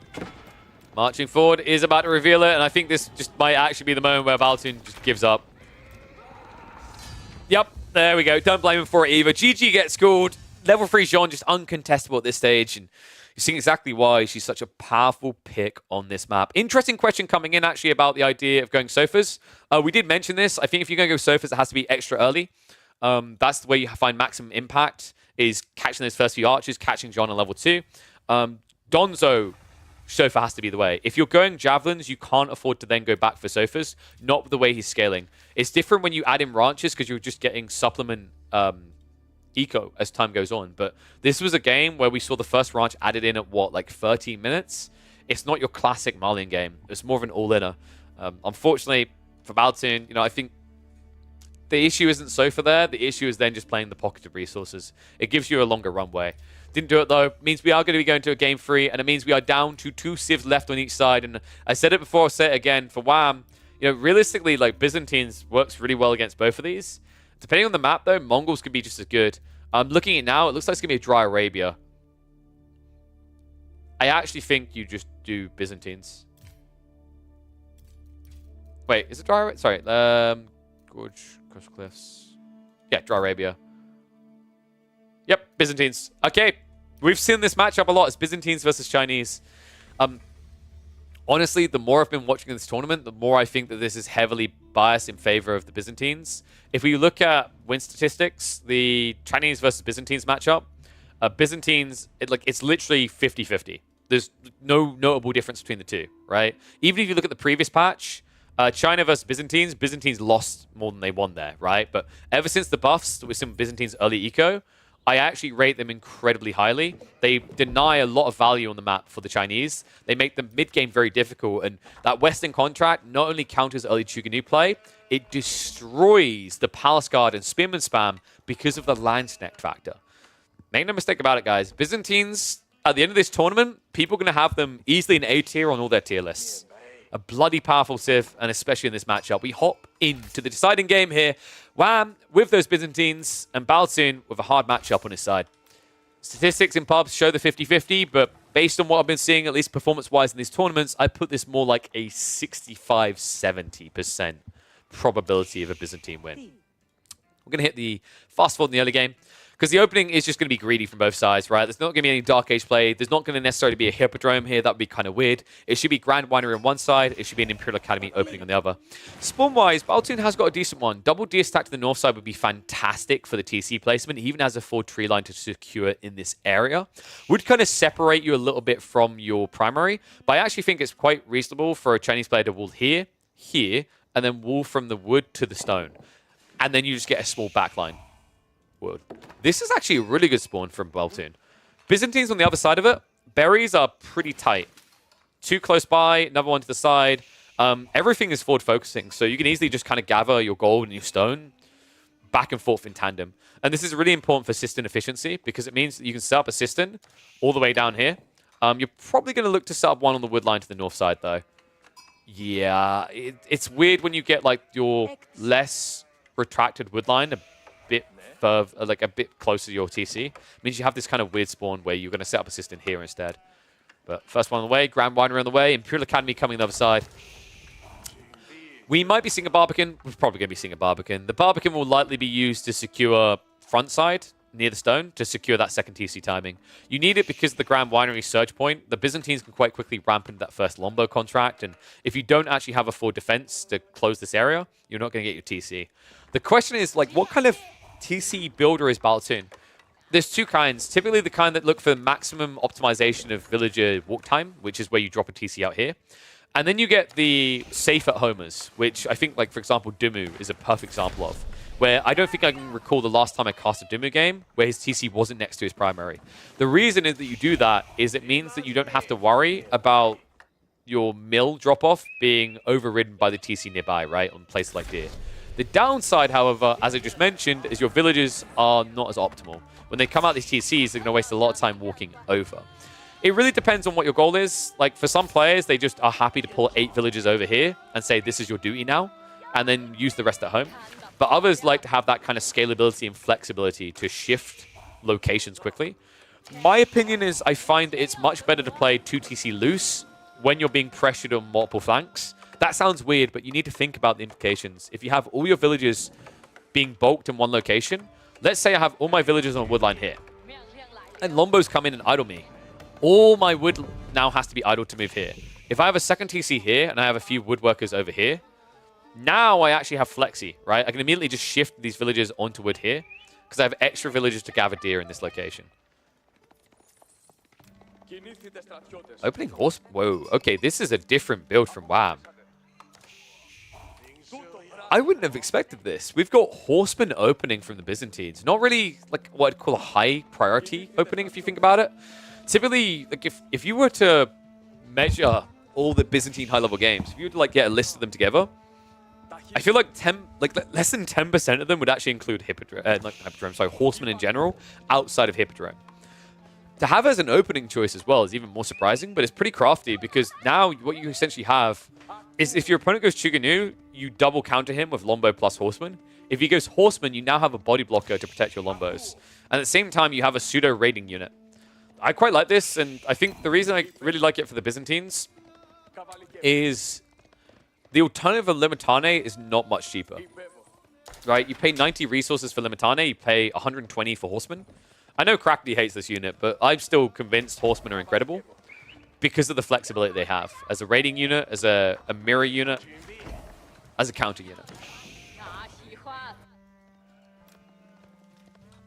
So Grand Winery is going to get him a decent amount of Longbows out here. Actually should have just about enough olive oil to almost have the second Longbow pump. And it isn't a long walk over here, right? Ever since the Grand Winery buff, where it now has the wheelbarrow tech, I think it's really drastically changed how the timings work for the Byzantines on their initial contracts. It's actually made the early game surge point much stronger. I wouldn't be surprised if we see like some additional small buffs coming in. If that happens, like I think Byzantines are going to become one of the most aggressive civs in the game. The openings are just vicious, man. Second TC from Baltoon, a little bit looser than what we've seen out of a few other players. I like this. It secures berries plus gold. Forward outpost is also going to lock it in. And the timing is actually perfect here by Baltoon. Just before the Lombos would be able to reach in and punish you for this. But the reasoning for that is because WAM is now going for a second TC of his own. And I'm a big fan of the 2 TC play here. We saw this a lot out of Dumu when he was matching up against multiple Chinese players actually on Coastal Cliffs in that case. The 2 TC plays really nice for the Byzantines because although the Chinese TCs produce quicker, the system levels keep you in pace with them, right? Consider this. The Chinese get 20% more resource on drop-off, but you get 20% more of a new resource type in olive oil. Then on top of that, you get a better gathering rate. That puts you ahead, right?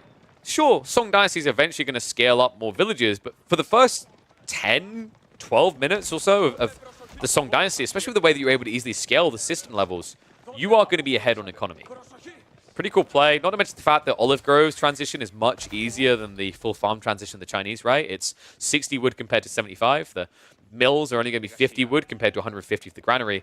It's just really nice, I actually think. Like this might be top 4 hardest counters to Chinese, I think is where I put this. Lombo's reaching in. Not quite able to get that villager kill. But another one's going to walk into his death there. So a little bit of rate damage, some idle time. Baotoon just being kept off the wood. Looks like he actually has put that wood to good use on the north side. So secures the deer stacks. Horsemen keep diving. There's a lot of idle time here. A little bit surprised Wham went in this early. I don't like that he done this, considering he didn't prioritize Undermesh. I don't know if that was an oversight, because he's got Siege Engineering coming. So he's going to look to get into a ram, but realistically, the Horseman could have actually been more valuable here with an Undermesh priority. You've got System level 2. You didn't even have Dialecticus. This could have been such a quick, clean timing, and the difference would have been 2 extra Horsemen still alive. Cryo-Siphon down the way, though. Oh, if there's one unit in the early game that you don't want to see from the Byzantines, this is it. Not when you're facing them, actually. Like, when you're facing them, like, Battleteam right now should see the Cryo-Siphon and be like, yes! I win! He made the worst thing in the game! Woohoo! But in fairness, like, your Chinese, if you were any other Civ playing 2TC, you'd have a little bit more aggro present right now, right? Like, you'd have some counter units. He has 2 Spearmen. So, although Cryo-Siphons are usually sucky, kind of not in this situation. Fortifications are coming in. Horsemen around the back are at least going to try to idle this up a bit, but good micro by Baotoon to just mirror his movements and push him out. Cryo-Siphon. Bum, baby, bum. Disco Inferno. I do love how, like, it's so insanely long, isn't it? 28 bursts. I gotta give it to him. This is actually pretty quick. Also, the cost investment's kind of comparative, right? Outpost 100 resources, fortify 100, then 50 of the cancelets, 250 compared to a 350 investment. Villagers now actually chasing this down. A little bit of burn damage done as they ran through the flames. Wham overextended here. I think that was a little bit of a whoopsie. He moved the horsemen north with the Lombos as well. So Cryo-Siphon actually almost dies there. Kind of crazy, actually. If Wham didn't pull the Lombos away, this would be very lopsided right now. Baotoon gets a bit of breathing room, though. Stays alive longer. This is all feigned aggression, though. Look at what Wham's up to. Cryo-Siphon is still going to get the kill, so Outpost is going to go down. Lombos with the ambush. The irony of someone building into Chuganu getting Clown Card is not lost on me. Guys, Cryo-Siphon's OP. He can take out the Barbican now. This is just going to be a backup into a tech up. And Baotoon now has a problem because he got tricked. He got bamboozled. He was had. He thought that this was going to be an all-in feudal timing, which is what the Byzantines can do quite well. But this is the trick right now with the Byzantines that makes them really good against Chinese at this point in the game. You have one or two choices. You can either play all-in feudal, or you can now go Castle Age, and the initial berries on the Grand Winery is what gives you that flexibility. Those contracted mercs is what makes you so powerful against the Chinese in the early game. They aren't at a stage where their economy is big enough to both match a tech timing and clear up this army. So great read by Wham. Baotoon is going to see this tech up. He's immediately going to have to cancel what he's producing and just try to rush up. But he's not going to be happy. Baotoon's going to be like, okay, this game is now pretty dicey. I do have some walls, but I don't have much production. As the Chinese, you do have a window to recover because of your supervision production rate. But another thing that makes the Byzantines really good against the Chinese is the Conscriptio. The Conscriptio, especially at level 3, starts to pretty hard contest what you can do with the Chinese. And the difference is that you're not limited the same way, right? You can supervise 4 buildings as the Chinese. Wham can supervise 50, right? Like, if he scales to it. Because the systems affect everything in range.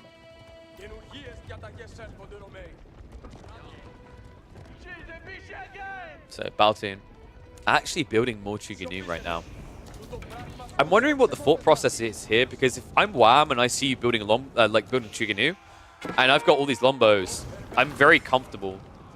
Like, Wham at that stage is just going to say, okay, I'm just going to queue up more Lombos, queue up the contracts, get the veterancy, and add in a few Varangian. Because Varangian, they do get countered a bit harder than Men-at-Arms by Chuganu, because remember, Varangian have less HP, which means the 111 damage from the burst fire hurts more compared to a Men-at-Arms at 155 health. The 140 health means Varangian die a bit quicker. But it's still just an effective tank as you dive in with these Lombos. Baotoon, food isn't looking great right now. He has, what? No sheep left over, right? He's got one sheep. One sheep, the berries. Got double berry on the backside, but the gathering rate is worse, right? He's going to have to go for a tech up. I don't think it's maintainable what he's doing here.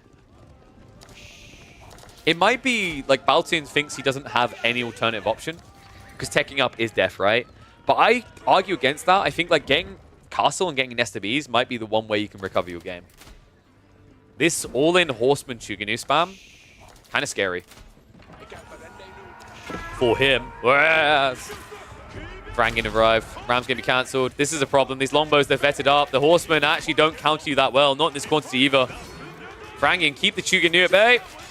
Horsemen will get cleared up. Only a handful of longbows going down, and now you have a problem. Baltoon with 24 Chuganu up against 16 longbows. This is not a fair fight. More outposts going up. Baltoon. I think the reason why you're seeing him do this, like Baltoon's mentality is if I don't build an army, this is all the gold I have, right? For all the good back spawners of food, gold is terrible for him in this game. So he needs a big enough army to keep Wham at bay, which is unfortunate because it means this is about to turn into a never-ending meat grinder. Frangan diving in. Lombos have decided to stop on the outpost, not ideal. Steeled Arrow only now coming through for Baltoon. Steeled Arrow level 2 already on the way for Wham. Olive Grove count up at about 12. Make that 14. So absolutely fine with the state of the game. Even setting up walls because he sees Horsemen. I love this. Wham, he actually has the strength at this point to do that without it kind of throwing the game. Also, Relics are already on the way home, right? 3 of him banked. 1 more is definitely doable. 2 is a little bit of a stretch due to the walls. But this can also be Sacred Sites, right? Which is really important for the Varangian spam. He's already up to 14 Varangian. Karasite moving in. This burn damage may look like nothing. It may look small, but it's adding up over time. Like, look at that. He just lost 10 HP on half his Chuganu. Dude. Fire Siphon does at least get taken out. Lombos are going to be chased. So this is interesting. Baltoon says this is the only thing I can kill. But it means the Varangian numbers are not being contested. And he is right. Like, Longbows are his easiest target, right? But now you're out of position. Chuganu stuck with the Varangian behind them means a lot of these guys are about to die. Baltoon. Every time he turns around, it feels like he's tickling one of these Varangian and losing 3 Chuganu for it. This game's tough. It's going to get tougher. Kite Shield's probably going to be on the way soon. Kite Shield just breaks this game. The extra attack speed is kind of insane for these guys. Lombo's now moving in. Villagers being targeted, and Baltoon. I think at this stage, we're kind of just going through the stages of grief, as I like to describe it, right? Like, this is in denial. He'll probably get a little bit annoyed, but then he'll eventually accept that this game is now out of his hands. He's got 1,700 food, but that's temporary. The granary transition is coming in, but the cost of that is what I'm focused on here. It'd be great if he already had these granaries. If he already had the granaries, he could keep the meat grinder going and he could eventually tech up. But now this stopgap is going to kill him. We've got mangonels on the way. This is the counter to Chuganu. And if you have to dive the Chuganu into the mango, the Lombo Varangian kill you here.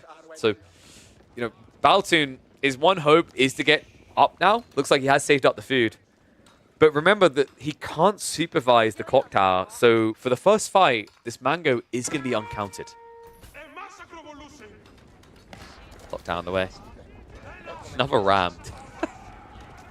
All right, do we think that Wham would have won this game quicker or slower with no Kara Siphons? I actually think the Kara Siphons weren't too bad. What I hate to see is mass Kara Siphons, which he's kind of doing now. But at this stage in the game, like, we're 85 plus eco, right? In the early game, what ruins Byzantine's games is when they add in, like, 3 of the Kara Siphons. I think 1 Kara Siphon's really smart against a total player. More than that, it's just overkill. You can't afford that type of gold. Like, when you do that, you're missing out on your blacksmith techs, right? And the blacksmith techs really were a big difference here. Has remained a big difference still. Kara Siphons going off the towers. Varangian's pushing in. Wham. Dude, he's at a point where he can go Imperial Age. Wait, is he actually going to go Imperial Age? Do what you want, son. The world is your oyster. I think he's going to reinvest. This is just a GG push. Baltoon has got mass Chuganu. He hasn't got Skrills coming out. The mango has just arrived. And that means he can't fight. So TC's going to be going down. I actually think Wham is going Imperial Age. I mean, it's level 5 Siston, right? He's got quite a few Olive Groves in, now 20 of them. He can kind of get away with this. Especially now that Baltoon has been reduced to 1 TC with no eco lead. This is it. Mango shot in. And now you are behind. Wham. Sick execution here. I did not see the Kairos Siphons coming. Like, he surprised me with that detail, but it worked out. And we have confirmation. Paltan's gone the way. Now, against any other Civ, you'd have a small window to try and buff this away and recover your game. But this is the Byzantines. With the level 5 Siston, the Dialecticus means he's going to unlock his upgrades in like 20 seconds flat. You don't have that much time. Like, you don't have enough time, rather, there to get a win, right? 20 seconds will barely dent this army. In fact, Baltoon is throwing himself away, just trying to fight it now. And that's going to be it. GG doesn't even get to see the Imperial tick up. But Wham, with a very dominant turnaround here. That opening game from Baltoon, we talked about it. It left his draft weaker. And you see exactly why in the following up 2 games. Whew. He somehow snuck all 5 relics. I guess, like, yeah, I don't think he reburnt the wall, right? I guess it was just he walked in. You can kind of get in without dying to gunshots, and then I guess if there's units in range, we'll get out as well. But good game by both those players. Baltoon, that, like, I don't know, man. I think, I wonder if Baltoon agrees. I don't know if he's still in chat. I think he got outdrafted, is my take. Like, here's the draft again. I think, like, the Japanese pick, like, the moment that had to be used, because I don't think he had a good answer to Irobids was the issue. If he had a good answer to Irobids, he could have saved Japanese for Jean, and he might have been looking at a 2-game strong draft to Baltoon.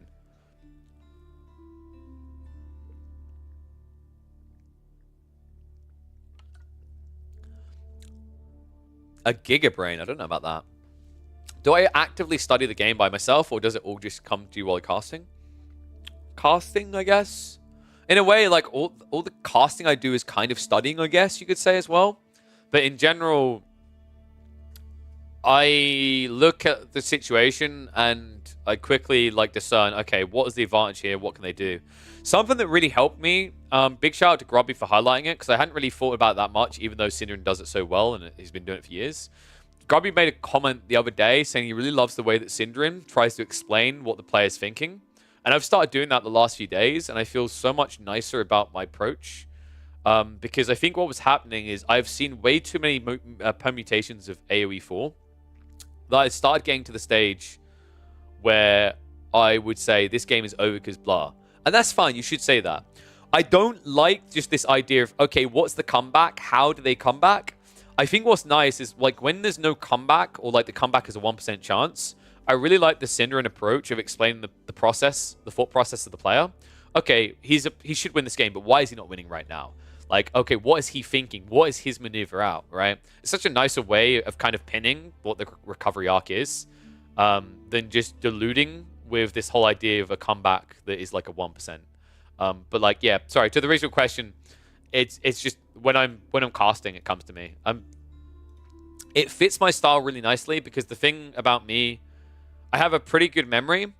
So that helps with, like, remembering, like, how these matchups work. Like, you guys will hear me reference games from, like, a month ago, 2 months ago, whatever. But the other thing for me, I've always said my biggest strength as a commentator and host is my adaptability. I'm very good at improv. I'm very good at reacting to situations, which I think is important if you want to be a really good play-by-play anyway. So for me, I kind of thrive in those instant moments. Like, people would probably be able to outdo me if they, like, spent lots of time doing the, like, notes and doing their research, right?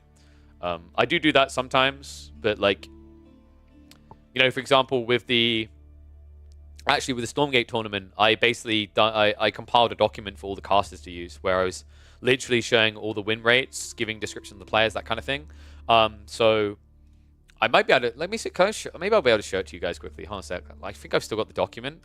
So back when we had Rebel Warlord Legacy, I actually drafted a document for all the talent to use in prep for the tournament. So let me have a look. Oh, dude, yeah, here it is, right here. So here you go.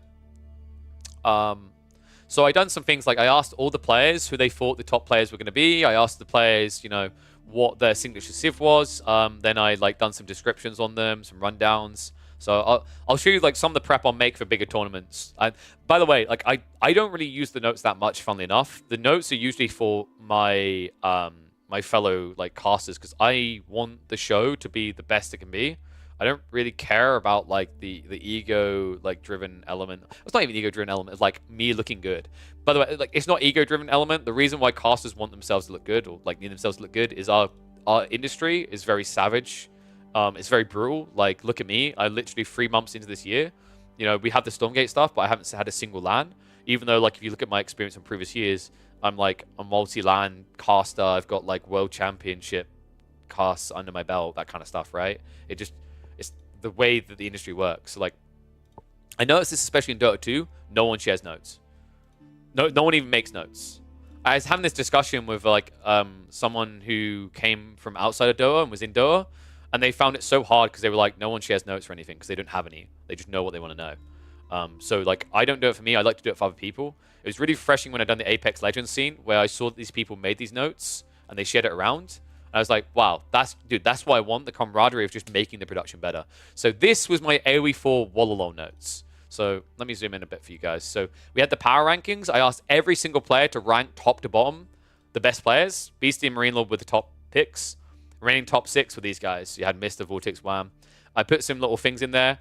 Like, yeah, Mr. Moore were around 9th or 10th. And some had him as, like, super high because of his unpredictability. And then I had some things like here. Yep, some people were ranking, some, not all, but some were ranking Kazza very high at, like, top 6. I think he came out at, like, 8th or 9th overall. And the big question marks. Lenok, no surprise there. Hart, poor guy, was, like, the lowest ranked of all of them. And then Magic Recon sort of were down there as well. And then, like, I'd done this where I'd describe each of the players. So you had, like, here, I'll zoom in again. So you had, like, the signature civs. I asked each of them here. Lenok was the Abbasids, which didn't surprise me. Marine Lord, of course, was still his French. You had, and then I give, like, you know, for people who haven't been keeping up the stats and everything, I gave them details like, you know, what is their total earnings, what their biggest accolades are in the run-up. I'll probably, like, if we have an AoE 4 event for Red Bull, well, I'll do the same thing for all the casters. Because I like doing this. For me, just doing this process, I don't even look at these afterwards. I know. I just know.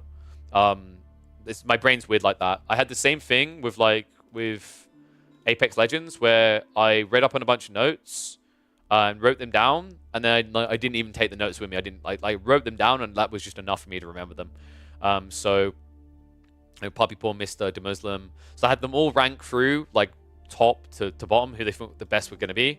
And then I just gave these details, like, which were really nice for, I think, Nilly at the time. Obviously, had been focused on AoE 2. They would have been really nice for Riley. They would have been really nice for Ellie. Even for, like, Drongo, who obviously pays a lot of attention to AoE 4. There's some details in here, right? And then, like, after that, I went through Civilizations. And I gave a quick little rundown on feelings of them. Next time I do this, I'll do something different, which is I'll use, like, raw statistics. I'm actually working on compiling the statistics for Elite Classic 4 right now, because Elite Classic 2 rather. Elite Classic 2 doesn't actually have any quick way of compiling stats for competitively staked games, because you can only have this solo rank board, which doesn't tell you anything useful. It just tells you random crap about pub games, which is irrelevant in competitive. So, like, yeah, I had a bunch of things about the civs. I had interesting matchups. The Dangerous Triangle, as I like to call it, where different players beat different people here. The Mr. versus Magic storyline, sort of Recon. Yeah, like, there's loads of cool things here. Then I had the results from polling the players at Wololo, the total outcome, which is how I came to this. Power rankings on which civs they thought were the best from top to bottom. And then we had most expected maps. I asked the players what their most expected maps were going to be. And then I gave some detailed breakdowns on what I thought would be strong here, what I thought would be weak, what would be good, what would be bad, these sort of things. And then I had, like, notable game changes coming in. I made a really big kind of, like, stake claim early on that I actually thought archer ships were going to be broken with the new Navy system. They were, until they got figured out by, like, day 2, day 3. So that was how, for example, Magic, I think he was able to win a water game where he literally just spammed archer ships to beat Marine Lord out. It's very effective. Now you're What is up, Eisman? Thank you very much for the raid, my friend. Hopefully I had a good stream. We're just going over some of my notes from a previous tournament. So like, yeah, I talked about fishing boats and their scouting now being much better. A little breakdown for people who didn't know different things. Yeah, here's the archer thing I talked about. I remember I had a sit down with Magic where I explained I think like mass archer ships is going to be broken in this tournament. And like that was actually like after I dived deep in that was the thing where Magic done. You know how he does that thing with his eyes where it's like, wise thinking for, and he's like, have you ever considered coaching? And that was where I was like, this is not enough money. And then upgrade changes, like just important patch note changes. And then at the end of each day, for everyone, I decided to give who wanted to look at it, who hadn't caught up on everything. So yeah, I had the draft format here. And then at the end of each day, I'd do things like this. So I explained what the opener was, just so someone had it. Like basically, my goal is to put everything in one location for the casters. And then at the end of each day, I'd done this. Shout out to AoE4 World and Robbytron that made this very easy for me to do, because they actually had a stat sheet for this. My hopes is that as we continue to grow in future tournaments, I'll have a laptop. Like I'm hoping we can actually get a laptop sponsor so that I can do these sort of things easily, even if I don't have a tool like AoE4 World. But yeah, I kept doing this. I kept going through until finals day. Then yeah, in the prep for the final games, I'd done a little like write-up of some things that were happening. Like, has only ever fought Lucifron in competitive once. Mister's never lost a competitive series versus either of the brothers at that point, which is very interesting. And then I think I stopped, yeah, at Series 1, I just stopped. But, like, I done these kind of interesting notes for people when I was watching on the sideline. Interesting thing is, like, to kind of, like, go back to that point, someone's asking, like, you know, do I just have these things come to me? The reason I can guarantee you, like, a big part of it is that this stuff is just, like, I'm able to react to it. I still remember that I couldn't get any food that I liked, so I was really exhausted in trying to find food when I was meant to be on a panel segment, and it was the Recon Mister series. And the Recon Mister series, I saw about 5 minutes of in total for the entire series, and then I came back and done a Weatherman section like it was nothing. Like it's weird because I don't know if I'd ever be able to do it on like a Dota 2 level. Like Merlini was great for this, where he could just see the draft, see the outcome, and tell you the story of the game. I'd never be able to do that. But I think AoE4, I've watched so many hours of it, there is like an element of being able to understand the flow of the game, where people are strong, where they're not. But this was for AoE4 notes. Let me just quickly switch over and I'll show you the most recent thing I've done for Stormgate. Not going to show you the Elite Classic one because that's getting wireframes yet right now. It's not even complete. But I'll quickly show you the Stormgate one and then we'll get another series cast. So this was my Stormgate one. So basically, in prep for the main event. Oh, dude, I just realized you can't zoom out easily with this crap, can you? Zoom. So I done one for each qualifier. I even put the schedule of the day to make it easy. So for the Katowice qualifier, just like basically for storylines to give people, I just basically used all the stats from the players previously in StarCraft, which I felt bad for Pro because literally it's all zeros. He never won a single series against any of them, but he was an absolute chad when it gets into this. So then we done like the open qualifiers. I had the stats from there, just quickly compiled there, made some small notes. Had my qualified list, which I think we did go through in the end, but we didn't do the full pub statistics. Main event here as well. What I've also quite often noticed about when I do these is like so far, when I've done it for AoE4 and I've done it, so I've done it for Rebel World Law and I've done it for Stormgate. Anyone, I think I set it up so anyone can edit. No one bothered to edit for this one because just people aren't used to doing it, even though it's like it does actually make for a better production in the end, in my opinion. And on the AoE4 one, the one person that added a bit was Nilly, and that was mainly he made it look a little bit cleaner by adding in like the maps. But yeah, my hopes is to get people to a point where they actually do coordinate and they do actually what's the word I'm looking for? Basically work together to create these, because these type of documents, like when you see all this info, all these stats, all these takes that are getting added, the funny thing is you see it one way, and I think like the paranoia when you're a freelance caster and you need to look good on a show is you think giving all this info over to someone else means they'll use it and you'll look bad. On the contrary, they'll see it in a completely different way that you do. So you have what you end up with is a different view that leads to interesting different talking points. So I think it's always worth having a collective document that gets drafted, maintained, and expanded upon by a group of casters. Like, this is just a stats area. You can have a notes area as well, and that's like notes area is where you can get your unique elements. Like stats don't lie, people do, right? So how we read these stats is going to be different from caster to caster. Sharing this type of stuff is always good. All right, I'm quickly going to eat a biscuit or two while we figure out our next series. I think what we're going to look to do... Uh-oh, I just realized we're still in the scene. I don't want to spoil it for you guys. So what I think we'll look to do... did I move that series over? I did. WAM vs. Baltoon is done. What will we do next? I guess we could do...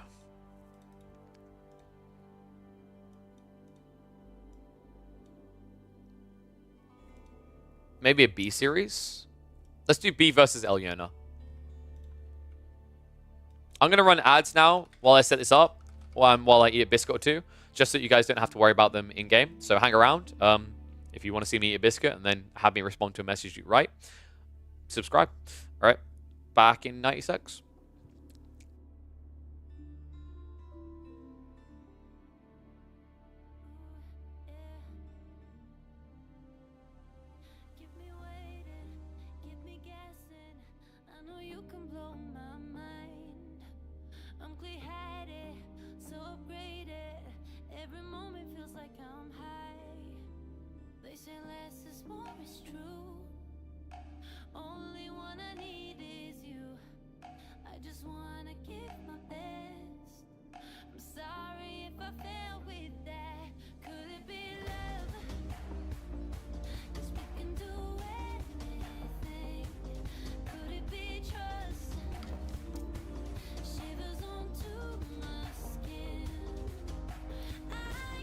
I better check. We can see the game first.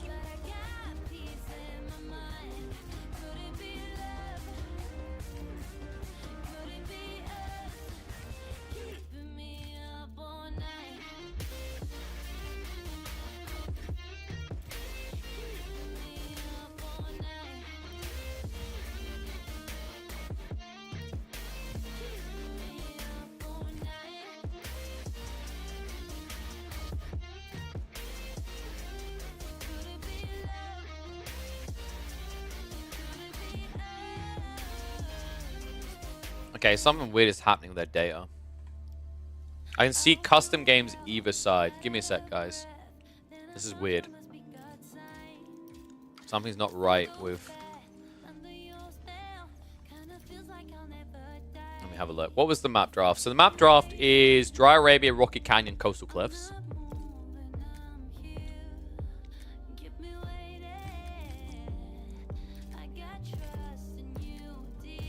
This is really weird.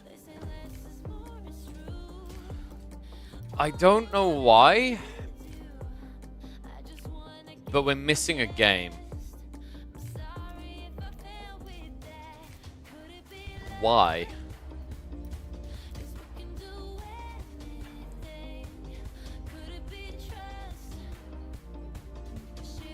We're missing Coastal Cliffs. I don't know why. All right, we'll come back to this one later. It'll be one of our like finishing ones. Sorry, guys. Basically, it's a free game series, but there isn't a third game. So let me quickly grab a different series. We'll do.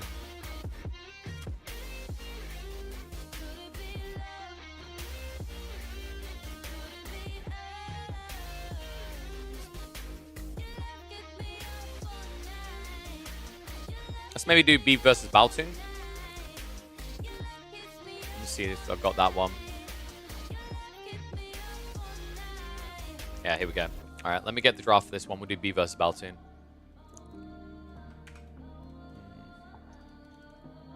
That's weird. Like, legit. There's a series showing before it and a series showing after it, but its third game is missing. Which is... I've never seen that before with match history. That's really weird. Unless they signed into a Smurf for some reason, but, like, both of them? That's weird.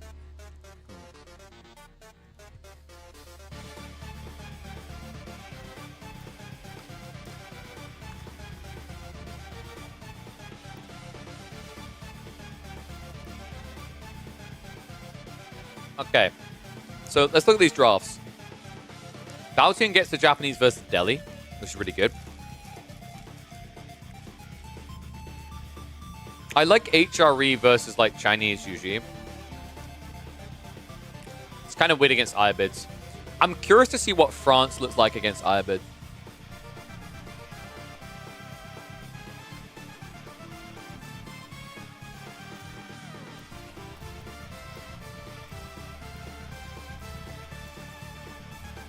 Okay, looks like we're not going to get to see that. We'll get to see the series. I mean, we won't get to see France versus Irobids. Game 1 is actually going to be Chinese versus French. Wait, did Baotoon think it was going to be a... No. If he thought it was going to be a Delhi opening, he would have picked Japanese, right? I wonder if Baotoon like, got what he wanted here in terms of matchup. Yeah, okay, no, Japan has to be saved for Holy Islands. Okay, so got it. I think Baotoon thought he was going to be up against the Delhi.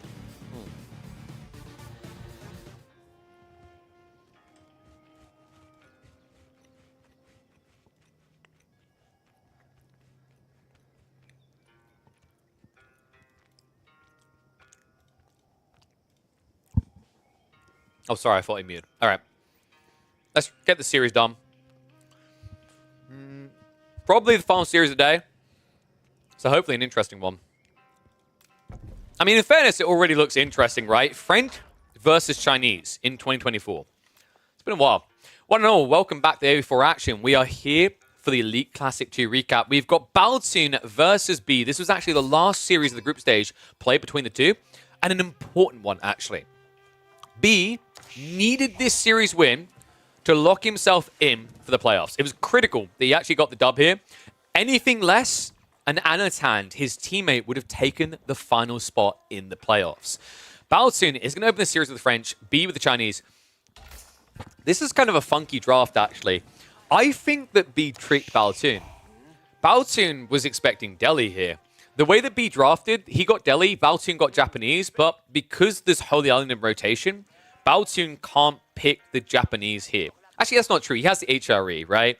But I think he wants to have that flexibility between HRE Japanese in the final game. I think B's thrown a bit of a curveball. Chinese versus the French.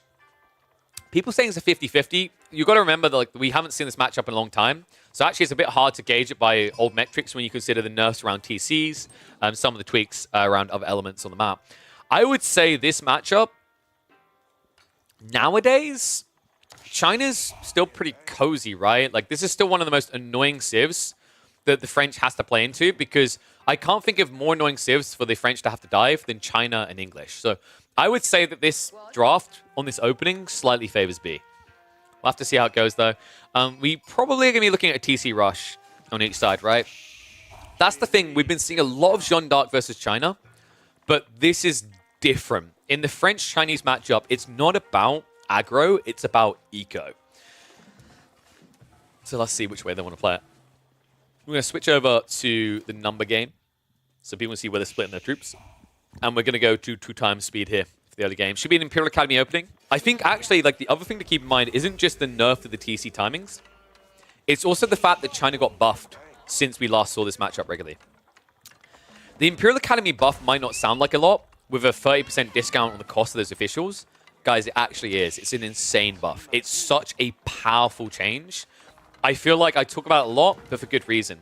It changes the timings. Think about how China's all about timings, threading that needle between the second TC going down, securing the resources, the granary transition. This ramps you up a lot quicker. At a very early stage in the game, you are not only spending 45 resources less, but you're getting your 20% boosters much faster than you used to. Essentially getting an extra taxman at the same time as you did in your old build. That's a crazy advantage. So Skull Cavalry coming on the other side. No move on the stone yet from Baotoon, so interesting he hasn't opted to go straight for that. He might think there's value in the first knight because, of course, your opponent has gone to Imperial Academy. It means the Barbican's not here yet. So Baotoon will be prioritizing that opening knight. Barbican on the forward. This is really good now if B just pushes the deer in, which is something that I think is going to be the big difference in the next 2 or 3 tournaments. Is the level of skill we'll see will be based around deer pushing more than anything else.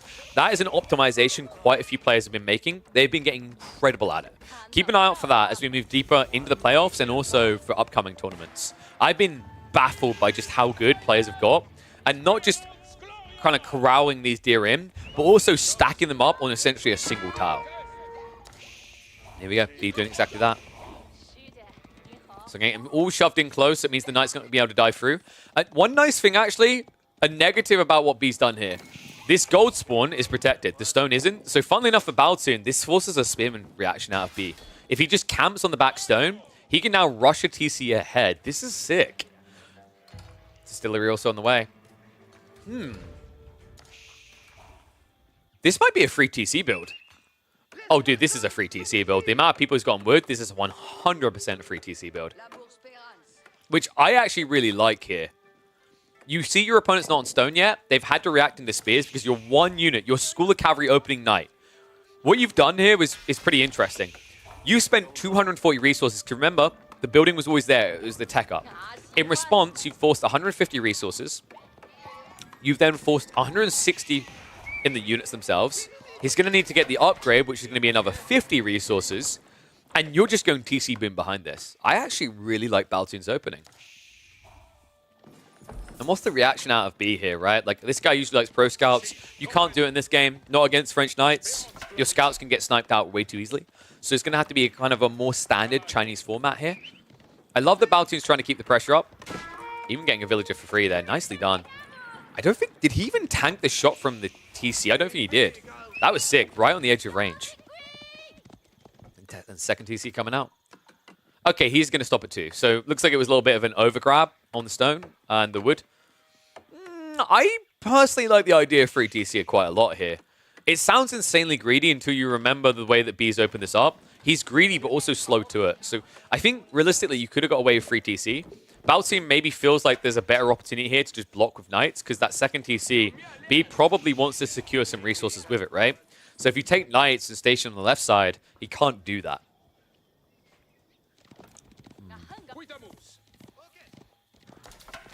B right now, probably his goal is to get the TC up either like on the tree line here or very close, and then you want to wall yourself in, right? Like if you wall yourself in here, you get that transition you're looking for. The walling is critical in this matchup.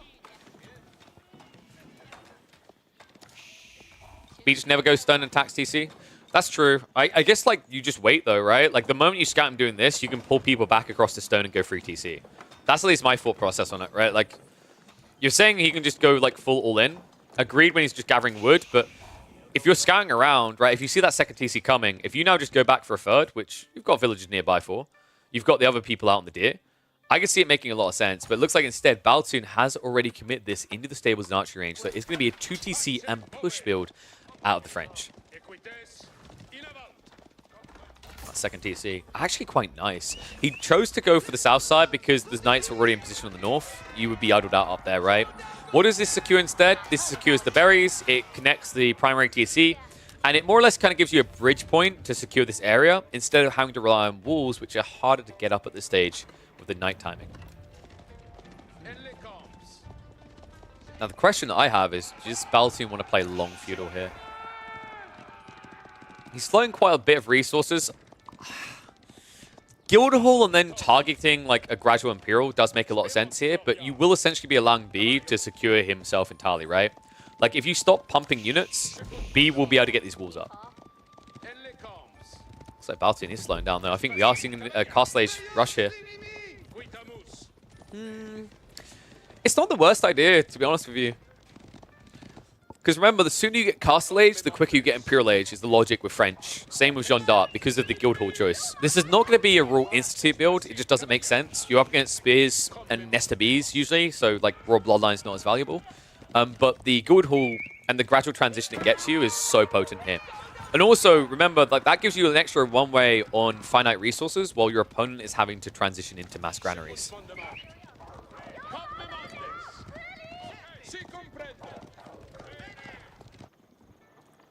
What I love actually about Baltoon as well is the fact that he added an archery range, and it kind of made B think twice about being too greedy here. He's adding in Chuganu, but credit to him, man, he's not overextending. Dude, the game sense on B here? This is really smart. The scout sniffed around, he didn't see a trickle of troops coming, right? At this stage on 2TC, if you don't see a trickle of constant troops, it should be very obvious what your opponent is doing. Oh.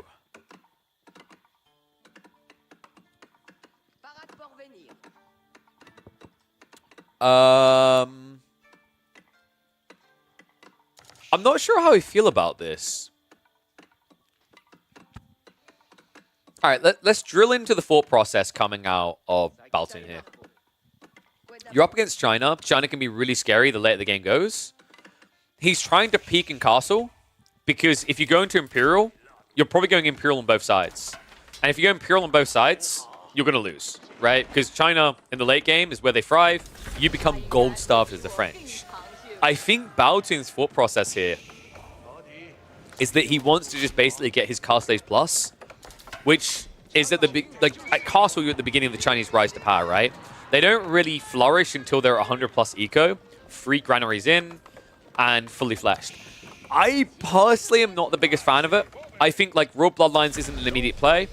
You haven't played Long Feudal, and if you wanted to make this feel good, you need a justifiable reason to play Arbitrary as well. You don't have it in this matchup. Here's the reason. Arbitrary might be good against Palace Guard, but Palace Guard are only really coming out if he's going to flank raid, right? Are you going to try and mirror flankers with Arbitrary? No, they move like old men with walking sticks. So realistically, you're only doing Royal Institute for the cavalry play. On the other side, now B, all he has to do is hunker down. Get a few walls up, get some spearmen out. He doesn't quite realize it yet, but he actually does have the space to get those walls up. That's because he's playing a very blind game. Funnily enough, he's actually sending spearmen out across map. I think he's worried about relics. Yeah, B's going for it as well. This is a very interesting approach by B. He is going to secure the wall on the left side now, or right side rather. But this march out with the spears is pretty smart because Balatune, he hasn't got many knights, right? Like, even with Royal Bloodlines coming through, it can be hard to contest this if you're split. And it means that if they're both rushing towards relics, B's set up in a way that he should at least secure 2, if not 3 of them. And here we go, B. Now, the most dangerous point in this game. Farm transition on the way. I don't like Balatune's hesitation here. He's trying to play Royal Bloodlines into Mass Knights, but that takes a very long time. And you're not scouting what B is doing. Like, you have map control, right? Like, you should be able to see when this granary transition starts, immediately react to it. But right now, Balatune, he didn't add in a second scout. He's kept the scout with the Knights. He literally doesn't know what B is doing behind this. Oh my god, dude. This is a free relic game. Central relic already on the way home. He's already moving across the right side one. Balatune's going to mirror this with the Knights, but it's 9 spearmen versus 5 Knights. That's not great. Crossbow is going to be fine as well. So what's Balatune's upside now? He has got the boar. He's got double deer. And he has got, what, 2 berry stacks? I think one of them is now being exhausted, though. Third one over here. So decent food haul, but realistically, this is the point in the game where you kill China. If there is a point in the game where you can beat the Chinese, this is it. You've gone Royal Institute, you've built Knights, but what you're not seeing right now from Balatune is killing. It's the worst case scenario, right? Cantled Saddles and Royal Bloodlines is a build designed to snipe eco. He's at least going to find the Monk over here, so that's good. But it means the farms are now happening fully. And B's not contested, right? Like, he's seeing this. He's moving out for more because now with this wall up on the right side, the Knights are as far away as they possibly can be. And look at the reaction out of B. B says, I am actually so comfortable right now. Oh my god, I can't believe he didn't shoot his bullet. I'm just going to put on a little bit of armor playing here in the form of walls, and I'm going to play for the late game. Balatune will probably end up wrapping around and realizing this. Then he has this awkward situation. What does he do? Does he now try to go for an all-in? Probably. With Royal Institute, you don't have a backup plan here. I mean, the 2TC and the French isn't bad at keeping up with the Chinese, sure, but the issue now is if B's completed his farm transition, yours still hasn't begun. Man, this is really well played by B. He's actually holding up this relic here. Balatune is getting all the Knights together, but unfortunately the archers have been slow to arrive. Palace Guard also now being added in. So what's about to happen here is Balatune, when he takes this fight, if he sees like 7 or 8 Palace Guard added in, that's when he's going to be cognitive of what's happened, that the farm transition is already complete. He might already suspect it with 15 minutes in. He's seen a reasonable army, but not like a crazy army. And he hasn't checked the base in a while. Monk also on the way. The timing from both sides. This is going to be a big fight over this. Royal Bloodlines is kind of sticky, but at the same time, you're up against, what, 11 spears, 6 crossbows. This should be a fight Baltoon can win. Especially if he gets a charge like that. B! Whoa, that was a slow reaction. Relic's going to be picked up. Looking to move away. Nice, just 2-blade tanky. They're going to start to peel back. Spin Wave does arrive with reinforcements, so it looks like Baltoon is actually going to have to start hemorrhaging troops to keep this. Cycles the charge in. Continues the back up. Last of the archers soon to go down. Relic has been dragged away, though, and the closer this gets to his base, the stronger he gets. But B's eco, that's where this true strength lies here. For the time being, they are neck and neck, but the difference is that B's will never let up. Oh, able to get away. Nice turnaround there. So Baltoon gets the second wave in, splits the fight. Now B, heavy losses coming in. The crossbow's completely unguarded here. Now, B does at least have the economy advantage, right? But this type of loss is dangerous. If Baltoon now pulls away and has Chivalry and he heals this up, starts to scale this knight number, game can become a little bit scary. But B has now seen what he's up against, so realistically his comp could just be spears and pass guard. Baltoon's not hanging around. Red pass on the way. This kind of makes Royal Institute feel worse. You could argue that he wouldn't have been able to fight like this without Royal Bloodlines, sure, and Cantal Saddles, but on the flip side, the Guildhall build, just in a different angle, and that means it was more expensive for you as a result, right? I can't help but wonder, like, isn't this just going to hurt you in the late game? Because I'm now looking at where the gold is spawned. This red palace is critical, right? Without this, he has no gold.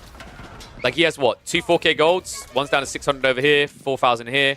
He's already exhausted the safe one. So, like, realistically, this red palace needed to be here. Afterwards, though, 8K, 4K, look at where they are. They are a mile away for him. In a game where B starts a 4K at home and behind his base and has taxation. Like, this is kind of wild. I'm starting to wonder, like, how feasible is trade? It's not great on this map. Look at the trade location. It's one of those forward spawning trade posts, so quite hard to kind of hide it away in a corner.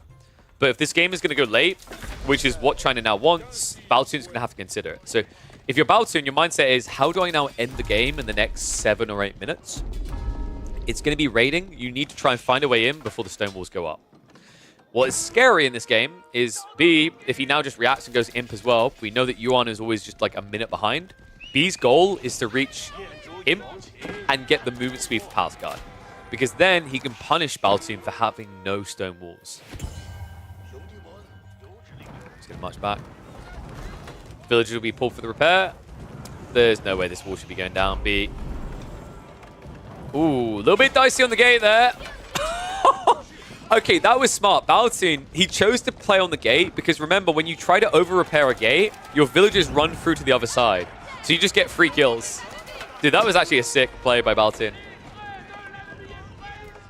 My upgrade's not in yet. Another cool thing about making that type of move early on before you even have the elite status is remember that torch damage is attached to age, right? It's not attached to the status. It's like you're able to do quite a lot of damage. Like, what was it, 20 torch damage at this stage in the late game? Pretty strong. Elite status has now come in.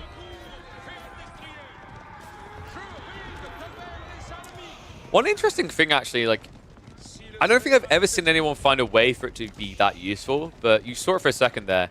When you charge in, you know how you get the damage buff for 5 seconds? That actually does affect torch damage as well. So, kind of a weird one, but yeah, he went from 20 to 23 torch damage.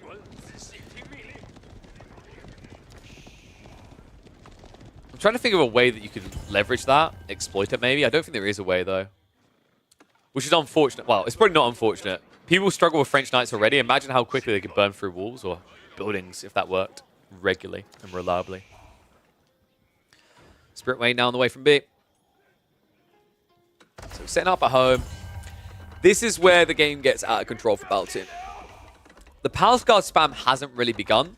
If stone walls go up, it's easy peasy though. And considering that B is gathering so much stone, we might be looking at a stone wall drop soon.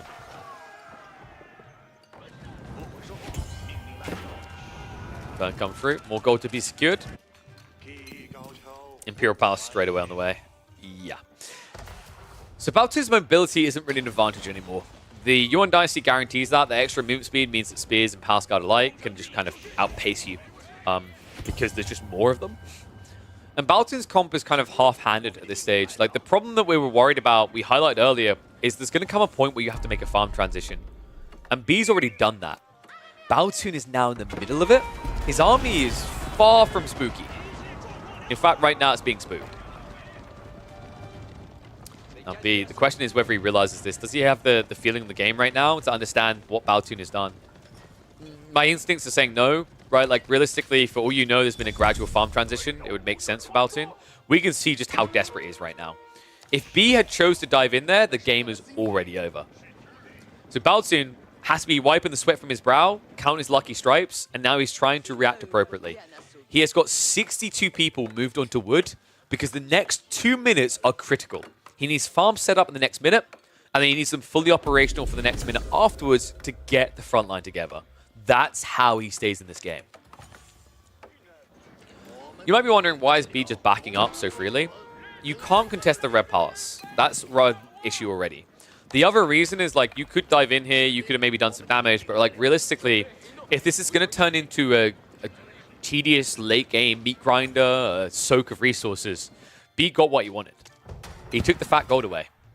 Other one's not too far off. He's already secured the left flank here. We saw this with the stone being gathered. So from B's perspective, his game's quite safely guarded if this goes too late. In fact, he's already going for the stone walls to guarantee it. I like this choice. He's constricting the map, right? Yeah, the entire left side is now his to have. So that's extra food if you need it. Like, you actually need it. Let's be real, you don't. It's more about the stone, the gold, and, of course, the secure on the wood.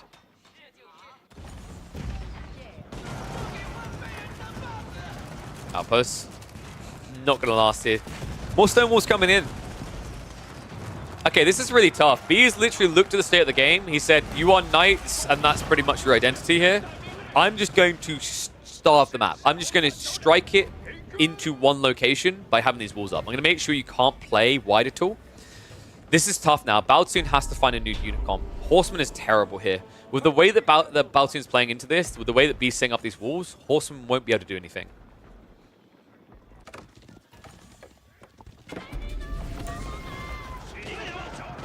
Outpost crawl as well. He's going around the flank.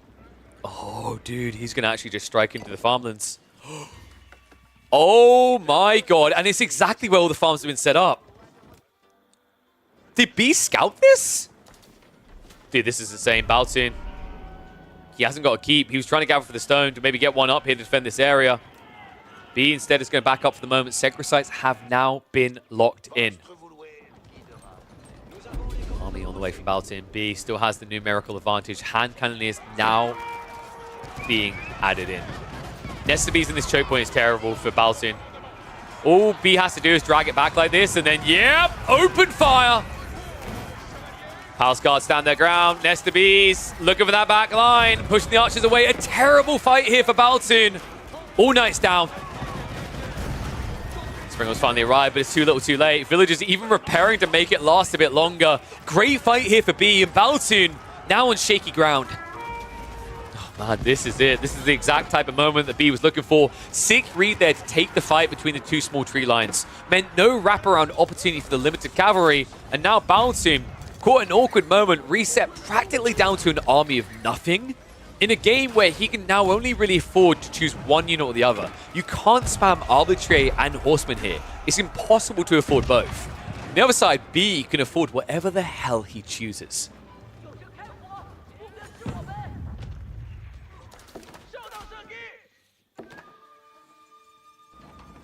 Baltoon's pretty much at food cap now, right? Like, he could add in a few more farms here. Admittedly, he's got a few too many people on wood, but in terms of raw pop, you're not going above 150 here.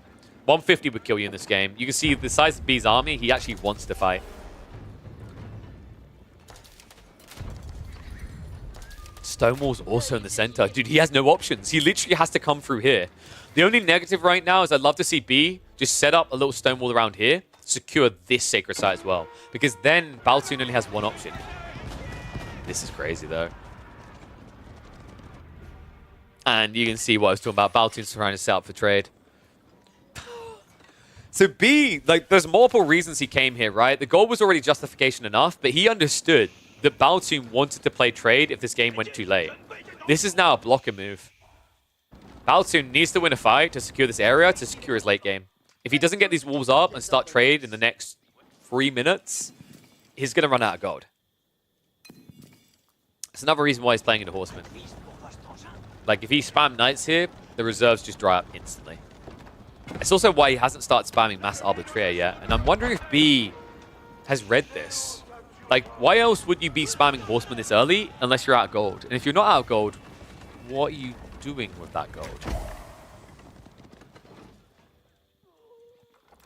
Delete the units. We're getting a switch.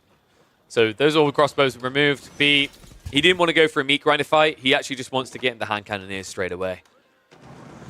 And these boys are strong, folks. Remember, this is the Chinese, not those crappy Zhuji. So 5.5 tile range. Basically, you only match their range if you have the Pavis.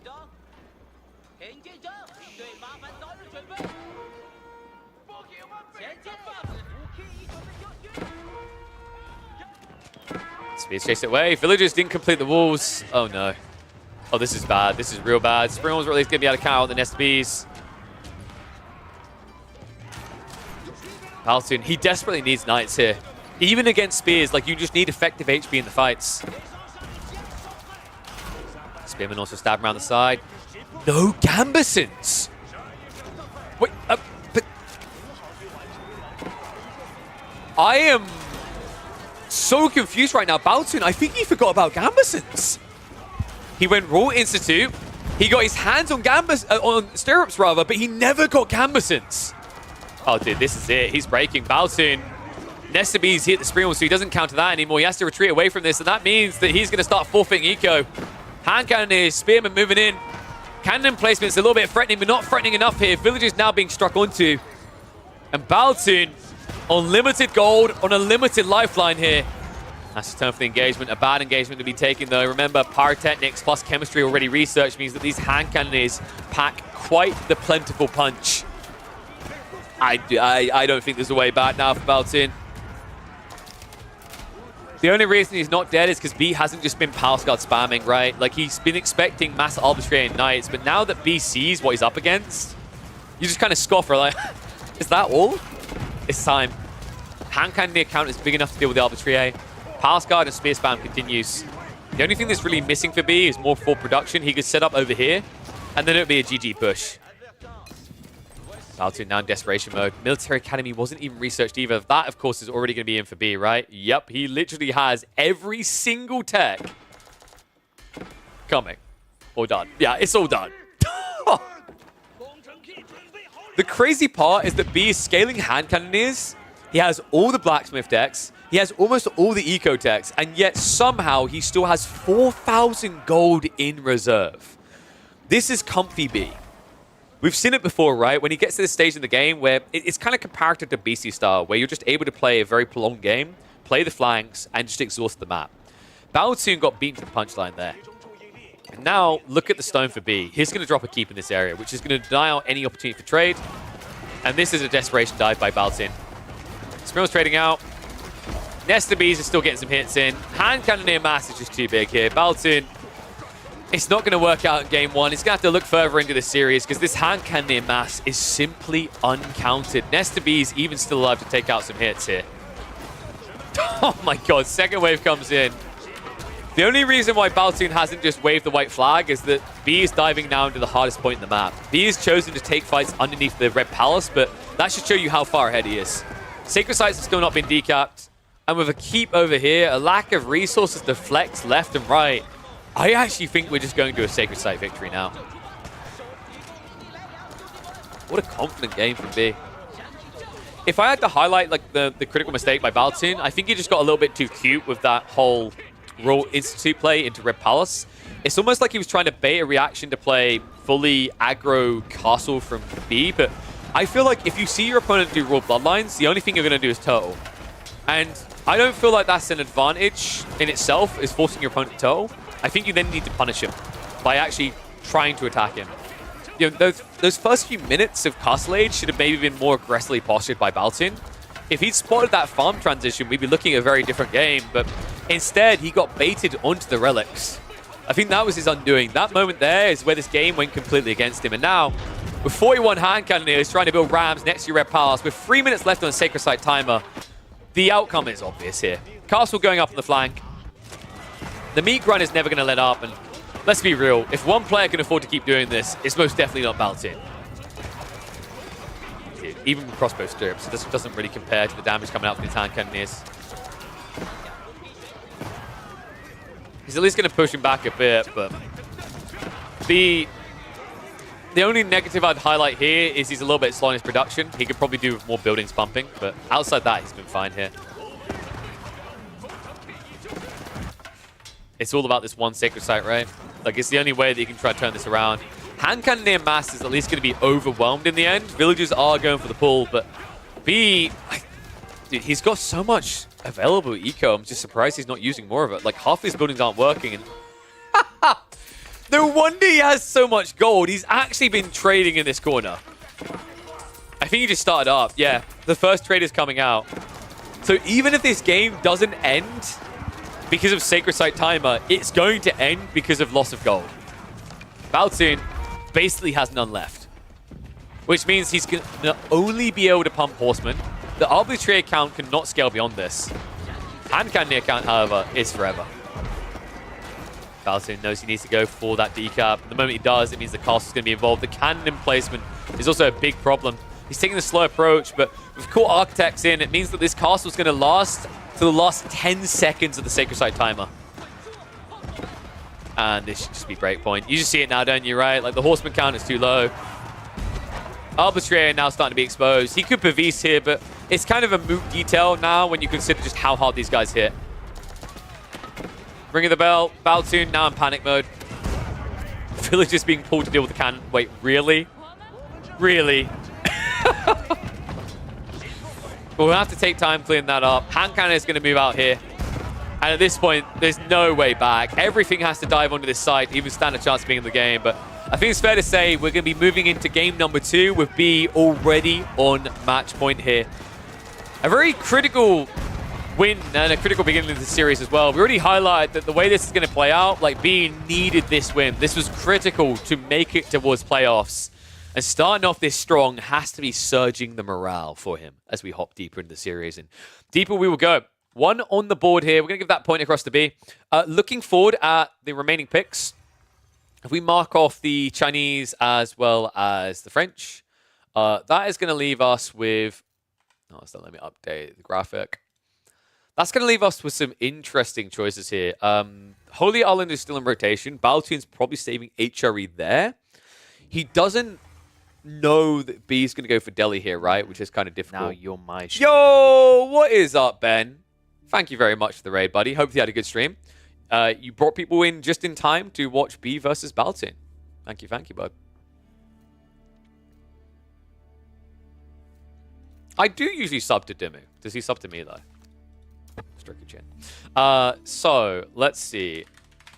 Baltin, let me get the next game up. So, I said they had Holy Island, but they're not going Holy Island next. I think they are going to... Was it Coastal Cliffs? Coastal Cliffs! Okay, Baltoon basically has to pick English or Jap here, right? I'm not really sure what the thought process is here actually for Baltoon. He chose English instead of Japanese. I'm wondering if he just hasn't practiced Japanese here, because we watched a Japanese game earlier on Coastal Cliffs, and it looks pretty good actually, I gotta say. But English versus Delhi. At first, when I started seeing Coastal Cliffs, I thought that this was an English-favored matchup. But the more I've watched Delhi versus English, like, the more I feel it's more based on mistakes being made on whether the English can win, right? Like, they basically have to somehow sneak in an outpost and a few longbows for free, which just doesn't happen very often here. All right, let's hop to it. Let's get into the game. We've got B versus Baltoon. Game number 2. Notice some people asking me to cast a Dimmu Beastie game they just played. You know what? Sure. What I'll do, I'm going to eat after this game. But I'll come back and I will do one more cast afterwards. We'll do the Beastie versus Duma game then, okay? So definitely hang around for that.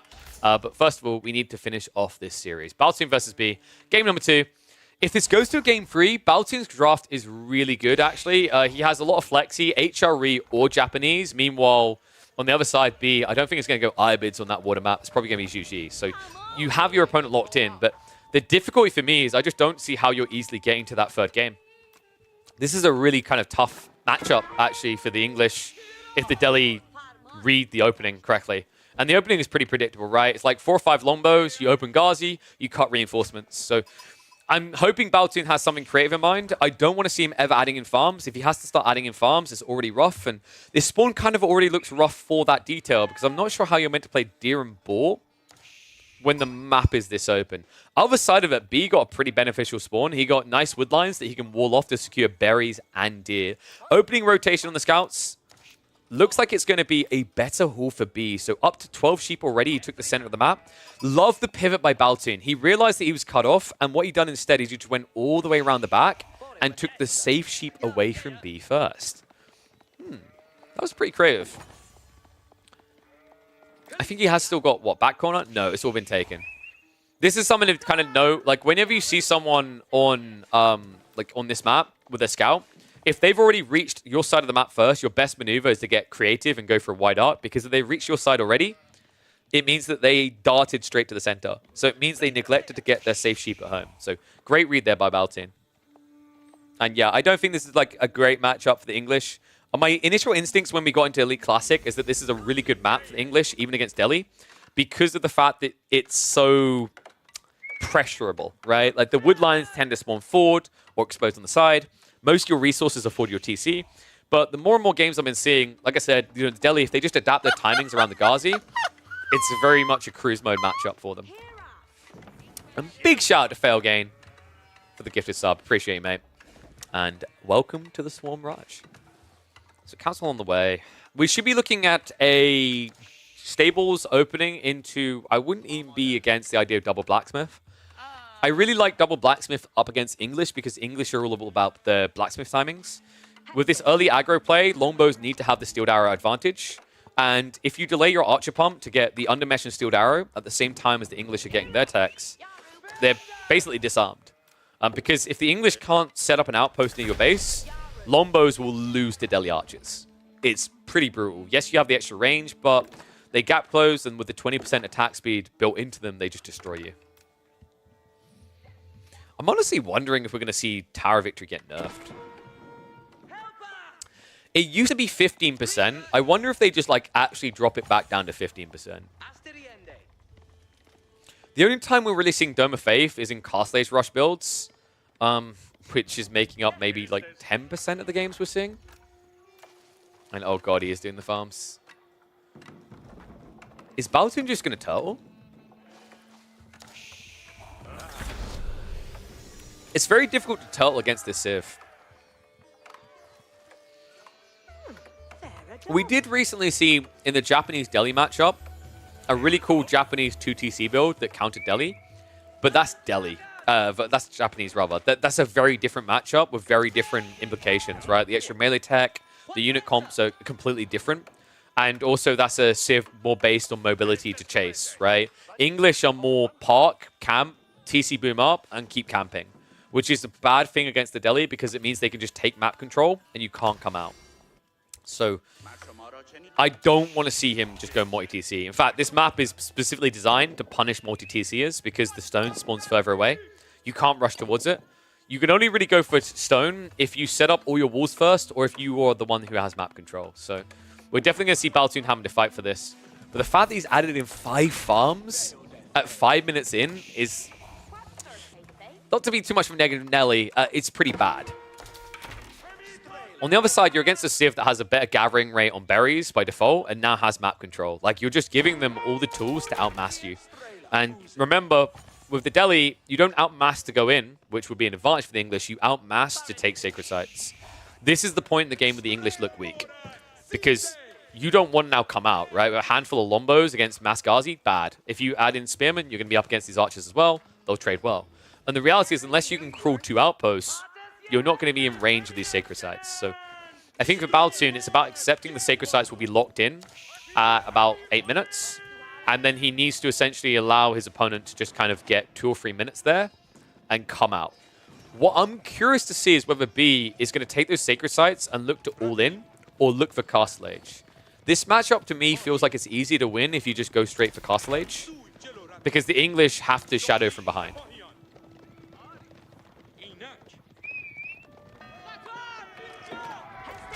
Horseman hitting in. Nice little raid there. Actually gets a freebie and forces him out of time. So good start here. Baltoon is setting up the blacksmith behind. On the other side of it, it was a single blacksmith coming out actually from B. Interestingly enough, he added in the extra one right now. This is sick. I love this build, man. It's the stables double blacksmiths. You know what, guys? We've made quite a few correct calls on the builds so far today. That's really important because that is a sign that clearly a patch is needed, because when my dumb brain can figure out the openings, we need to spice it up a bit. It's just really smart, right? Like, any Civ that relies heavily upon the blacksmith timings to dominate, like the English, the Chinese, Juji, double blacksmiths is always a solid play. And, you know, because you went for the Ghazi opening, because Baltoon was greedy and went for this 5-farm opening instead of... Well, I say greedy. He wasn't. He was actually very defensive. Greedy would have been going for the deer. But because he had to do this, you're content in the idea that you're going to get Sacred Sites without any contest. So it just allows you to get away with a one-dimensional unit comp. So let's go through Baltoon's mentality here. Like, what is he looking for? What is his timing? He knows he can't actually get the blacksmith advantage, right? Because I think he's been scouting this out, so he did see the blacksmith on the other side. He's probably thinking, I just need to get up to 3 farm clusters and then try to get out of the base. That's going to be his goal.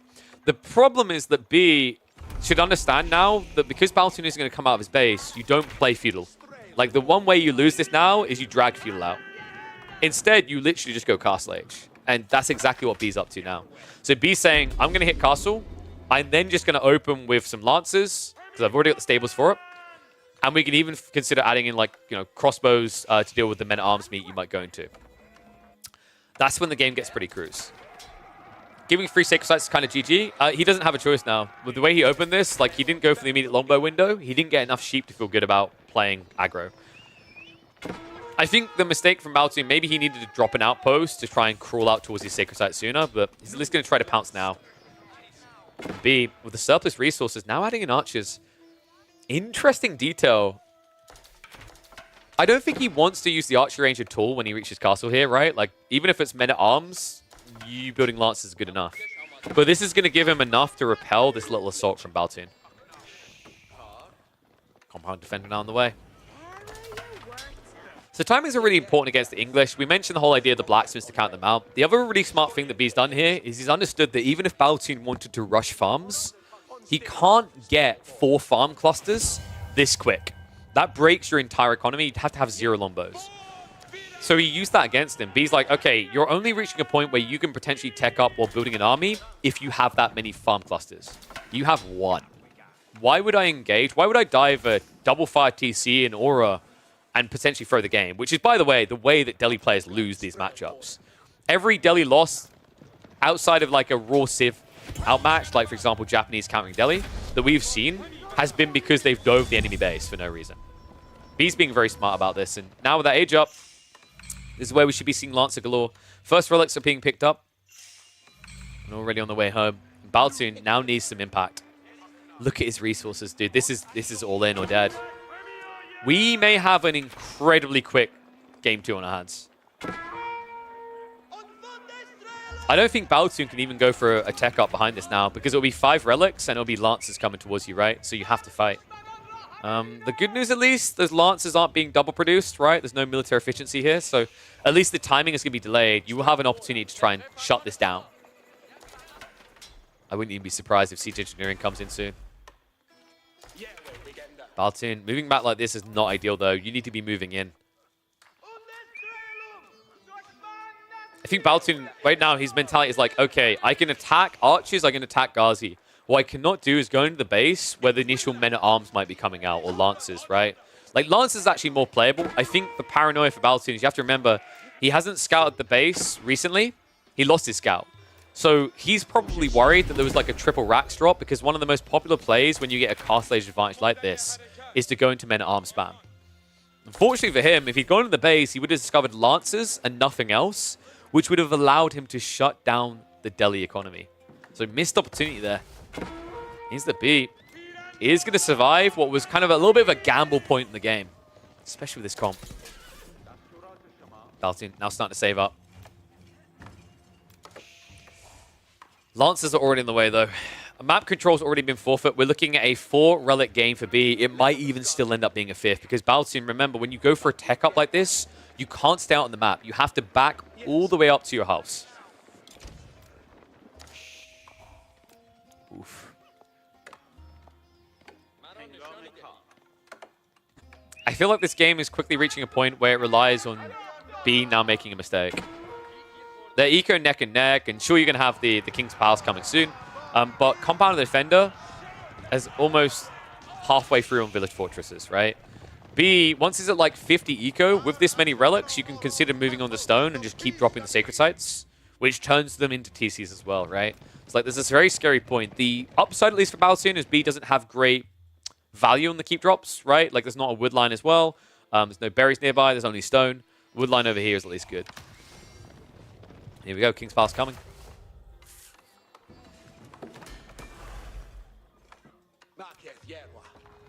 Now the question is, will B just sit back, or will he go in when he sees this? Baltoon right now is praying he doesn't get attacked. He has got a lot of spearmen, but if the Lancers split up and go left and right, he can't just mirror them easily, right? B is also scaling more archers, which I love to see here. This is just really smart, right? Like, Men-at-Arms is going to be the transition, but you needed archers in the meantime. There's no harm in going for the veterancy. It's just time you use, right? It doesn't cost resources. So compared to other, like, civs that would actually have to spend a decent amount of resource upgrading these, right? 350. You don't pay a penny. Instead of going in the base, though, he's going to look to get that relic. Nice little peel there. Just baits the spearman in range, kills him with the archers. And now the Knights are going to force Baltoon to defend at the back of his base. 2 Sacred Sites locked in. Nice. Oh, they get a free charge in. Spearmen are going to react now, but they're not upgraded yet. So these Castle Age Lancers will stand their ground here. Archers tickling them down. Spear count not looking good. Knights might last just long enough here. A few left over. A perfectly timed assault by B. 3 Lancers survive the tail end of the engagement, and that should be enough to cut down the archers. And Baltoon now, he's going to be outed up. Oh my god, dude, that was such a wild timing. B, like, it looked way too greedy of a fight to take, right? Like, you're up against that many spears with the attack speed aura. But that's encirclement. Like, this, the wrap around the side, dodging the spearman brace is why that was a good fight. The Lancer hit initially blunted a bunch of longbows there, and it resets Baltoon to a point now where he cannot contest the Sacred Sites. Not only does B, because of that choice, get the Relic, he now gets the Relic, and he will also get a castle drop on one of the Sacred Sites. Walls up on the east. That means there's only one option. And folks, this is crazy because look at the stone spawns here. There's triple stone. Oh my god, dude, B's walling him in.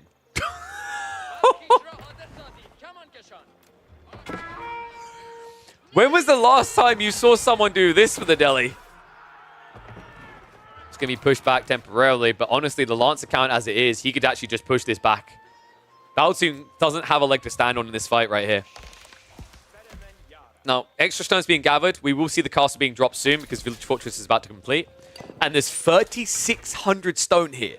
That's enough to keep drop the entirety of this map. Armorclad now coming from Baltoon. I just don't like it. There's too many Lancers here. Like, you actually need spears. It's kind of crazy that B is essentially playing like what looks like a discount Irobids build, but it's insanely effective here. It counters literally everything Baltoon's prepping. Stonewall's not fully complete. So it looks like Baltoon will at least be able to open up a little bit of this, but... Are you kidding me? What the hell are these walls? B loves to do this. I feel like this has been something he's been doing a lot of recently.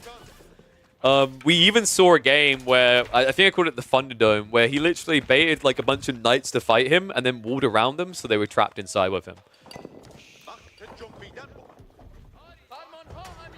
Keep drop begins. First one going up, more central. It's going to split the map. It means that Baltoon, if he commits one side, can't commit the other. And then after that, you can easily secure this area, get another one up, and then a third one on the right side where the other Sacred Site is.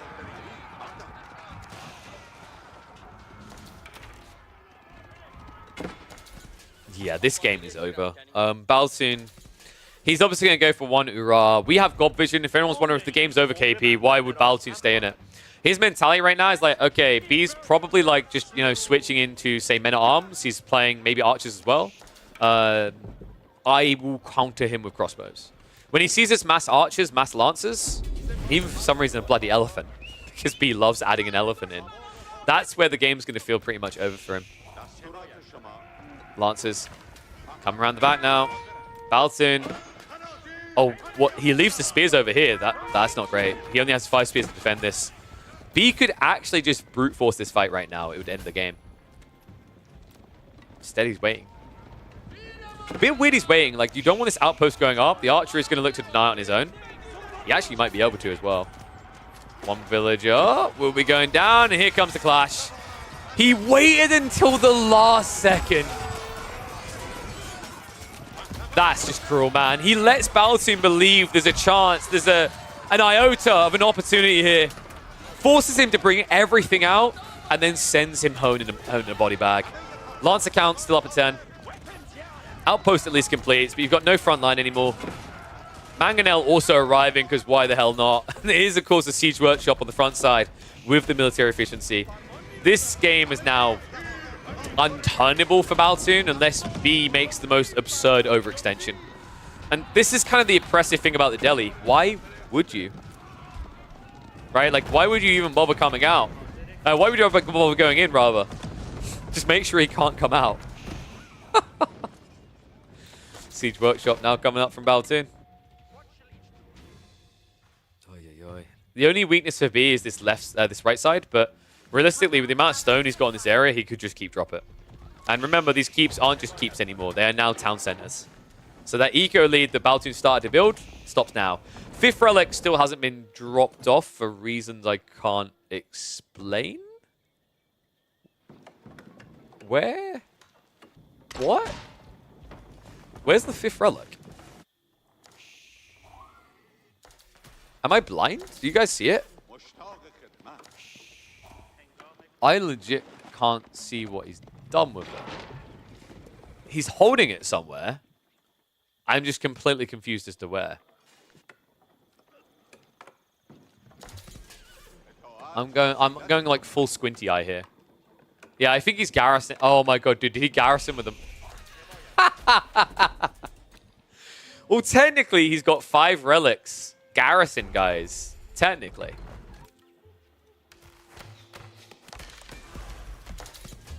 B, what a gentleman. He's like, this game wouldn't be fair if I had 5 relics. We'll just stop at 4. That's how you know that the one scholar you sent over there was actually Smeagol. He just can't let go of the trinket. Trebs now actually counter out the Siege Workshop. Yeah, Baltoon, we're 4.5 minutes away. Baltoon at this stage, remember, this is the final game of the entire group stage. He's not just going to back out. Like, every series matters. If he wins the series, an extra $25. He also, I think, it might be the difference between him getting one extra bump up in terms of overall finish in the groups. So he'll play this out. There's nothing else to wait for, right? But realistically, like, it's not too early to call this. B basically has to make some big mistakes. And this is crazy, dude. With the position of this wall, he can just start trebbing down all the landmarks. Ha! What a crazy one. Yeah, unfortunate for Baltoon. I think we said this before. It just kind of felt like an outdraft. But Baltoon, you know, I think he's a very talented player. We've seen some incredible performances by him on the ladder.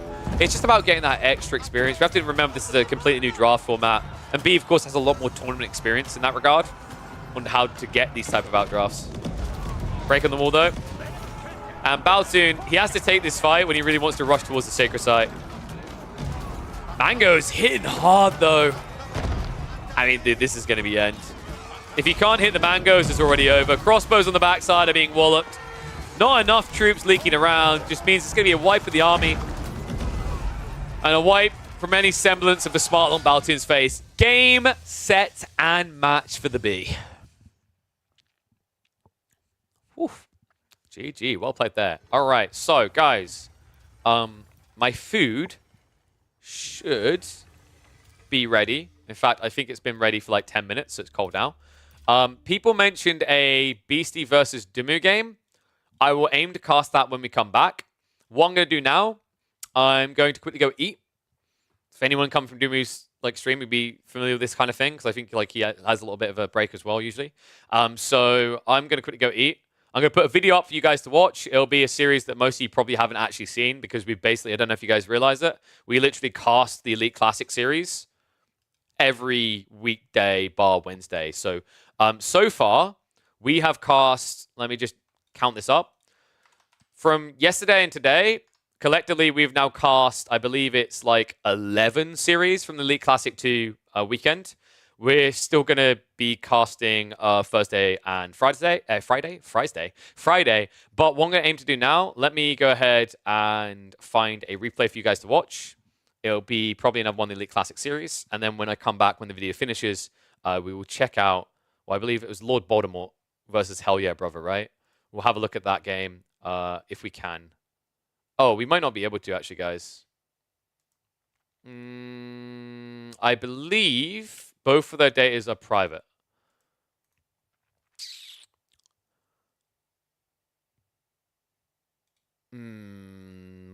I'll double check that when I get back. If not, we'll cast one more series to round out the stream from the Elite Classic. So let me pull up a replay now for you guys to watch.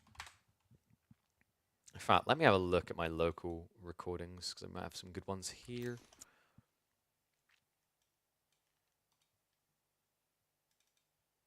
I don't think, guys, did we do Elyono versus Lucifron? Did we show that replay already? I don't think we did, right?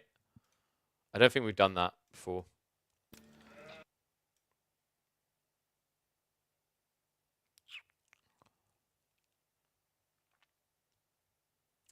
There is Beastie versus Elyono, though. Oh, dude, this was a sick one. Yeah, this was disgusting, actually, what he done in this game. I think I remember this one. Yeah, dude. This one had a crazy moment. Do you guys want Beastie versus Elyono? Or do you want Elyono versus Lucifron? All right. No opinions?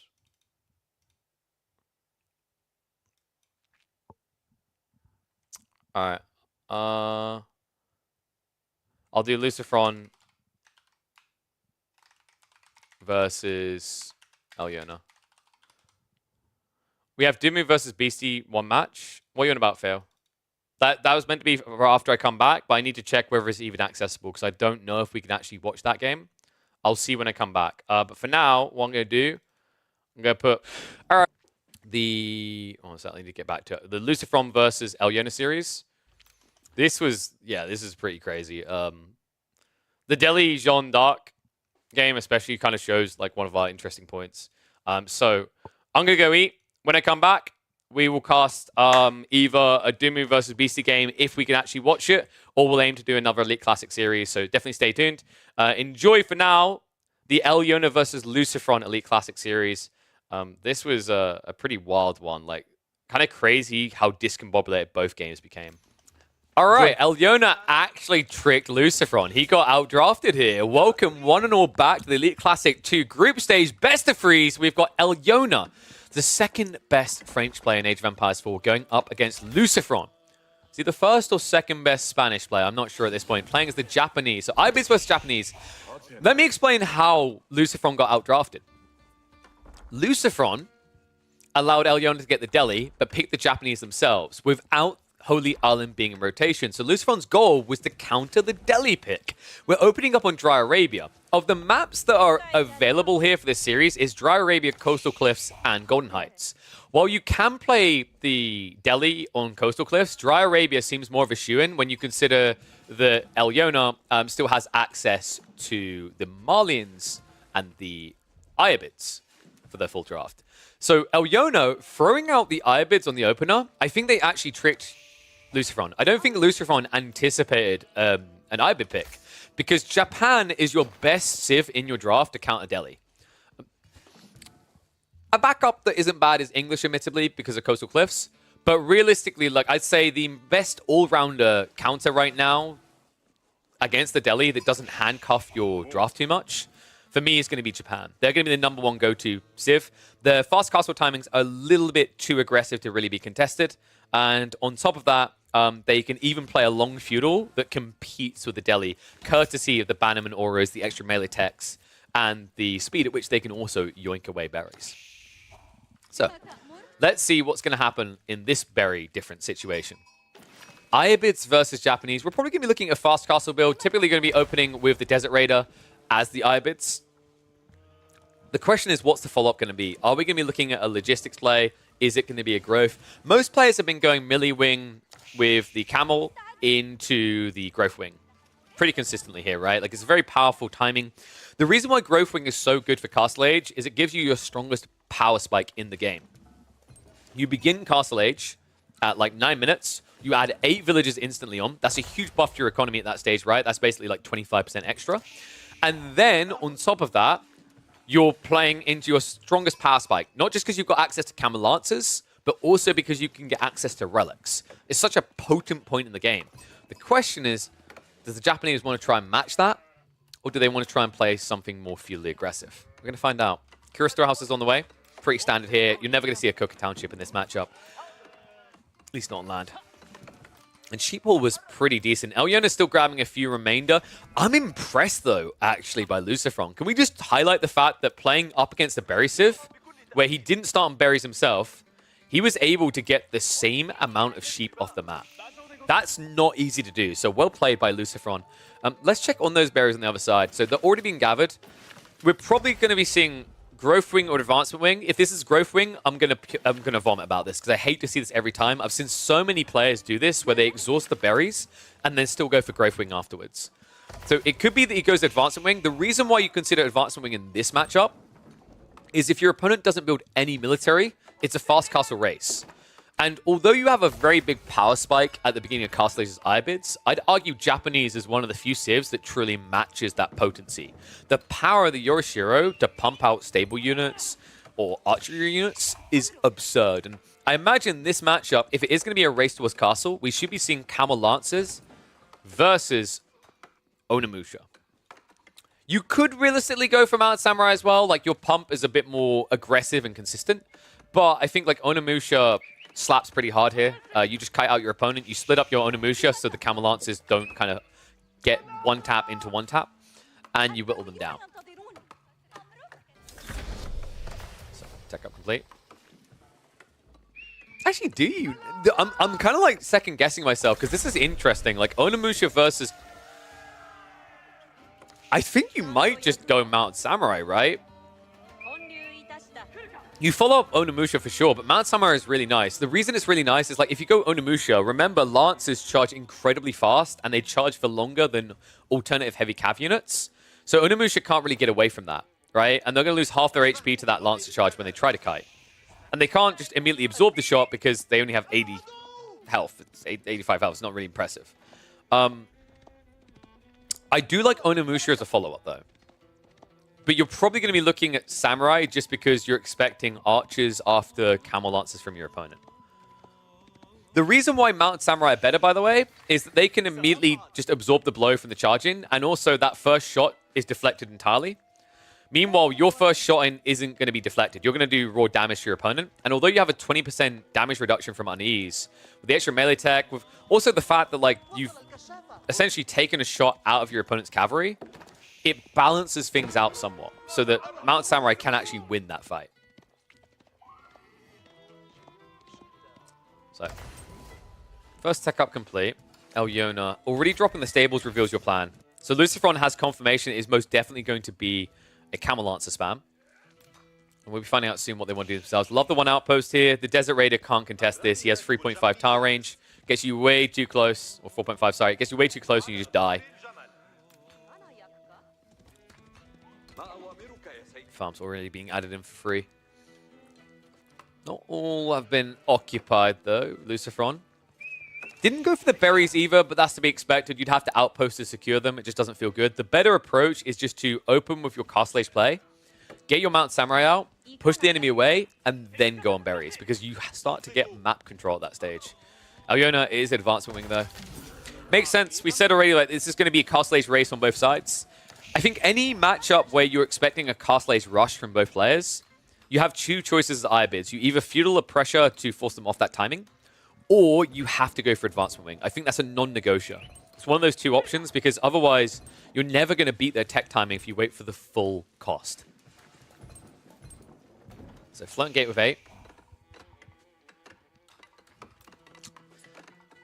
And we're probably looking at stable timing. I actually like Lucifron's optimization here. 4 on the wood. Move that over to 5. Should be enough to get the stables built as the Yoroshiro comes out, as the floating gate completes.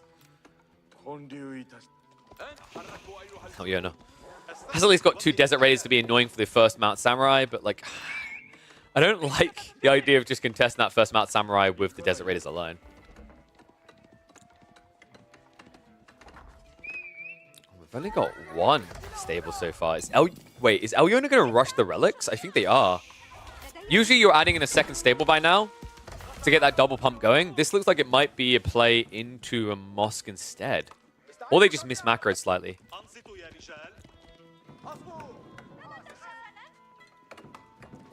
I don't think you transition Gulems. There we go. I was about to say, like, you don't go Gulems here. Like, this is the worst matchup to do Gulems in, because Japanese Samurai destroy you. And it opens the door for Japanese to spam Onibugisha afterwards from the same building. It just makes you very... It makes you feel very disarmed in this matchup, shall we say. So Stables comes up. A little bit late there.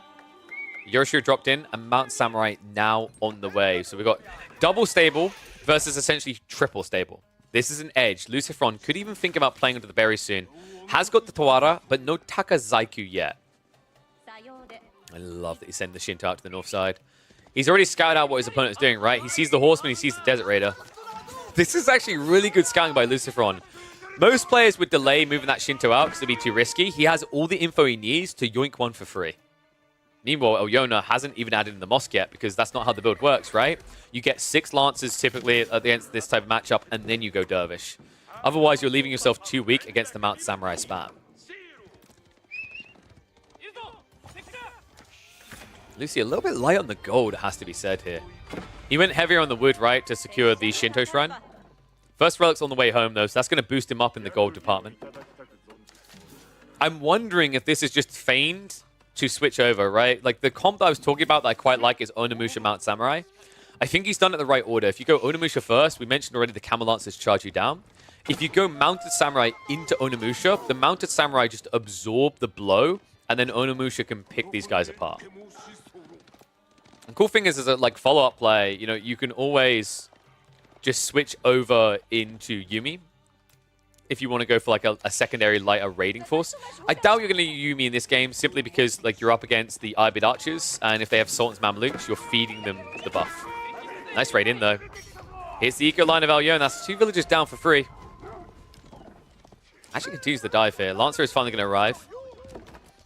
Oh, he cancelled the charge there. Alyona will at least get rid of the scout, so Lucifron now flying blind. And Alyona needs to go. He's going to try to cut reinforcements. I just don't think that's the way. He needs to go into the base and hit the economy. Right now, when you see this build coming out from Lucifron, your understanding is he must be spending a lot of gold. So it means he should have extra villagers out on that gold. That's exactly where he's going to look to strike. Meanwhile, on the other side of it, Knights are trying to ride in and around. Shinto does actually absorb the charge. That was good news for Lucifron, actually. That Lancer charge would have hit probably 3 villagers otherwise.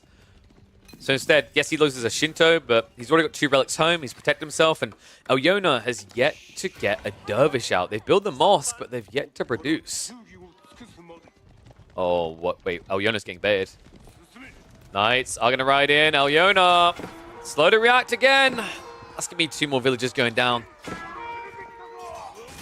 Lucifron hanging around a little bit too long. He's distracted by the dive towards his own base. But we'll peel away. This is the power of the deflective armor, though. Like, think about the damage that would have been done to, say, a Rus or a French player. Their Knights would have been a lot more dented by that engagement. But that initial Lancer blow just being absorbed is so powerful for this Civ. And in fairness to them, right, they do pay more. They pay an extra 10 gold to get that. It's definitely worth it, though. That's a raid on the eco line. Alyona just returning it towards Lucifron. but the Spearmen are now on the way. So this is where he's looking to unshackle himself.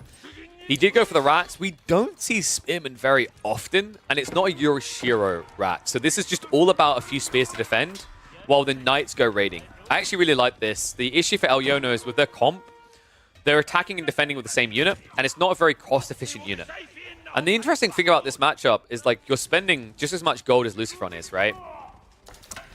It's very awkward because it's not like you're in this situation where the thing you're attacking and defending with costs half the price, so you can split it. You're in a game where every unit matters because both of you have so few. These Knights just once again getting in. The big eco hit. 20+ workers just not working.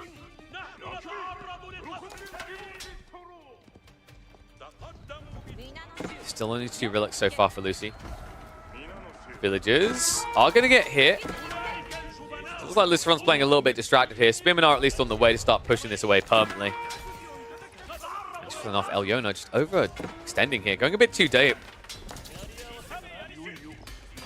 And we got what? Yeah, Yoroshiro in the rack. So we are going to see the spam of Spearmen. Upgrade coming in 15 seconds. Once the veterancy is there, Elyono needs to switch unit type. You can't just keep going Camel Lancers. This is how you eventually lose the game.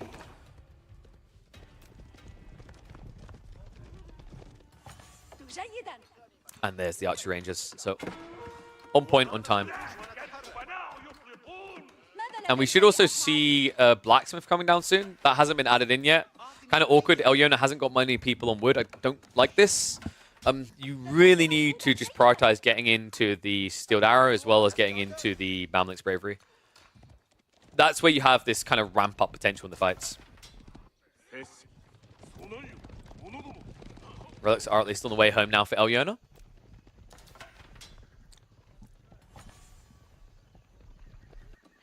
Elyono does have some idle time. Oh my... Wait, what? Elyono forgot about Wheelbarrow. Oh, no, dude. Elyono actually... I think they forgot. This is such a long walk. They have no food. Okay. Small mistakes lead to big losses. That's what we talk about at the highest level. And this might seem like a small mistake, but it's going to be anything but for 2 reasons. 1, the time it took you to get out here. And 2, the timing of you getting here. Lucifron. That's 12 villagers with no Wheelbarrow. And Lucifron with 5 Mount Samurai finds them. An absolute massacre here. Elyono not able to get away from this. Heavy losses. And still no food. Oh my god, no witnesses. Not a single villager makes it back. That's a 13 eco lead for Lucifron. And now all he needs to do is protect himself. The lead he has now built is one that Elyono will not overcome with 3 relics. Elyono has to raw out play. Instead, they are being raw slapped here. It's falling apart. I think Elyono hasn't been able to keep track of this anymore. Wallow's going to come in. Eco down to 23. The upside is almost the entire eco for Elyono can be protected. The downside is you're dead. You're basically dead here. Oh my god. And no counter raid either. The Spearman play by Lucifron was just so smart. Elyono, they didn't spread their eco correctly. They didn't get that Archer transition, so the Spearmen were always the answer here. What a great last few minutes we've seen out of Lucifron.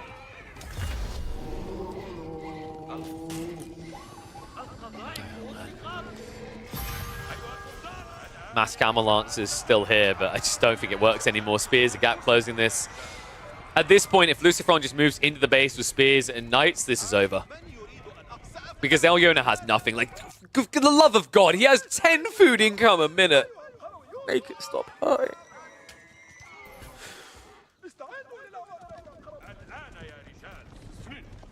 Oh my god, Lucifron. World's his oyster, right? Full Yoroshiro spread now. He's got 1 in the farmhouse, 1 in the forge, then 1 in the racks and stables. I mean, at this stage, more Mount Samurai and go, right? This is a very comfortable game. Lucifron will understand just how big that hit was as well. This is not a multi-TC, right? It's not like Ibids ever go multi-TC before they finish picking up relics.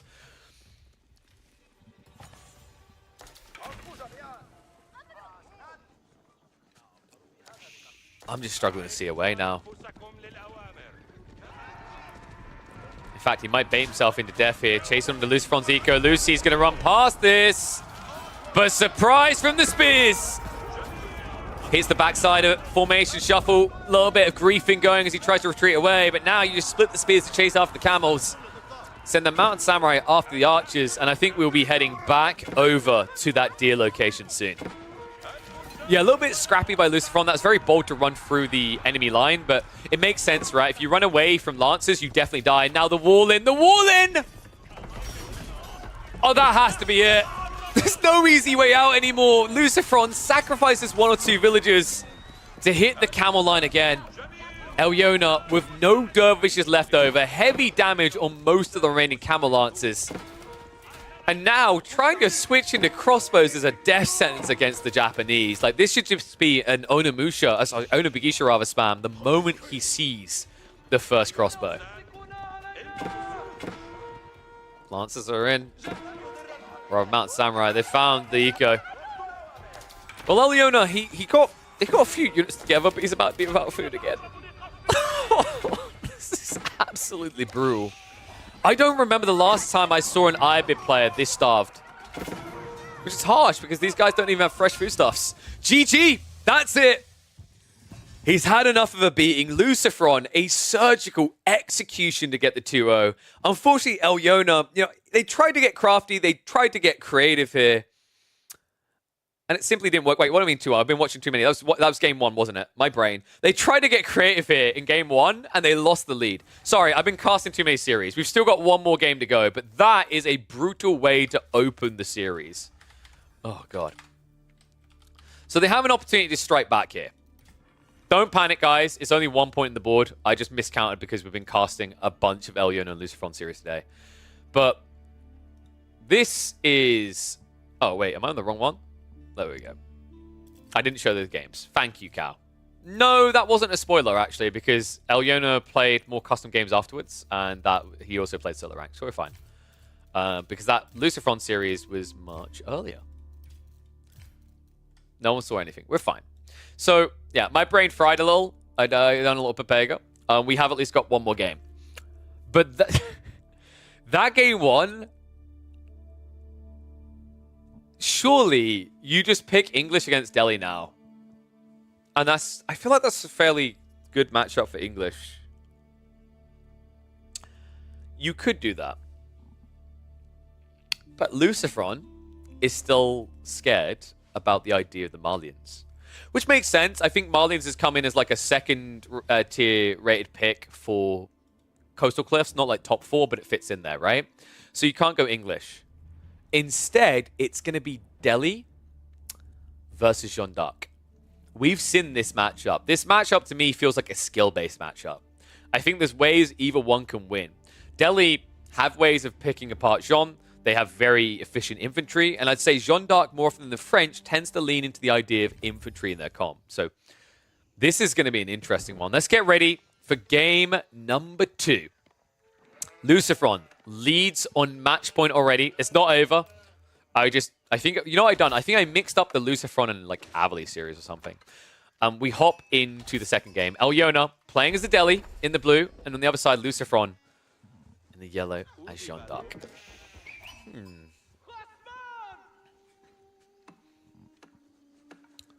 Jeanne d'Arc on this map.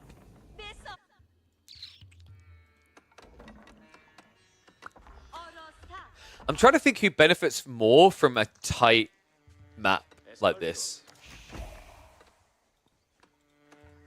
You've heard pros say Jeanne d'Arc count as Delhi, and it makes sense. Oh, I agree, it makes sense. I think it can be skill-based, though. Like it's on wider maps anyway. Because I think you can kind of scale Ghazi and you just kind of chip away where Jeanne isn't, right? Like the logic to me is that Ghazi are like, they feel like the best raiding unit in the game. They're so flexible and so disposable, and it's so much easier to reach a point where you can just clump the enemy. So, like, the logic is that, say, you know, let's say 4 knights ride into an enemy eco line, but 8 Ghazi go in, right? The 8 Ghazi can body block and kill off villages more easily than knights can get in. So my logic here is, like, I think Delhi, if you play wide flanks and then you just avoid Jeanne, you can essentially get to a stage where you dive each other's bases and you take more away from Jeanne. That's where I think it's a good map, a good situation for Delhi. This map, on the other hand, I think Delhi's a mid-tier pick. They're just outside it. Actually, not mid-tier. Like, they're probably 4th or 5th best Civ on this map. I think there are better Civs involved. Like, English is #1 for me every day of the week. The question is, like, where does Jean measure against them on a map like this? Because you've got a very tight spawn. You can't play the wide flank we talked about as the Delhi. You're going to have to take direct fights. And that's going to be direct fights versus Knights. That can be direct fights that involve Jean. I think this is a very smart snipe in the draft by Lucifron. You know, after game 1 being that weird one where he's probably expecting Delhi, he got Japanese, having Jean in reserve to deal with the Delhi has worked quite nicely for Coastal Cliffs, because Coastal Cliffs isn't a map where we can get that wide arc we talked about. Even if Jean d'Arc plays onto pocket ecos, the pocket ecos are going to be essentially down a direct line to the enemy base. Makes it very difficult for Elyon to force fights away from Jean. Tech up now on the way. So Free Villi's building it up. Other side, this tower victory is now coming in for Elyona.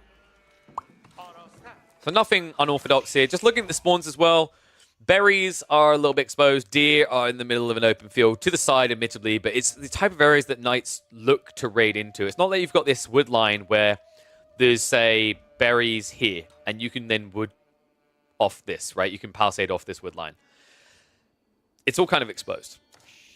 You could try to do a full surround, but that's very expensive. What we might see out of Elyona that could benefit from them, actually, is the Sacred Site spawned quite nicely for this. They might go for a short wall along to the tree line, and then they might complete it all the way down.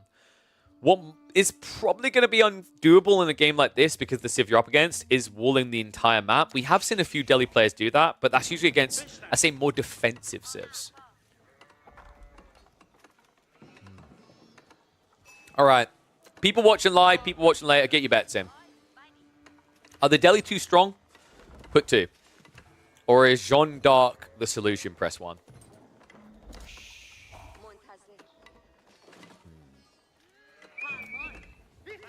I still think this is, like, even if it's a little bit favored towards Jean, I still think that, like, there's an outplay element to this. Maps matter a lot. And I do think between, like, when you compare the way that game 1 went, you compare the map choice, I put Jean d'Arc and Lucifron 75%. He should have a fairly strong plan here. House gets built, School of Cavalry is already complete. He's going to set up the mill, which I love here. So the mill will be set up, and I believe that should be enough XP to then go up to level 2. Spina going up. Elyona has arrived in the New Age. What are we going to get? Is it going to be the Ghazi opening, or is it going to be the spears? Typically, we've been seeing French forcing Delhi to go spear opening simply because they need to defend first. I wouldn't be surprised if that's the same case, especially considering if you open Ghazi and you don't have enough, you might get sniped. Pumba being pulled. Not far enough, though. Cheeky Elyona. Tried to be a crafty bugger there. Okay, so Lucifron, he will get the level 2 quicker by doing this deer, right? And then afterwards, the villagers can be pulled here. The Knights are coming out. So Lucy already has one circling north side. Another one's going to go south. Elyona, how many sheep did they get? They've got 12 to work with. That's good. They're going to need it because they can't actually come out of their base straight away. It is indeed going to be the Rax opener. Good timing by both of them there. Pull away and also the spawn. Lucifron. I don't think we see multi-TC play here. The stone is way too loose. It takes too long. It's not optimal. And you are up against the Delhi at the end of the day, right? So if you do blink, you do choose to be greedy here, the Delhi are going to snowball a main army to fight you. Love that it's just guarding on the flanks, though. Like, Elyona might try to get cheeky and play pocket resources first before they're forced off them. And I like that Lucifron's playing in a way that he kind of IDs that, and it gives them the circle around to the back of the base, right? We talked about this issue where you can at least get the wall up here, but you can't get a full wall in if you're the Delhi. Not easily. It feels very unattainable in a game like this. Jean d'Arc online. Okay, so, you know, like Gully was saying that like a lot of players feel like, you know, Jean d'Arc is a good counter Delhi. I'd agree because of what we're now seeing here. You've opened spears as the Delhi, and you're up against Jean d'Arc, or Jean de Cleve as I like to call her. This melee unit is a problem. And Divine Restoration means that you can actually easily absorb the fire of the first 8 spears. It's not until Elyona gets to like 30 or 40 military that you become kind of spooky for Jean. But at that stage, what's going to happen on the other side, right? You're going to be looking at probably 10 to 15 archers, 10 knights. That's enough to get a main engagement going. And then if you're so focused on trapping Jean, all Lucifron has to do is just kite you out, waste your time.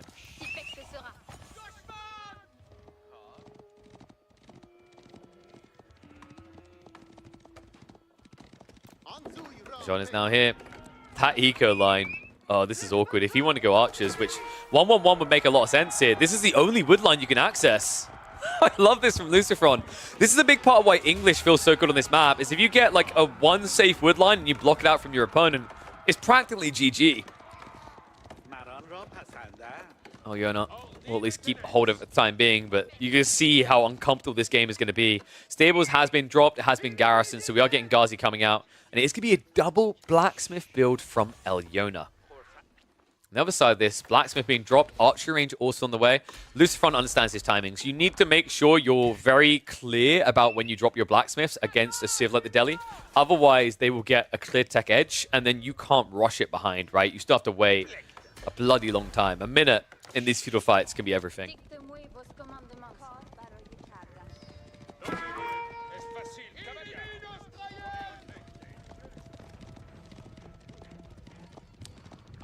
And no, we did not already watch this match.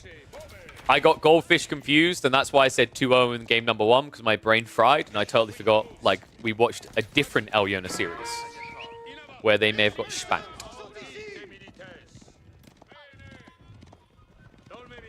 Lucy. Oh, no, dude, the timing on this? He pulls away. But surely he's going to check again in a second, right? Spearman. Ambitious to try and hold that. This scout, I can't believe this right now. Elyon is getting away. Well, not with murder. The opposite, actually. With not getting murdered. Those knights there, starving him out, would have just called the game, right? Like, Elyon at that stage would have only had the finite resources underneath their TC, which is only 10 sheep. It's not a lot in the grand scheme of things, considering what your opponent has on the other side. Ghazi's at least going to idle up something on Lucifron's side of the map. Well, Ghazi are going to wrap around, but this wood line should be mostly unattainable. Archers are going to start spamming out pretty aggressively with the double archery range. We haven't seen Elyon go for the 1-1-1 yet, which is a bit surprising. I figured they'd lean into it, but right now, like, I guess they feel like it's more value to just have mass spear, mass Ghazi. It does make the fights a lot simpler. You just A-click them. And I always like Ghazi as this unit that can just definitively grab like no other, right? Like, it's very tanky compared to standard Horsemen. It's the same speed as Horsemen, and it's able to just easily body block your opponent and force them to commit. Oh, right in here. Lucifron has been doing these walls a lot. I'm actually a really big fan of this. I've got a feeling it's going to catch on, and we're going to see a lot of players doing it. The same with the wood line. They do these, I call it the bird walls, right? Because when you look at it, it's like a little dot, and then it's a flappy bird, right? You've got the wings on each side. It's much harder for your opponent to raid, and also buys you enough time, even against cavalry, to run to the TC. Reason why it matters a lot on these areas like the wood line is because it lets you see your opponent in the shroud, because they have to run near the tree line.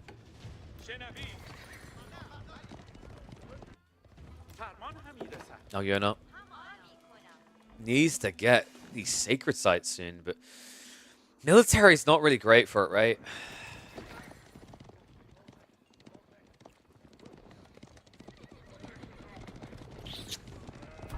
If they fight now, Elyon has really good food income. If they just commit it into extra Ghazi right now, there is a good moment for an engagement here. It's all about the timing. Lancers, sorry, Knights moving in. Scholar, it's going to be scared away. Knights need to body block this though. Archers start stepping back. Spearmen are being targeted down. Lucifron needs to just get away from this. Jean is not here. Where the hell is Jean right now, actually? What? Oh my god, she's the one defending the eco. Elyon, what a great raid here. Those guys are going to get cleared up, though. Both of them should end up getting brought down. Archer not quite able to finish it off, but the Archer mass Lucifron loses 2/3 of the Archers to this. There's still Spearmen left over, 9 of them in fact, but Jean de Cleave coming in. She's going to tank this all. Divine Restoration does get popped. Spearman hitting the wrong target right now. Finally turned onto the Knights. But this is an XP grinder here. Both of them losing a lot. Lucifron keeps 6 Knights alive, has got Jean, and she has been fed. She's as nice and plump as these deer right now. The amount of XP that just got injected into her, that just took about 3 minutes off of her timer. We're probably looking at about a 16-minute level 2. And 16 and a half, 17 minutes. It was quite a lot of XP gained. Now, the good news is Elyono didn't just feed the game over. If the Ghazi had died instead, this would be GG. 14 XP each is insane. Lucifron did lose a lot of archers in return. That was painful. The amount of archers he lost, I think he had about, like, was it 18? When we looked up, it was 6 left over. So pretty brutal beat down there. Still, that was a surge point for Elyono. Food was up over 1,000 before. It's now down to 400 as he's moved out into the deer. Lucifron does have to play risk soon. The issue he's about to run into is that he's struggling to defend the eco right next to his base, right? You just saw what happened here. What happens when you have to move out for this deer? What happens when you have to take risks and go to the boar on the enemy side? Like, do you go farms instead? And how feasible is that?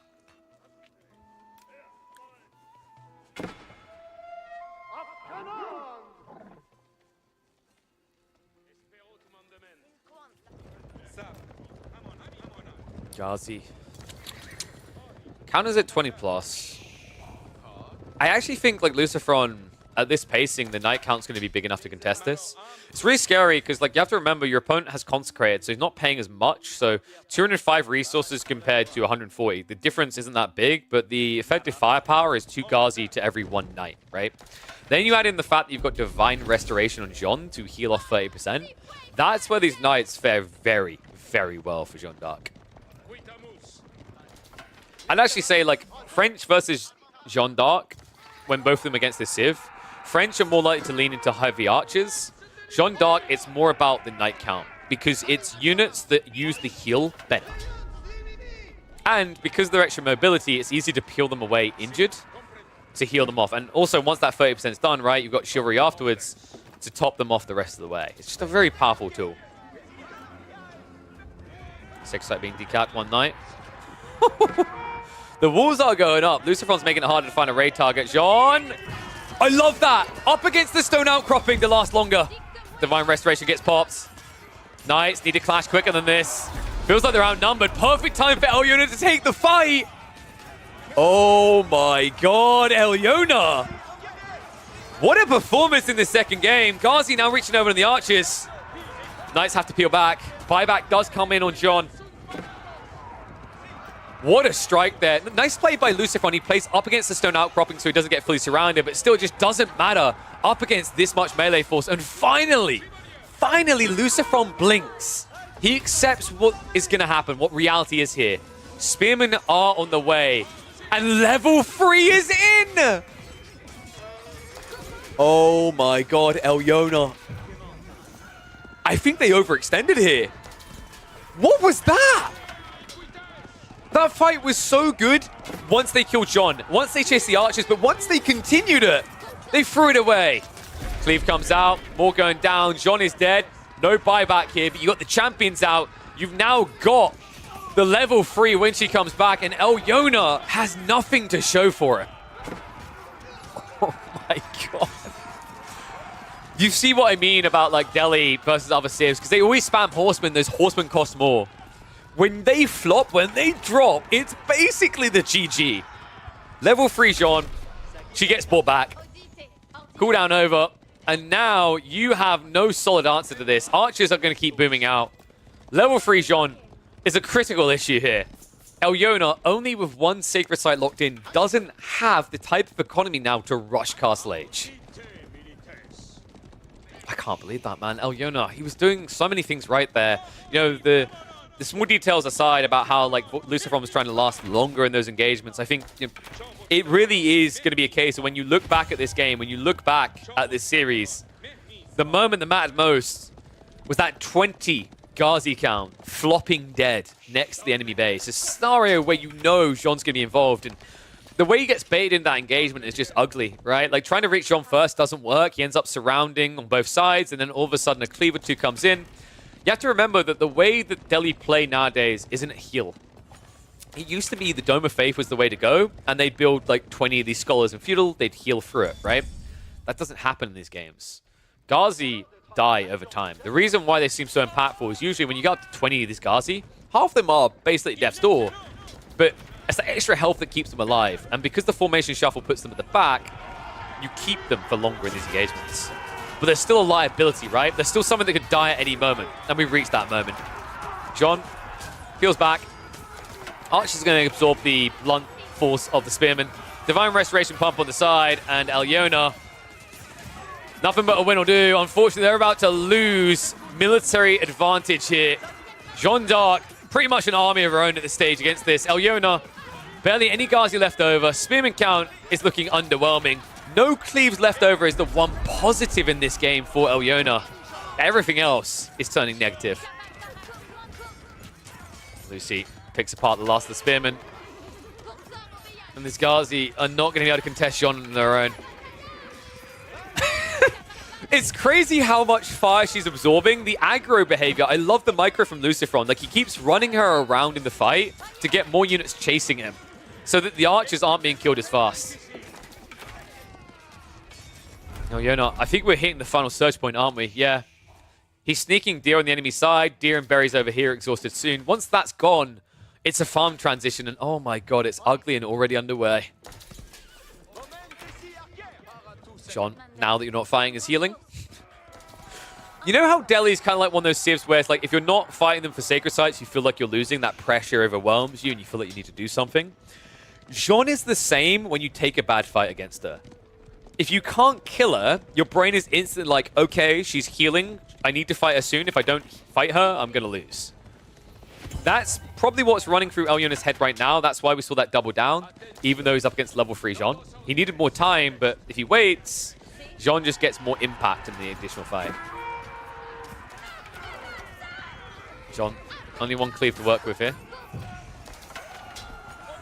Archers need to re-rally. Spin count at 7. Alyona is going to commit to the dive, but now you're reaching enemy production lines. Nice Argon charge in. Ghazi are body blocking right now. And the champions are in. Here we go. This is what Lucifron was waiting for.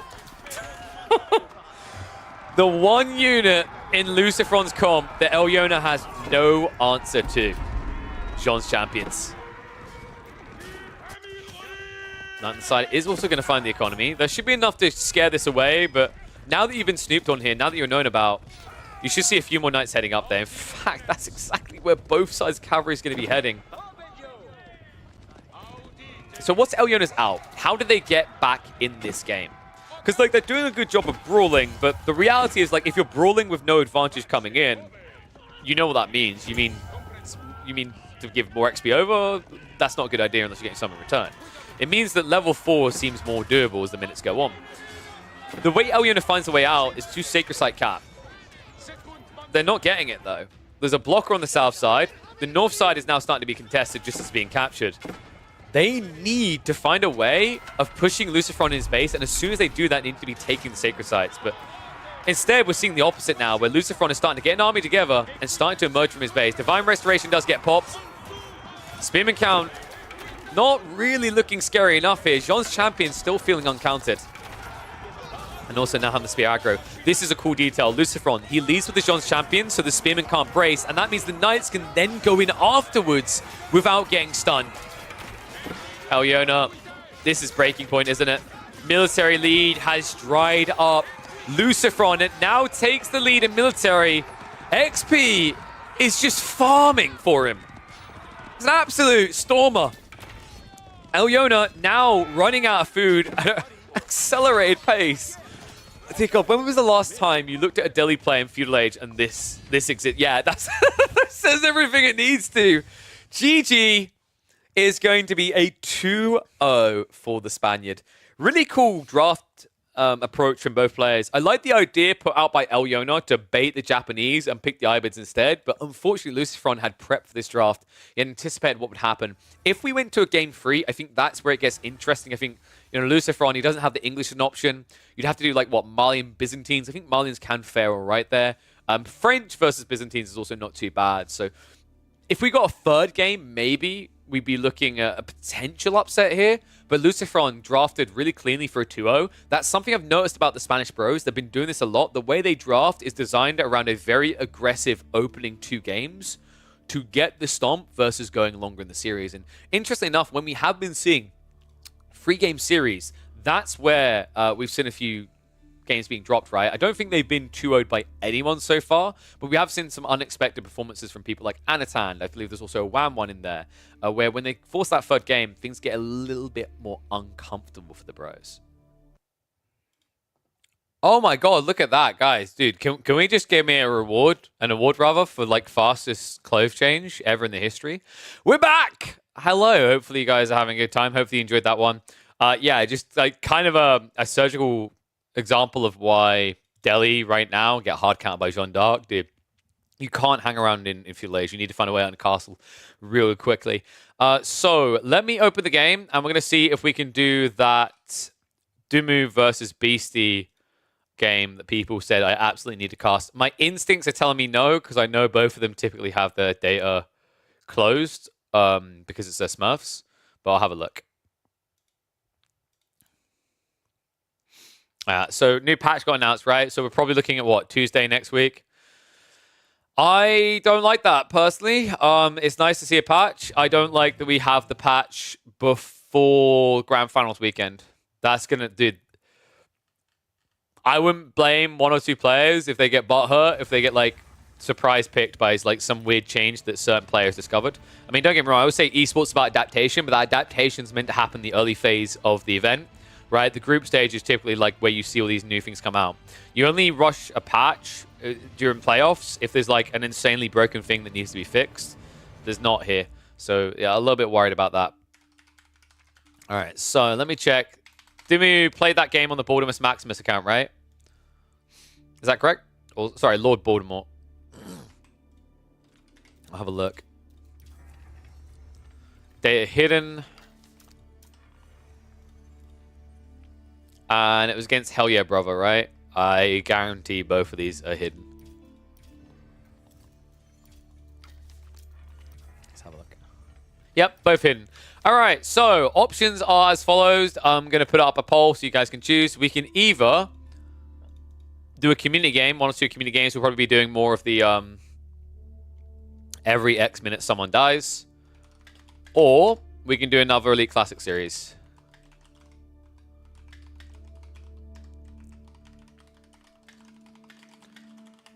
And I'm prepared for either because I've got myself an Alcoholics milkshake here.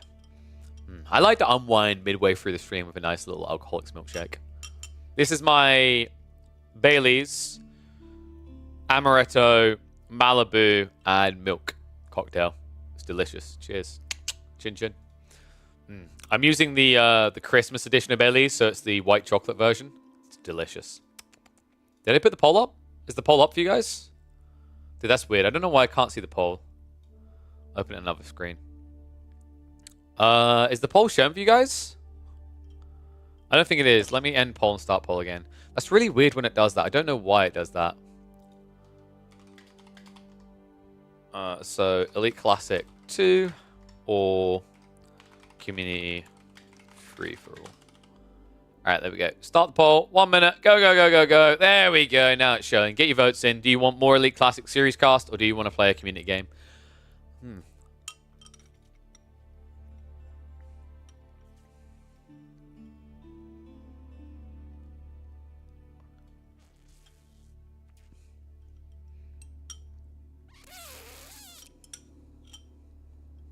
Sorry. That was a bit of a strong sip. Damn. No one wants to play community games. You guys all want Elite Classic. Okay. You don't think we have enough for community games? I would be shocked if we don't with 250 people watching. That would be kind of baffling. But if people want Elite Classic instead, we can do Elite Classic. You see the update preview? Yeah. So like HRE buffs, right? Big buff buff.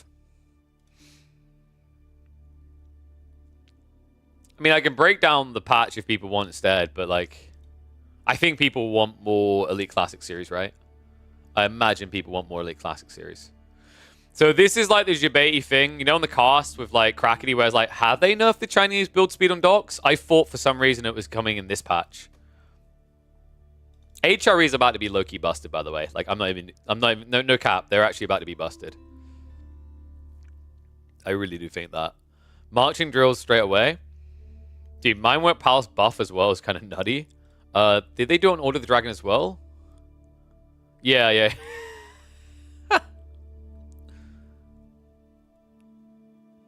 Alright, guys. Like, here, I'll put the other poll up then. Do you guys want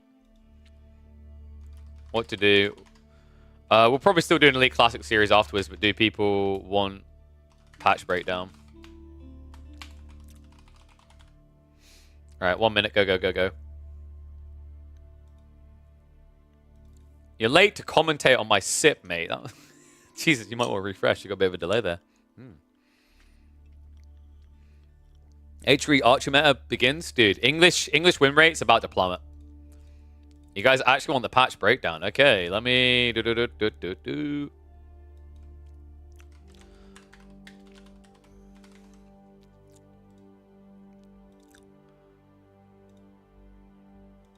Unanimously, by the looks of it. All right, we can break down the patch. Let's do that. Let me just close this extra crap I've got open. So we won't be able to do the Doomy Beastie series because their data is hidden, so that's just not possible. But we can check out this stuff. So, I guess we'll start with the season introduction. Wait, whoops. Season intro. Whoop, whoop, whoop. That's right. Yeah, look at that. Spring tournaments event, which... Huh? I don't think they should have... Like, okay, calling it spring tournaments event is a bit confusing, right? Because people probably now think that it's actually tournaments pog, right? One sec. Can I actually move this over the side? No, I can't. Okay. Yeah, I don't know. Bit of a weird name. Like, I just got beta. I was like, wait, esports? I really wish that they would include some way of showing off esports events in-game. It's sad that they don't do it for every tournament. I feel like there's just so many people that aren't watching the esports scene because they just don't know about it. Anyway, let's have a look here. Past all the fluff. Obviously, don't care about that as much. So 1v1 ranked map pool, Dry Arabia, Cliffside, Rocky River, Forts. I like the Rocky River's back because I think they removed it, right? If I'm not mistaken, I think it was taken out. Forts coming back is surprising. I hope they fix the spawns. I think Forts is a very interesting map if it just had some consistency and slight tweaks to it. So hopefully we've got that. Gorge, yeah, I honestly, I think Gorge is fine if they just fix the sheep issues. And I've talked to one of the devs. They have been working on that behind the scenes. It's basically what happened is with the Sultan's Ascend, with new maps, they have a different kind of sheep spawning algorithm they were working. And some certain maps didn't respond well to that. So they've been figuring that one back. Love the return of Highview. I'm so happy about this, dude. I actually think Highview is a really fun map. I know, like, I don't know how like casual players feel. I imagine casual players aren't that crazy about it because it's very easy to get ambushed. But I think it adds a strategic layer. I know everyone is crazy about the idea of Stealth Forest, but personally, in my eyes, I think Stealth Forests are a really nice addition. Oh wait, should we like be recording this? Yeah. Yo, let's record this. We'll have our own patch analysis to upload. So we were just talking about the rank pool. Patch coming. I believe it's going to be dropping on, it should be the 19th of March, 2024. Some interesting changes here, actually. That's going to change the power dynamics of certain civs. So step one, Dry Arabia, obviously got to stay in. Cliffside, I think, is a really interesting map. I just want to give a shout out to the devs, right? Like, we give them flack for some of the issues with spawns in certain maps like Forts. But Cliffside, to me, is one of the best maps they've actually created. I think it's very interesting. There's a lot of civs that can play on it. And also, although it looks like a very congested and wallable map, you discover quickly it doesn't work out that way. Got a great balance there. So really big shout out to the map design team. Rocky River, I think they temporarily had that out. Love to see that back in there. I think Rocky River was one of my favorite ones to watch. I think the nerf to the ponds was maybe a little bit overkill, but it's balanced things out so that any civ can function. Hopefully, Forts has some consistency. I think there needs to be a balanced split between where the boars are and where the sacred sites are, and also a consistency between where your starting point is. That's the biggest criticism for Forts. Gorge, to me, is still one of the best maps we have. If they fix the spawning issue with sheep, it might just be like rivaling Dry Arabia. I think Gorge is that good of a map. I think in a lot of ways it feels better than Dry Arabia. The only negative right now is because with the expansion, they introduced a new method for spawning sheep, a new piece of code.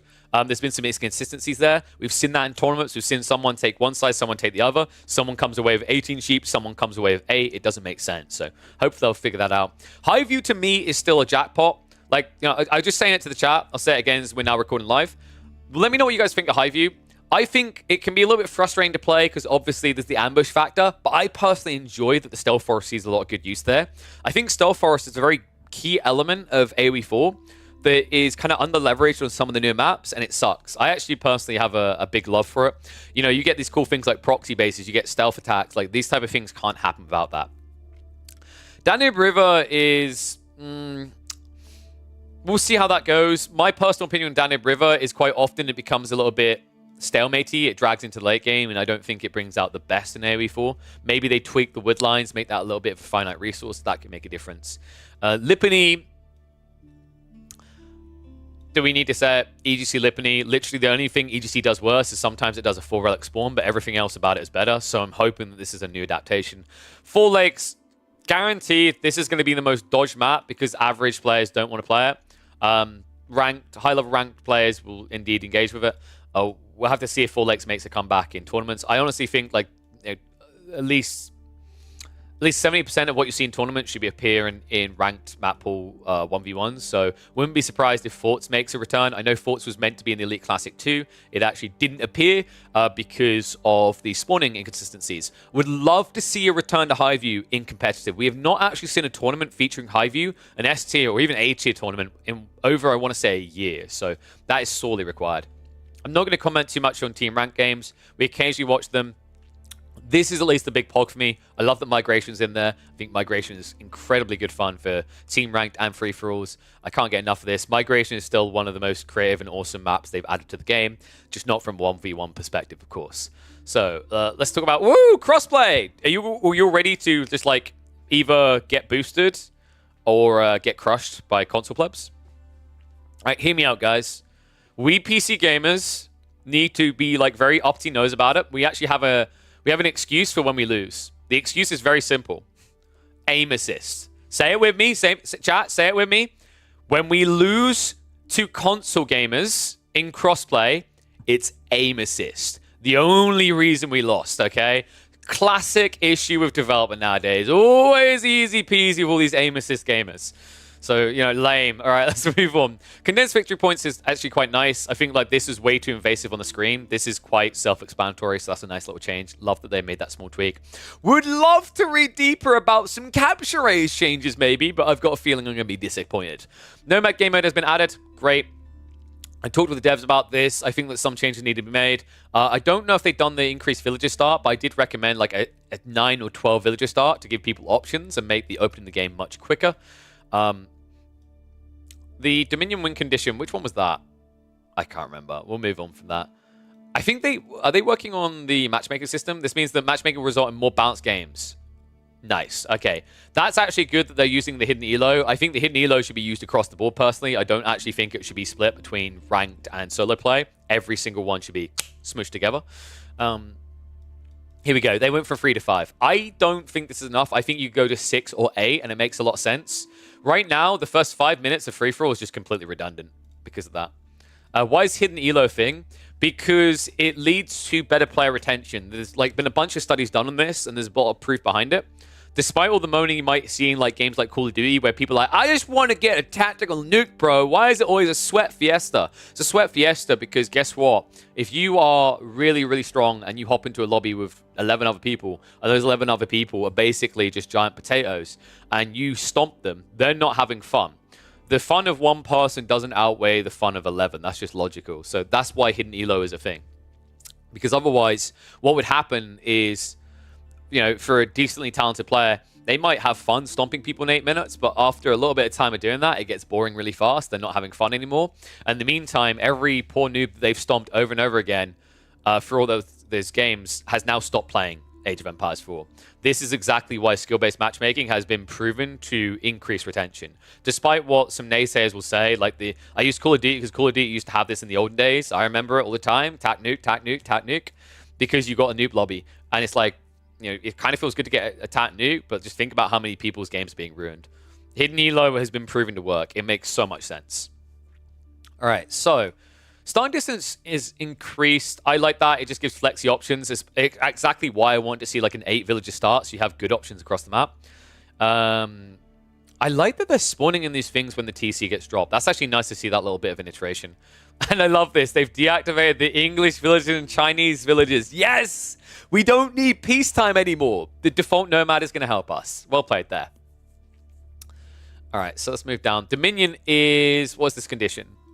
Play start of a monarch that must be protected at all costs. Losing a monarch leads to the instant elimination of the owning player. Oh, so they've basically added like the Outback Octagon rule set into the game by default with the max population plus 50. I don't mind this. I think like I'd personally just like this. This is a bit snowbally though. It's exactly why people stop playing Outback Octagon, because it gets very stompy by like the third elimination. You can't compete. So personally, I'd rather see something like you just get a huge amount of resources. Right, that's why we do the bounty everything community games. For anyone who didn't know, we do this regularly on my channel. And the whole idea there is when you kill things, you get resources back, similar to a Mongol. Because the whole idea is you shouldn't be punished for attacking a player early on. You should be rewarded because you're not being campy.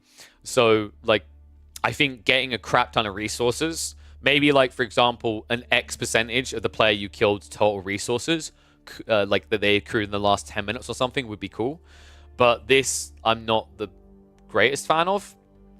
I guess it kind of like, you know, it's a less buggy version of a mod that doesn't get updated now because, of course, Woprox, the guy that made Outback Octagon, is just not developing anything anymore for AoE4. So Monarchs have abilities. There's a sprint and the treason. Yep, pretty much Outback Octagon. And let's move down. Quality of life. Walls under construction can now be converted into gates via an ability on the place blueprint. Ooh.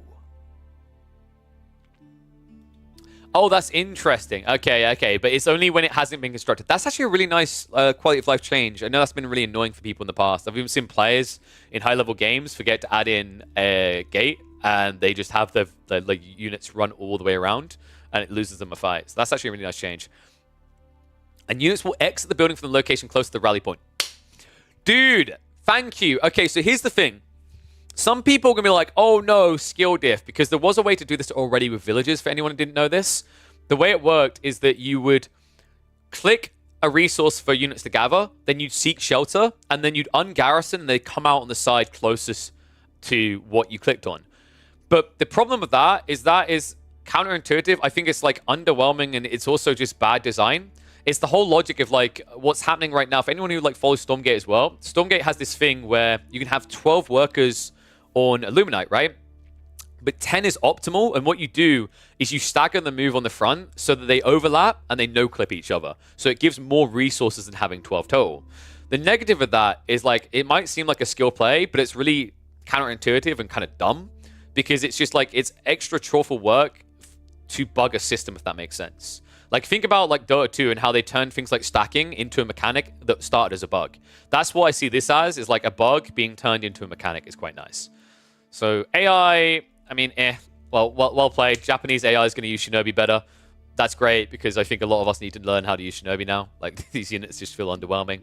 Not really going to focus much on the AI changes. I don't think it matters much. Some players might care about it. Let me know if I made a mistake in my video and I should have covered that. Apologies, I'll do it in the future if so. Just some Xbox update. Shorefish can no longer be permanently removed when placing buildings on them. Oh, dude, that's sick. That's so incredible. All right, you know what? Like, I've been a little bit frustrated by a few things. One thing I will just, like, emphasize right now, this patch is likely to drop on the 19th of March, which is bad. I will criticize them for that, because for those who don't know, the Elite Classic 2 finals happen on that weekend. So you basically got a patch into Grand Finals weekend, which is a terrible idea. You never do that in a tournament unless it's to fix excruciatingly ridiculous bugs. But I like that we've got some nice things in here. A positive for tournament play here. Right now, the Shorefish block is actually banned. If you drop docks to delete Shorefish on purpose and remove them, that's actually like bannable in a tournament. This now fixes it. I like that they're finally doing this, because there's still some rules we have to implement in a tournament format that just are simply illogical, like the fact that they're not in game already. Like, I still think, I don't care like what your gold level player thinks. Stonewall should not be accessible in Feudal. It's really dumb that they are, and considering the tournament format for over 2 years has said don't do it, it's castle only where you can start building stone walls. I don't know why that hasn't been changed, but this is at least signs that they're paying attention to these details. Fix an issue where villagers seek and shelter would sometimes fail to choose. Yeah, dude, this is a bit like I've lost count of the amount of games I've cast recently. You guys have been there with me, where someone will just have their villagers start running away, and then 10 villagers run into knights. That's why. So glad to see that that's being fixed. Now easy to target live animals. Good. Wait, have we got Credo in the chat? I think you'll like this change. No more boars baiting you on your TC. Where monks would duplicate relics when removing... Oh god, dude, I don't even know how that came back in. It's kind of baffling. Is there anything else that intriguing here? I don't think so. Deer getting stuck after colliding? Damn it! Dude, now I have to pay more attention to my deer and kill them. Landmarks no longer retain their garrison arrows after being destroyed and repaired. Yeah, that's a weird one. Now for siege tower... Wait, dude, why have you even put this in? No one's building siege towers. Canadian units passes over stamped building. It will not cancel the building. Okay. I think most of these are just small things. Explosive ship kills are now counted in post-game statistics. That might be very important for Regicide and the new Dominion game mode, by the way, because currently, on the current version at least, when you kill a king with a demo ship, it doesn't register for the player that killed it, right? So I've had this before. I had a free-for-all where I destroyed Donati, just saying. Definitely didn't let everyone else do the work and then camped his king. I pinned his king in the corner on the edge of the map and had multiple demo ships. I detonated them. He died. I didn't get plus 50 population. So I think that will fix this issue as well. And then some stuff around transport ships. I think the rest of it. Yeah. Oh, wait, here we go. Forts, there we go. Wrong size of the map was used for team games. This caused starting bases to overlap with enemies and allies in rare cases. I still remember seeing like an example of this where like if you had the map in a square here, what happened is the little cliff sides and rivers between them pretty much created an impassable like that. So it was kind of like you were playing a weird version of, is it Valley? I forget the name of it. Where instead of it being like in the center, the options were on the side. A bit like French Pass, really. So that's good to see that being fixed. Everything else here just looks Gucci. Don't care about masteries. Ram health actually getting a buff. Oh, this is like interesting. So they nerfed Rams to fix the late game issue. These changes are targeted at fixing the early game issue now. So there's a much cleaner ramp up. I hate myself. Into these early Ram plays. This is a good change. Spree bonus damage being increased. This is really important because this will be the difference now. Notice the numbers very specifically. This now will allow you to 2-hit Nesta Bees and Mangonels. Right now, it takes 3 hits with Springolds. That's why you're seeing meaningful situations where Mangoes and Nesta Bees counter Springolds. So this is actually a really big fix to Siege right now. Mangoes have been dominating. Don't get me wrong. I like to see units that can wipe an army, but I've even got to admit they were getting a little bit absurd. So very nice change there. Outside that, Bombard's cannons getting more health. Pretty interesting here. But it's because they're a very expensive unit. They're not really great at taking down bio units. But right now, like, hand cannoneers are very good at taking down them. So this is meant to fix that issue. Outside that, kind of interesting. I don't know what the Elite Army Tactics and Incendiary Arrows issues was referring to. Probably a unit that no one built. And hence why it hasn't been complained about a lot. Stone earned from relics and pagodas reduced by 50%. That makes sense. Because this was already changed with the alternatives, right? Where you were getting less stone. It was weird that for some reason the pagodas were still working fully operational. So good change there. Alcoholic milkshake, by the way. All right, now we get into the good stuff. Civ specifics. That is a big buff to Abbasids. That's actually a crazy buff. The food stuff change is huge. Now you're going to get food stuff pretty much every game. One thing that I do think sucks about this is that you are going to get it every game, right? It's no longer kind of an option, but I kind of understand why they did it. I think I recommended the devs at one stage just make fresh foodstuffs a default factor. I still kind of stand by that, but I don't think making that change would be a bit too powerful, and it kind of would make sense. But I think they didn't want to go over the top straight away. This at least balances it, and it's an eco choice you're making. So now it's a bit like textiles, but obviously, you know, textiles buffs up your entire economy. Fresh food stuff like slows you down and doesn't benefit the existing villages. So this change to move it to the mill made a lot of sense. Camel Archers having their reduction is pretty interesting. I wonder if they could even be 160 food. We'll see if this makes much of a drastic change. My prediction is it won't. I think Camel Archers are still an incredibly situational unit. And compared to the Desert Raider alternative, they are just less impactful in the early game. Crescentwood discount being increased. I think what they're trying to do right now is buff the eco and thus force the military wing meta to go away. And I kind of get why they're leaning at that, because the military wing meta right now is a handcuff on other strategies, right? So instead, what they're trying to do is play into the Abbasid economical strengths and allow them to be more of a late game bloomer like they used to be. Instead of right now, where Abbasid dominance more comes from denial in the early game. The military wing is making up about 60, 65%, maybe 70% at this stage of Abbasid games at the high level, because the military wing gives you the flexibility to go for your own TC, to block your opponent's TC, and to force them to react to your play. It's similar to why Desert Raid is really good for the Iobits. And it looks like Spice Roads has now been fixed to give the correct amount of gold, because I think it was giving less, if I'm not mistaken. Iobits, pretty necessary. Like, the Tower Sultan's already trash. Having the Ram melee vulnerability made it terrible. The build time reduction is huge. I think it should have been 120, even 100 seconds, but I understand why they're a little bit reluctant. It looks like it should be an overpowered unit, but every time we see it between pathing and weird kind of target prioritization, the Tower of the Sultan is pretty underwhelming. I don't think this is fundamentally going to change anything. If it does, it'll be specific to one build, and that's going to be the Industry Wing Wood build that is going around. There's one or two players from Asia that have been spamming up the ladders right now. The idea is you get Castle Age Industry Wing. That gives you 1,000 wood. You can use that wood to go double Tower of the Sultan and then rush your opponent. It's very situational, though. And garrison units increasing... Okay, dude, that's kind of pog. I actually really like that. The only negative is, guys, you know how clown carring was a really big thing right now with Zhu Ji? What if Zhu Ji get outdone by this? I'm kind of okay with Zhu Ji being, like, more trash on their clown carring, and Iobid's being better because it's Tower of Sultan. But I need to test this. I don't know how drastic the speed difference is going to be. We won't be able to test it for another week.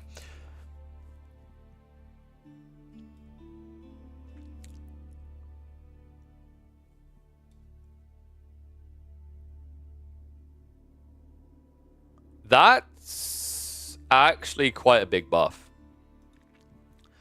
So remember, like, a lot of these things, like the Bannerman Aura and, like, all the better one is the Kurotai Aura with, like, this University text are pretty good, because I'm pretty sure that functions multiplicatively. This is now the same. That's actually huge. That should be, like, on average, what? Like, I'd say about an extra 10, 20 health. So pretty good. We might finally be seeing Atabegs in Imperial Age. Wow. Okay.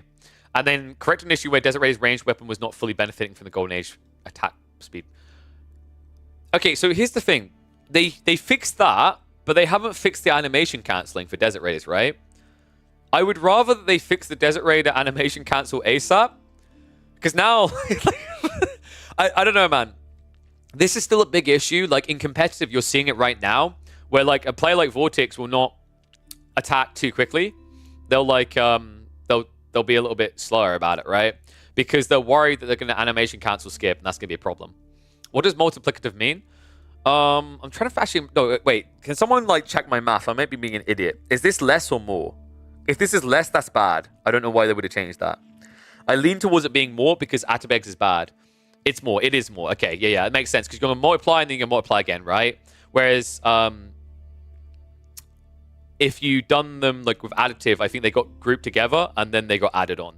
So, like, basically what you're doing is you're increasing... You're multiplying... And then after you've done that multiplication, you're doing it again. Yeah. Thank you for the clarity. I just have to test my maths after my terrible percentages earlier on. So that should explain it for the person. What did I just click? That's a weird scene. Right. Anyway. So, yeah. This Desert Raider issue still needs to be fixed, because in competitive play right now, you've literally got players being careful about how they use Desert Raiders so they don't look like they're animation canceling, because they don't want to. All right. Big buffs, dude. Okay. This is a really big change. I think Byzantines might be about to go top A, almost S tier. Check these changes. So, like, this Kara Siphon change alone is huge. Like, actually huge. Huge increase in health as a percentage increase. Really, really nice. The ranged armor means that actually even the late game, hand cannoneers can't do anything. But this change here, saving an extra 40 gold. If you think about the issue with the early Ram Rush plays, the weakness is the gold cost. It made it impossible. This now makes it actually viable. Like, I know there's other things that are nerfed, and we will get into them. But to me, legitimately, I think this is a big enough change. The early Ram plays are going to be good. Byzantines were already looking pretty fierce with these early timings and 1 ram. I think now early 2 Kairos Siphon pushes are feasible with this change. Outside that, look how they've just got some bonus damage versus Wolves. For anyone wondering what this is about, it's specific to the fire armor value that Wolves get, and even more specifically the HRE. Wolves were just not killable with Kairos Siphons. This is the huge buff, though. Check this choice. Merc Contract is now free and instant, saving 100 olive oil and 20 seconds. That is bonkers. If you think about the olive oil you get in the early game, right? When in the first few minutes, people are getting like, what, 75 to 100 olive oil a minute?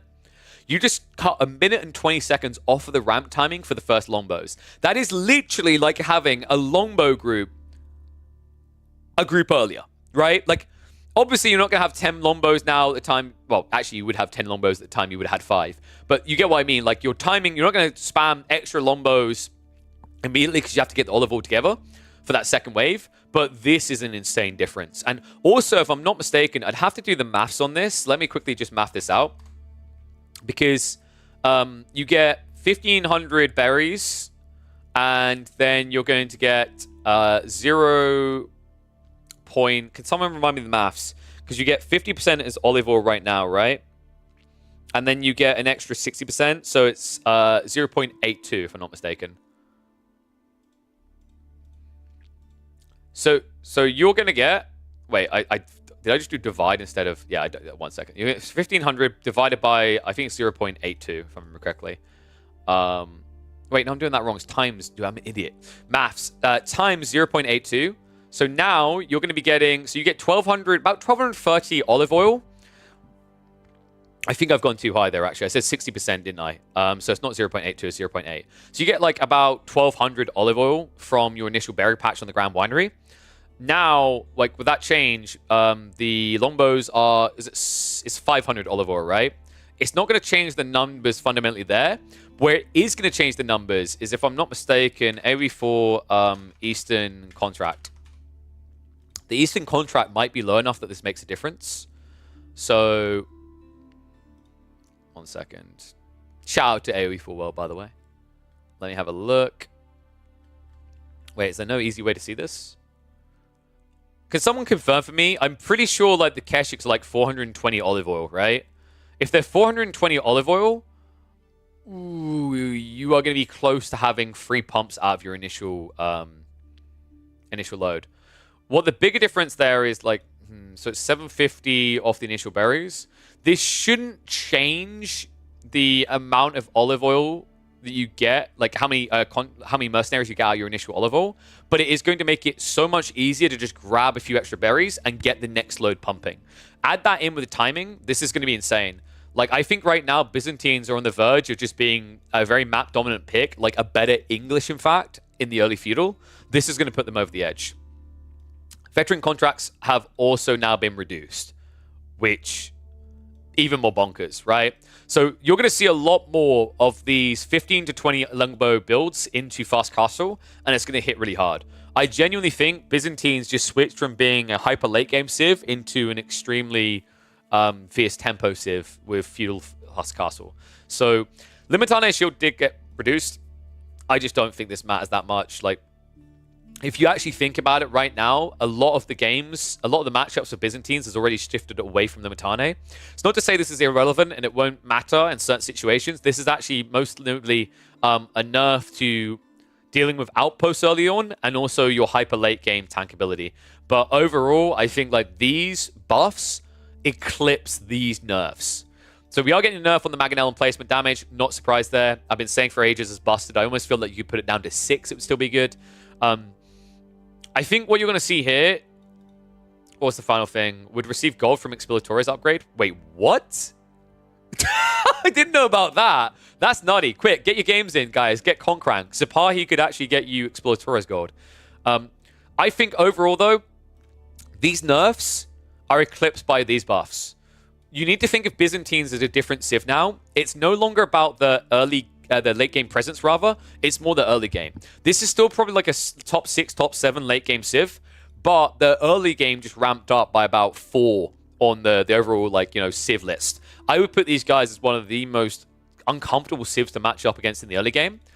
This change might even actually make the Hippodrome a little bit better for a timing attack in that now you're able to get into the first Keshiks insanely quick. Like, you can have them pumping the moment you start your tech up the Hippodrome. You just drop a Merc House and pump them. Getting 2 Keshiks out, super quick. We've seen what it can do for a Mongol player. We might finally be able to see what it can do for a Byzantine player. Overall, though, I just see this as a buff to the Lombo timing. I think the Lombo contract is still going to be king. All right. Actually, final thought on that, I think they should mix around some of these. I think, like, even the nerf towards Streltsy, the Lombo Landsknecht is now going to become even more dominant in the meta, because now that the importance is in Feudal and Castle Age, that is the best contract, full stop. Javelins are situational. Keshiks are, like, literally, like, how, do you like losing games, question mark. Barbican now accepts taxes. All right, I guess you got to pay the soldiers in some way. Nice little change there. It's basically for making China play pocket resources, right? That's actually quite nice, because you have to remember that they typically like go for a Barbican or Deer, right? Now you don't actually have to like worry about all that deadweight tax on the mill. It still kind of sucks because Imperial Academy is like the way you want to tax, right? And having a taxman go out that far doesn't feel great. Delhi, Ghazi Raiders are no longer missing bonus. Okay, Pog. It's funny that, like, I think some players complained about this, but most didn't notice because Delhi don't really deal with Siege using Ghazi, right? By the time Siege is coming to the picture, they've moved away from Ghazi completely. But this is nice for, like, the 1 out of 100 games where you're in Imperial Age and spamming Ghazi. And Lightweight Beams, big Pog. Oh, yeah, okay, so UI, no change there for English. French now, okay, dude, I like this. This is really nice. I've been saying for a while that French and Jeanne d'Arc have a humongous issue with getting keeps now. And it's stupid because both of them require keeps. Anytime you create a Civ that's like the Age of Mythology Myrmidon type situation, if that unit is critical to them looking really good as the game goes on, you cannot handcuff them. Like, every time you're nerfing keeps, you're actually nerfing specific Civs more. You know, China still feels great about it, and literally they're one of the biggest benefactors of keeps. But then Civs that require it for unique unit types, like the French, have just been looking underwhelming.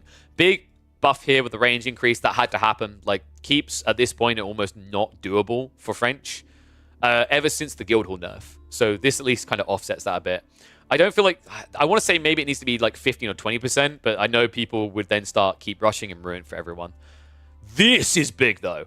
Dude, this is the one that's got me most excited. Marching Drills is now there at the start of the game. You don't even need to get Feudal Age, by the way. Everyone's saying Rise of the Archer meta.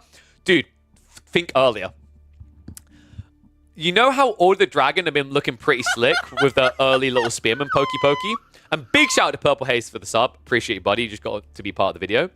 I think you could actually legit do some Spearman openings in Dark Age now. I legit think that could end up happening here. And HRE is a good Civ for this. This is also, by the way, bonkers for water hybrid maps. Think about the best ones. HRE, Mongols, English can function quite well as well, right? HRE just got a big upgrade. That Marching Drills allows you to pump and keep track. Like, you can actually mirror and then outpace Mongol players now. At least that's the way I'm perceiving this. With the extra 40% gathering speed at the very beginning, and now the extra speed, you can play much more up in your opponent's face. And we are going to get a buff to mine work.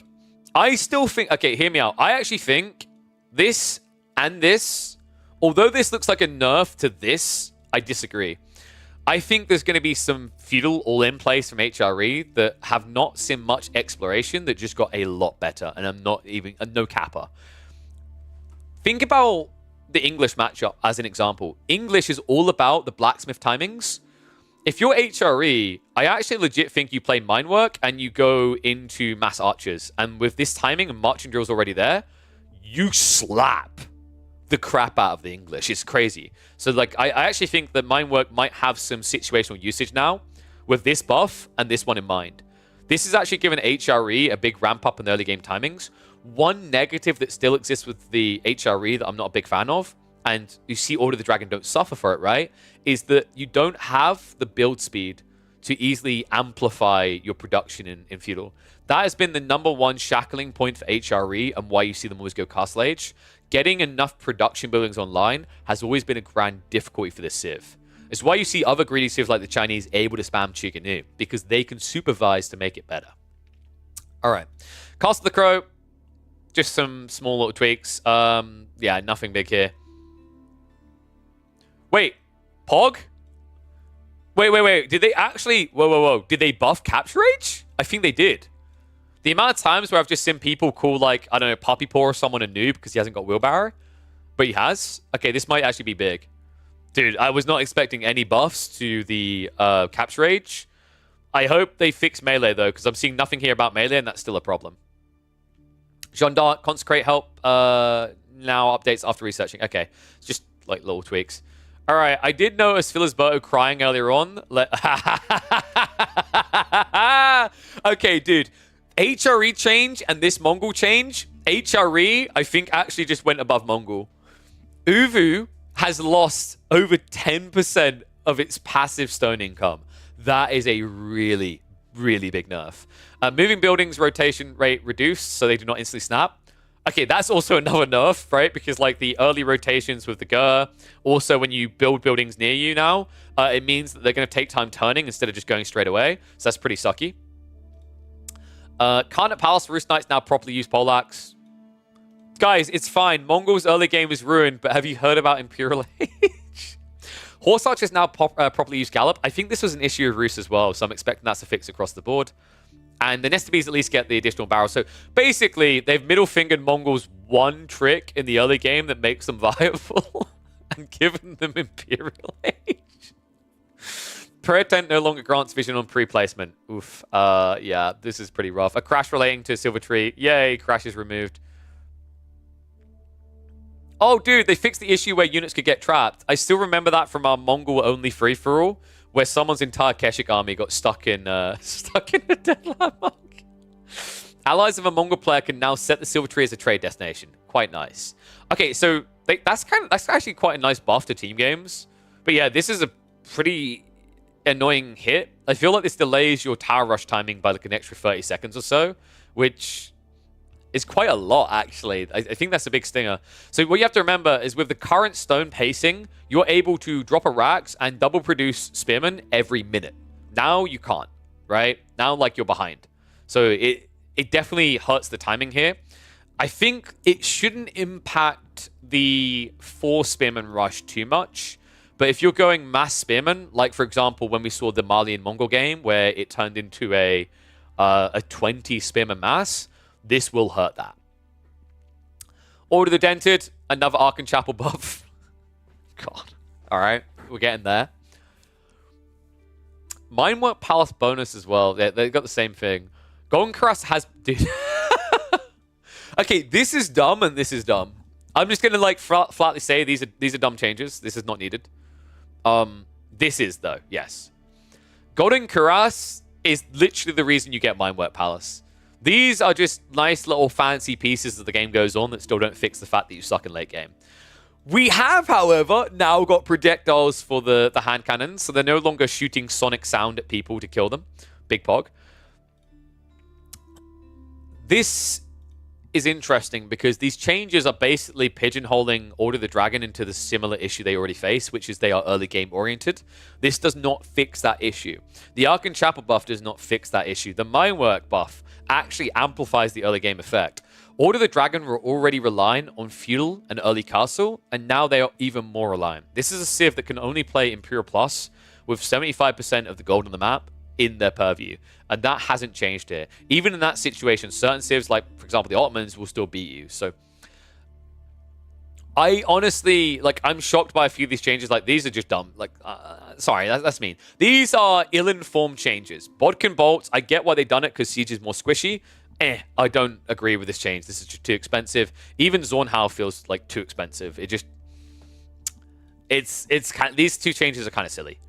This one is 100% needed. For anyone who tries to say that no, Golden Cuirass shouldn't be nerfed, you've just outed yourself as a men-at-arms rusher, and I know you're crackety old. So this change made sense. I think they still need to figure something out on what to do with the late game, whether it's like some sort of university tech that increases units' attack speed or something like that. Because right now, like, you know, late game isn't about a direct fight, it's about splitting the map. And one big issue with Order of the Dragon is they suck when you have to split. They don't have enough troops. Ottomans. Woohoo! We done it, guys! Oh, wait, they got... Wait, why'd they get extra arm? Okay, so this has, like, this is now one less Springald shot. Actually, 2 less Springald shots, I think, because they got the +5 damage.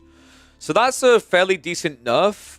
They die in, is it 4 or 5 Springle shots now? It might still be 5. This is before Siege works, of course. Always good to see Great Bombards getting nerfed. I think they're still way too good. Vizier experience requirements. This is pretty interesting, actually. So they increase... So it's going to take longer to get those unlocks. Dude, this actually... I think this is a buff to the Delhi Ottoman matchup in particular. Remember what I say about that matchup? The longer that the longer the age goes on, the better it gets for Delhi because of the Vizier points. This just screwed your timing. So I have a feeling we're going to see less long feudal Ottoman games and more fast castle, fast imp. Which... I guess every Civ has to have its strength and weakness. And if they don't want to nerf the late game, this is fair. But at the flip side, I'd rather they made early game still viable for Ottomans and hurt their late game more.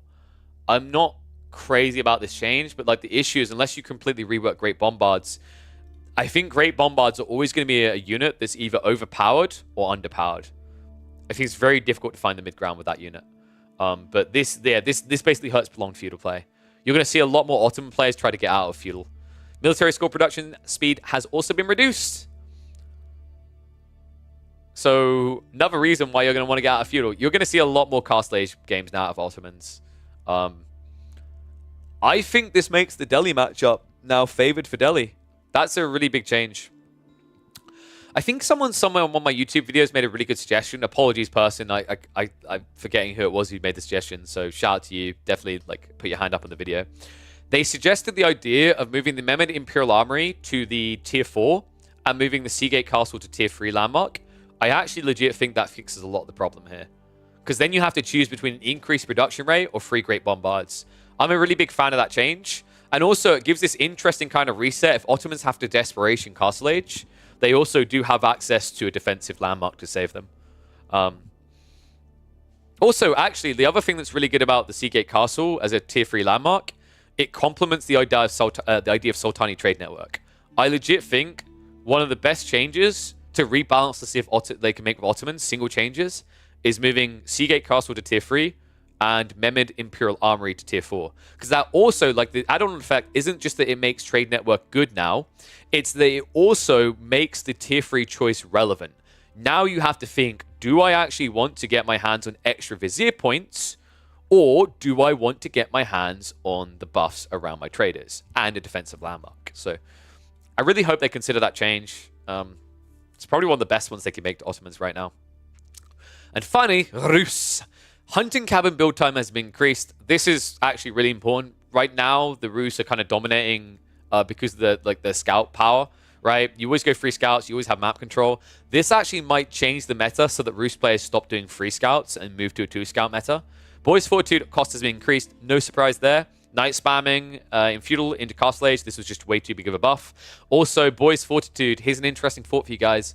With Boys Fortitude and Biology, you actually have tankier knights than the French with Royal Bloodlines. So it should be a bit more expensive. I actually forgot that this used to be this cost, I'm pretty sure. It used to be 500. Then they brought it to 350. And now it's back to 500. And they've created an issue where horse archers would not retain the mounted precision bonuses when advancing. Ah, interesting. That might explain like where the issues around Gallop were happening.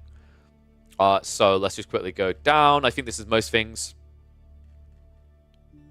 Okay, yeah. Wait, is that literally everything? Yeah, we've already gone through everything. Okay, so let's just give our final thoughts. Biggest changes around this patch. We're going to see Mongols being less of like an A, borderline S tier pick in competitive. I think they're now maybe a solid A, slightly more towards B. On the flip side, we've actually seen HRE go from what most people are looking at as a C or B situationally up to, I'd say, BA. And I think HRE is now going to win a lot more matchups than they previously did. The English one was already a good one depending on map. But now with the marching drill being there by default, I think you can actually ramp into archers quick enough to shut down Lombo spam before they become unwieldy. Other matchups where this could actually have an impact, I think HRE now can be a little bit more frustrating for greedy civs. especially those that don't want to actually activate in the early game. HRE versus Iabids actually may have just became an interesting matchup, because if you open up with like a Dark Age Rax and rush your opponent's base with marching drills, you can force them to be present. So I'm especially curious to see the changes around the HRE Iabid matchup, because so far it's been a cast stage race, one that Iabids win because the Desert Raider sets the tempo. But now with marching drills being there by default, if you open Desert Raider, the Spearman will gap close you quickly. So those are small examples of what HRE are going to do. I actually think HRE is by far the biggest benefactor. They've risen in the ranks by maybe 3 or 4 civs. They're above now compared to where they were previously. I think they were like 12th, 11th. So really big buffs there. Surprised that the French change didn't apply to Jeanne d'Arc as well with the keep stone cost reduction. I'm a little bit sad with the way that they've designed Jeanne's keep. I think if you want to have a Myrmidon Age of Mythology type Civ, you need to make sure that that Civ can actually have a way of eventually reaching into them. And with the way that Stone works in the game right now, I don't think that exists. So I would love for them to take another look at either moving that out, making it a tech so you can actually research your champions in a different type of building. Maybe a unique structure that costs wood that you could build. Maybe you make it like a mini fort that has like, it's basically just a glorified outpost, but it costs 400 wood. That would be a cool change for Jeanne d'Arc. And it would also give her a bit more variety, uniqueness, which I think they're aiming for, because Jeanne d'Arc is so similar to French right now because they want it to be about the hero. Over time, I want to see them evolve it into its own unique civ. But yeah, TLDR for those just tuning in, wondering, okay, what am I doing right now? What's the big changes? Byzantines and HRE are by far the biggest benefactors of the patch. Byzantines just went from, I'd say, about a top 6 civ to, I'd say, easily a top 4 civ. These changes around the early game tempo, yes, they got a nerf to Limitane. Limitane were mattering less now. People already moved away from that. It's all about the Lombos, the initial contracts. It's a humongous buff to them. Abbasis is a secret creeper here. They're still situational civ. I don't think they're going to be overpowered. I think the Eco Wing changes has moved them away from the Military Wing desirability. They've tried to give more of a balanced choice, but Military Wing is still going to dominate in competitive. Abbasis is, depending on the matchup, mid-pack. I'd say if you're playing in your non-competitive games, just on the ladder, Abbasis is maybe like bottom of the rung, bottom third of the civs. But in competitive now, with these changes, they've moved firmly about mid of the pack. They're situational. They require a deeper draft where you can get the right matchup on the right map. But generalist-wise, Byzantine and HRE pickers arise. Both people claiming the Roman Empire now need to clearly fight it out in a best of 21 to decide who is the true inheritor of Rome. Thanks for watching, guys. If you liked the video, make sure to like it. Make sure to comment down below. Let me know what big changes you think I missed, what big things I can't even see coming, because I'm sure there's going to be a few things that even I glanced over here. I'm really excited for this patch to come out. It looks like it's going to be happening the weekend before the grand finals of our first S-tier tournament in 2024. A little bit of advice for Microsoft. Definitely let them know that you feel this way. Be polite about it, though. Never, ever, ever, ever, ever drop patches in playoffs. Should never happen. You can maybe get away with between group stage and playoffs. You should never, ever, ever be compromising the meta state of the game as soon as playoffs begin.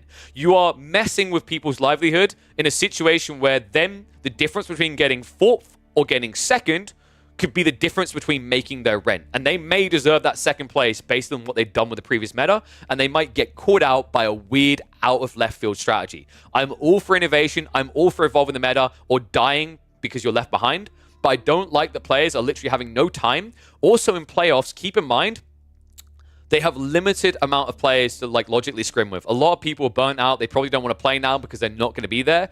In group stage, there's at least a lot more people they can grind out against. So, good patch. Love to see that we're tweaking some of the weaker civs. I still think there's a lot of question marks here, things that haven't been resolved. Iabid's early game ramp up is still powerful. I think Iabid's, the changes are kind of meaningful, but realistically, the issue isn't everything they adapted. It's just how powerful they are going from feudal to castle age. That is still going to need to be resolved. Ottomans drastically need an overhaul with their landmarks.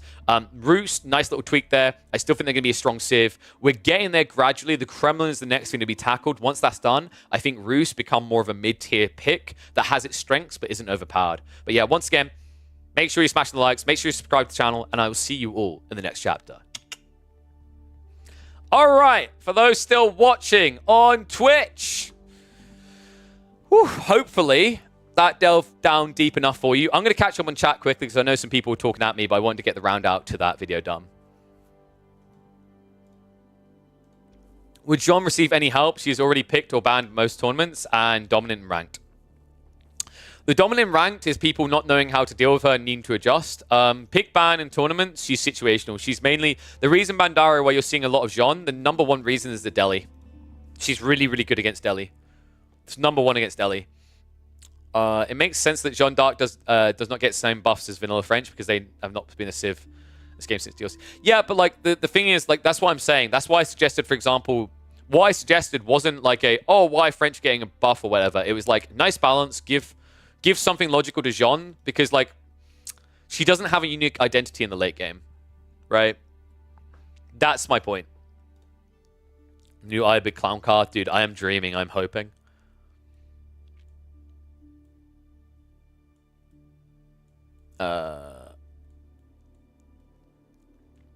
Otto had a claim on the Roman Empire as well. Sergen, they might have, but historically they didn't claim themselves to be the Roman Empire. Actually, there are two factions that were decreed as the Roman Empire after the fall of Rome, and that was the Eastern Roman Empire and the Holy Roman Empire. You just call the Eastern Roman Empire the Byzantines because the Germans were very good at writing history. The Byzantine name was not one dubbed by the Eastern Roman Empire peoples, actually.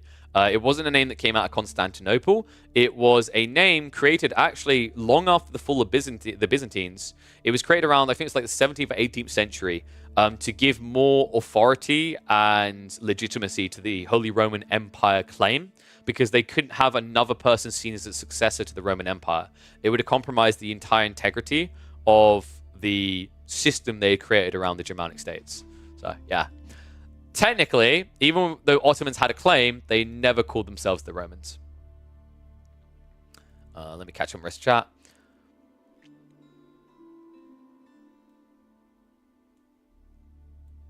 Big thing you missed was person from NA doing math for you. I mean, I was right on the maths. I just wanted to double check to be safe.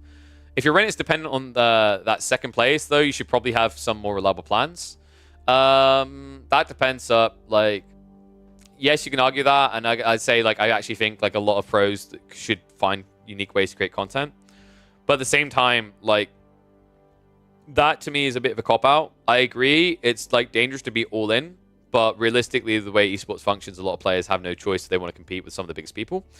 Fundamentally, the underlying issue is still the same. Like, I always say you can complain about those two things. It is silly to be all in if you actually can't afford your rent week to week. That's a dangerous game you're playing. I respect the chase for the glory, but you need to think a little bit ahead. Agreed.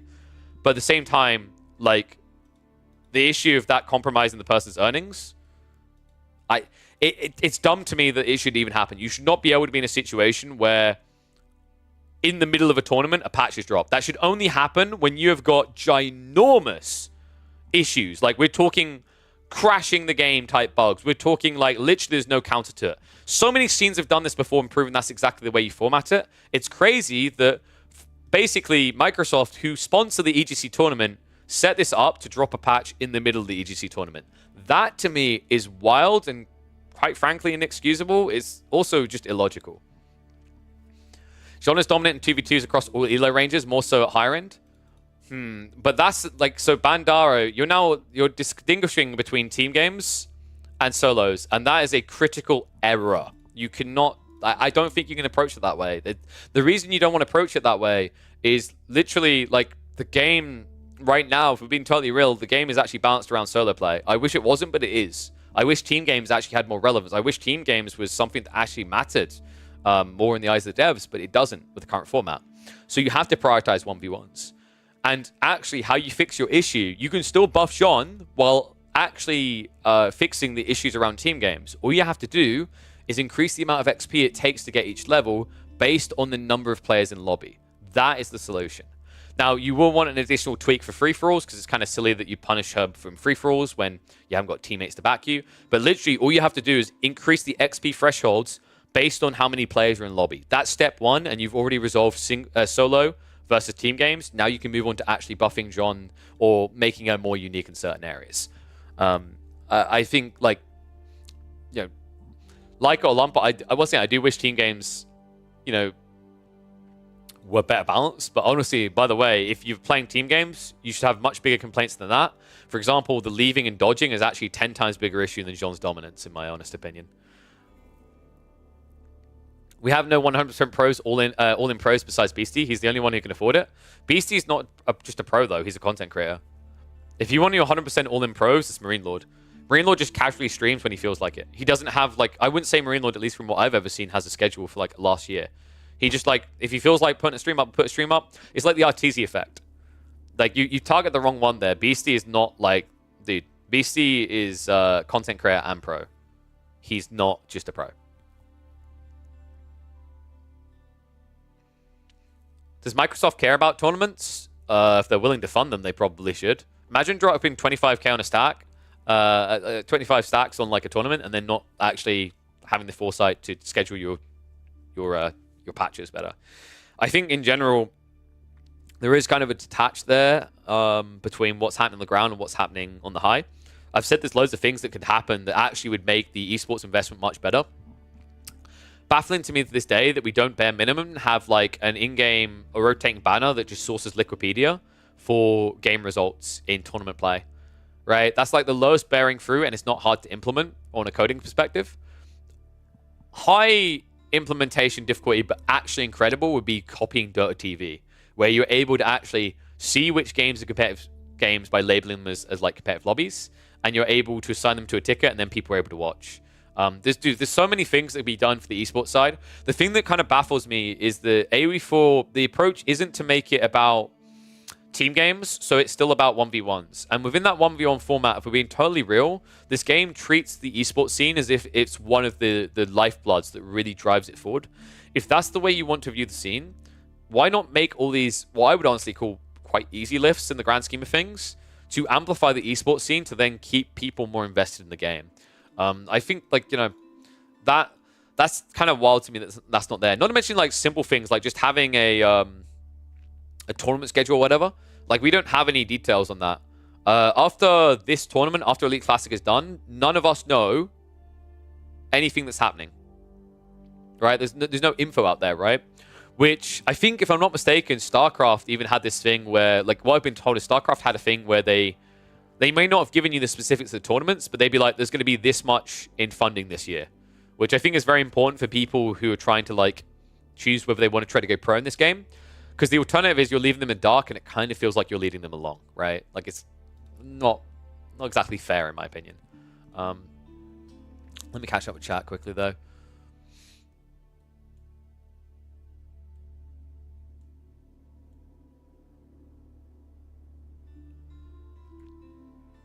Bandaro, I'll be totally real with you. I think if team games is like a big focus for you, you're looking to the wrong dev to resolve your team game issues. I know, obviously, Frost Giant gets a lot of flack at the moment because they've done like the double down on like the Kickstarter thing, and we haven't seen the team formats yet. But honestly, based on my interviews with the devs, if you're looking for an RTS that prioritizes teams, you should be looking towards Stormgate to save you there. If I'm being 100% transparent on that. I've watched for years now, like, you're literally looking at the content creator who I don't think there has been a single person that's been more pro team games as the priority for RTSs in the entire scene. I've said I actually believe the reboom in RTSs to a mainstream genre comes off the back of team play, not 1v1s. But it doesn't matter if the devs don't want to align with that. There's been small progress points towards that. I think the most notable one is that Gorge is a fantastic team game map. But in general, the way that maps spawn, the sizings, some of the balance matchups, like, they're problematic there for sure. Thank you, Lamet. It takes 6 Springald shots to one-shot a Great Bombard. That's without Siege Works, right? So that's still less. Was it not 8 before or 9? I'm trying to remember.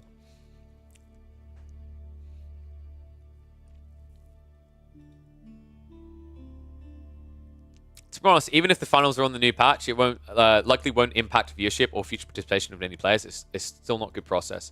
I mean, I'm not saying it's going to impact... Like, dude, this is the thing. It will not impact viewership. There's only one way it impacts viewership, and that's if they get a temporary server to play the finals on, because lots of people are not going to watch an old patch for the tournament.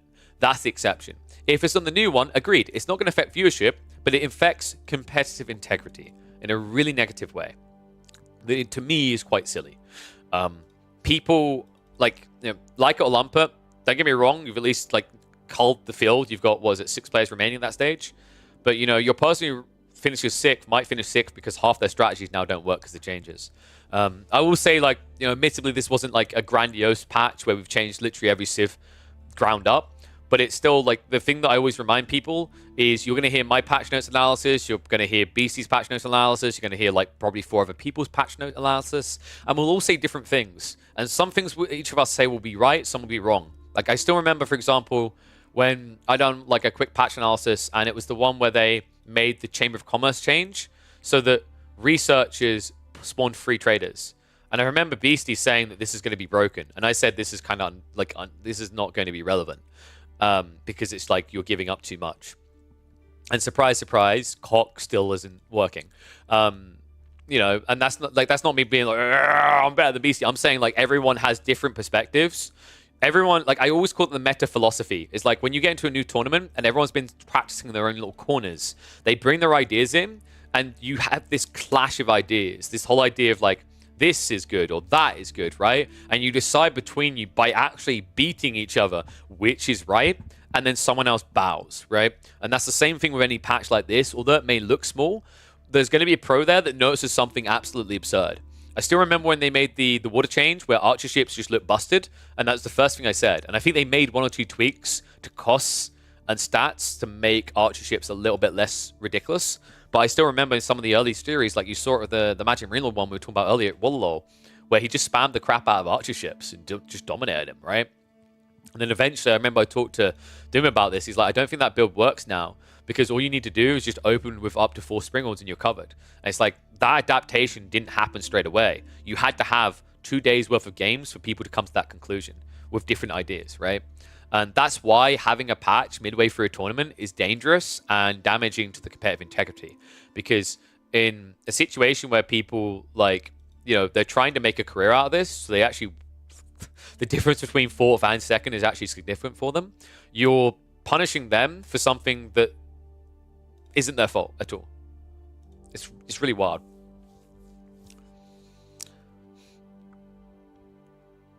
I wish they at least introduced picks and bans for rank, like in LoL and AoE4 tournaments. The problem with that is, like, the difference between MOBAs and like RTSs is people, you get a lot more one-trickers in RTSs than you get in MOBAs. And it's the style and the approach and the time invested. Like, a MOBA can be a lot shorter. In team games especially, it's a lot more frustrating, like in an RTS situation. I just don't think it works out the same. I think the pick ban system, as cute as it be, you'd only see it if an RTS gets over 40 civs, because at that point, someone probably has more than one they play. But, yeah, it's... I would like to see... So what I'd like to see is I'd like to see a captain's mode. Dota 2 literally has this type of thing, where, like, you get in, and one player drafts the entire team. Do that. Do that with both a team-ranked and a solo-ranked version. I think the only reason it's not happening is because there's a worry that there's not enough players currently queuing. I mean, hell, you get these situations where a Dumu queues into a rank 1000, right? So that kind of, like, backs that idea. Until that gets alleviated, you're probably not going to see additional queues added. I'm surprised they even added a Nomad queue, because, like, realistically, you know, the more different match versions you have, the more you divide your community, right? Because they have different options. And that then amplifies search time, and then it can have a negative effect on the skill variance in games. I do, however, think that specific to team games, they need to start actually punishing people, proper punishing people, for dropping out of games early. I've said it before, there should be a surrender button. There should generally be a surrender button in team games, where if the majority doesn't approve the surrender, it doesn't happen. Livas, how do you tournaments in AoE2 accomplish playing a 20 locked on a specific version of the game? Can't a private server be set up or something? I can't speak specifically for AoE2 and whether they do that. I think they don't usually have to, but you can set up private servers. We've literally had branch servers before to deal with that, right? Usually going the other way. So, like, for example, in prep for Wallalaw, if you remember correctly, the players had access to a server to practice with the new civs when the public didn't have access. So that you can do it backwards and forward. It works both ways. Team game's already broken? Yeah, but, like, this needs to be, like, fixed. I mean, if team is meant to be a priority, that needs to take precedence, right? You can't just sit on your ass and ignore the issue. I think we're probably approaching the end of stream. That patch note analysis took a little bit longer than expected, right?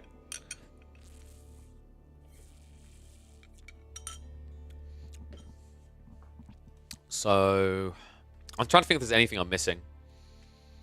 I guess the biggest shocks to me after that patch, and I think it kind of shows how long the patch process takes, because I feel like some of those changes are a bit outdated. Like, for example, if the devs could see how Byzantines are performing in this tournament, they wouldn't have made any Byzantine changes, I don't think. But, like, because if you think about it, Limitani don't matter right now. Lombos are proving powerful already. Like, you know, it's kind of weird. The biggest takeaways, I'd say,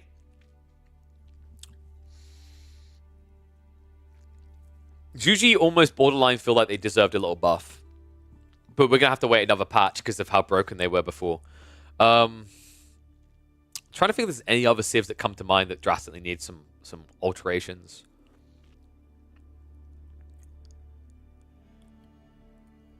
I think still Irobids. Like, Irobids to me, I don't think you can have military wing function the way it does. If you're going to nerf Shinobi the way you did and not have an insta-spawn of Shinobi, why don't the Irobids have a similar effect for the Desert Raider they get for free? That would actually make it a lot more impressive, because right now the problem with Irobids with the Desert Raider opening is they force greedy civs off of their opening play that would counter a fast castle Iobid build. And there's nothing you can do about it straight away. Like, you have to spend like 100 wood on outpost, and that's idle time building with villages. You need to go into archers to counter. Like, you basically have to react, right? It's the same reason why Abbasid's military wing is so good. Like, 4 units that force you to react is crazy. So, the difference between Abbasid and Iobid's there is Iobid's fast castle timing puts too much pressure on. Abbasid's military wing opening doesn't do the same. I think Iobid's fundamentally like need to change the military wing. You can still keep growth wing as it is. I think that's fine. If you're making the greedy choice, a civ can punish you. But the reality is, like, right now what happens, Iobids literally have to decide one thing when they get in the game against practically any opponent. Are you an attacker or are you a defender? If you are an attacker, I'm going to go for the Desert Raider. I'm going to go for the Growth Wing, rather, to get a 15% eco increase and just hunker down. If you're a defender, if you're, like, for example, an H-Cherry trying to go Castle Age or something like that, I'm going to go for Military Wing because I can force you off your timing. And it's so casual the way Iobid players do it. Like, it's crazy to me at the highest level of play, they're sitting second lowest out of all civs at Conk Plus. I think some people are just doing some funky, outdated builds. That civ is still insanely strong, especially in competitive. So, yeah. That's actually a classic example of what I've talked about before. Never go to this screen and trust this screen as a fully indicative breakdown of what's happening. Because the issue with fully trusting this screen is this screen doesn't have a separate tab for competitive games, right? You have to go to Elite Classic and then you have to look through the individual games to understand. So, like, for example, this civ, Iobids belongs, like, here, at least. They're not a top 4 or top 5 civ. They're just outside. They're a little bit more situational. But once you have a draft in front of you, you can get a really good matchup. I think part of the reason why you're seeing Iobids look so on the win percentages is probably some of the matchups coming out. Like, dude, this is exactly what I mean. This matchup is truly a lie.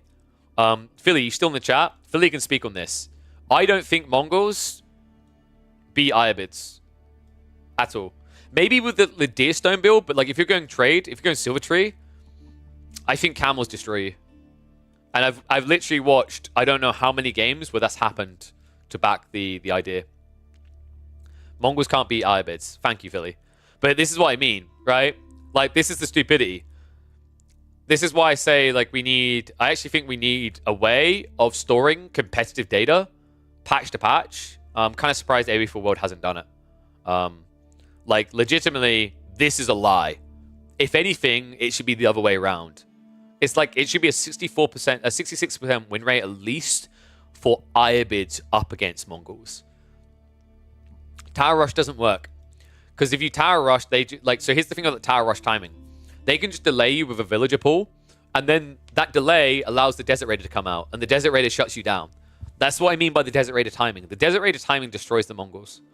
Like, it's almost impossible to beat it, because you have to wait for 4 Spearmen then. And keep in mind, they just nerfed the Mongols, so they have to wait even longer for 4 Spears.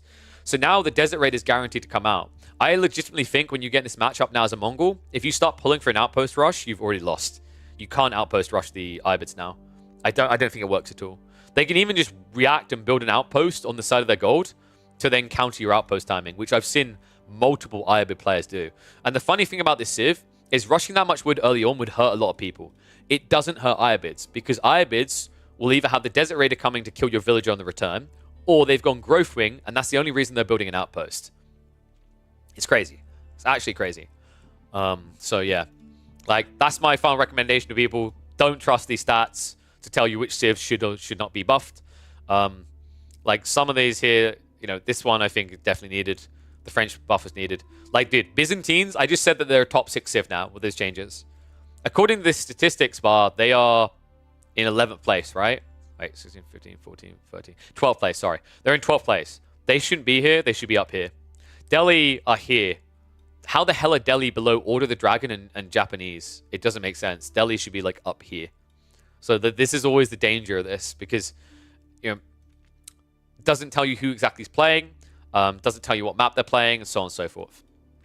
I would rather see some sort of chart created that literally just stores results tournament to tournament. I think that'd be really cool. And I know that they could do it because I know that like for Rebel Warlord, Robbie Tron created something custom. So I'm going to have to talk to him about that. I think that would be really good. All right, guys. Let me find someone to raid, though, because I'm going to get ready to call it. Hopefully, you had a good stream here. Hopefully, you had a good time. If you haven't already, make sure you follow the channel. Make sure you're following all of those channels. I will be back on Thursday and Friday, where we will continue our coverage of the Elite Classic 2 recap. We have still got 2, 4, 6, 8, 10, 12, 15 series to cast. I'm expecting to clear about 12 of those, so 1 or 2 will slip through the cracks, but there's still an insane number of games to cover ahead of the playoffs weekend. So be sure to tune in each day. I'm live by midday my time, so 12 midday UK times GMT plus 0. But let me have a look and we'll see who's live. We'll go ahead and find someone to raid. So, having a look here.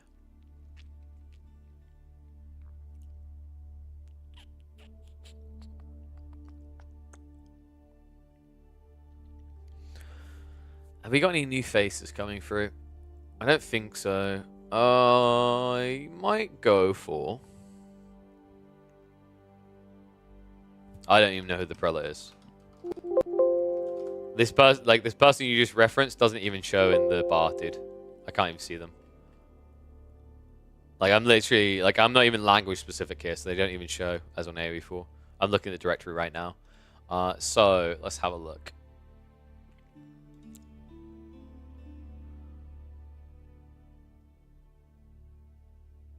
A zinc.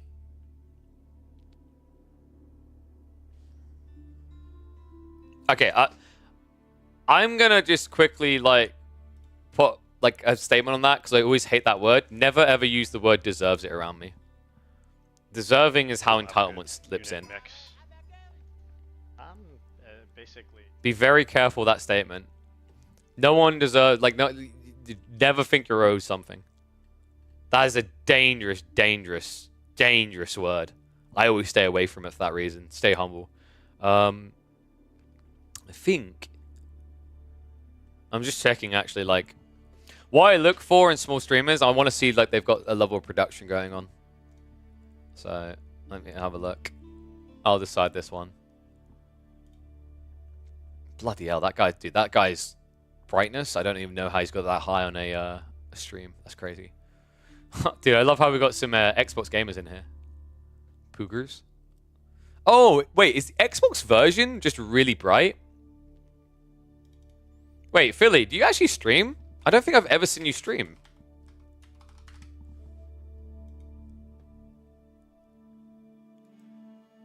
Do you actually stream? I mean, I keep saying and we like more content creators. You're in the USA? Dude, put a stream up. I'll give you a raid. I'll give you a raid, mate.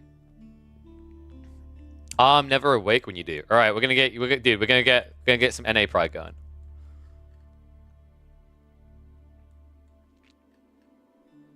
Oh, you can't? Oh, okay. Don't worry then. All right, I'll get someone else. Boo. Are you joking about streaming? In fairness, guys, I mean, I was joking about Raid and Philosberto. No one needs to watch that many Mongol games. They're about to disappear from competitive. Ayo! I'm tempted to like raid. I know some community games going on, so that is actually an option. I think instead, let's listen to a few of them. I want someone who's like just quirky and quippy. Yeah, Lama. I'm fully aware of Helper Hounds. I've already like raided him, and he's raided me, and we talk a decent amount. We both know each other from years ago in Foxhole. Dude, no one does webcams, man. I'm telling you.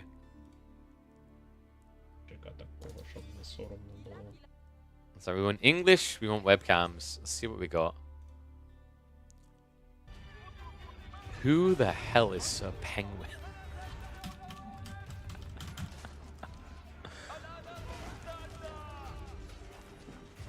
I legit kind of wanna just based on the name, because all I can think about is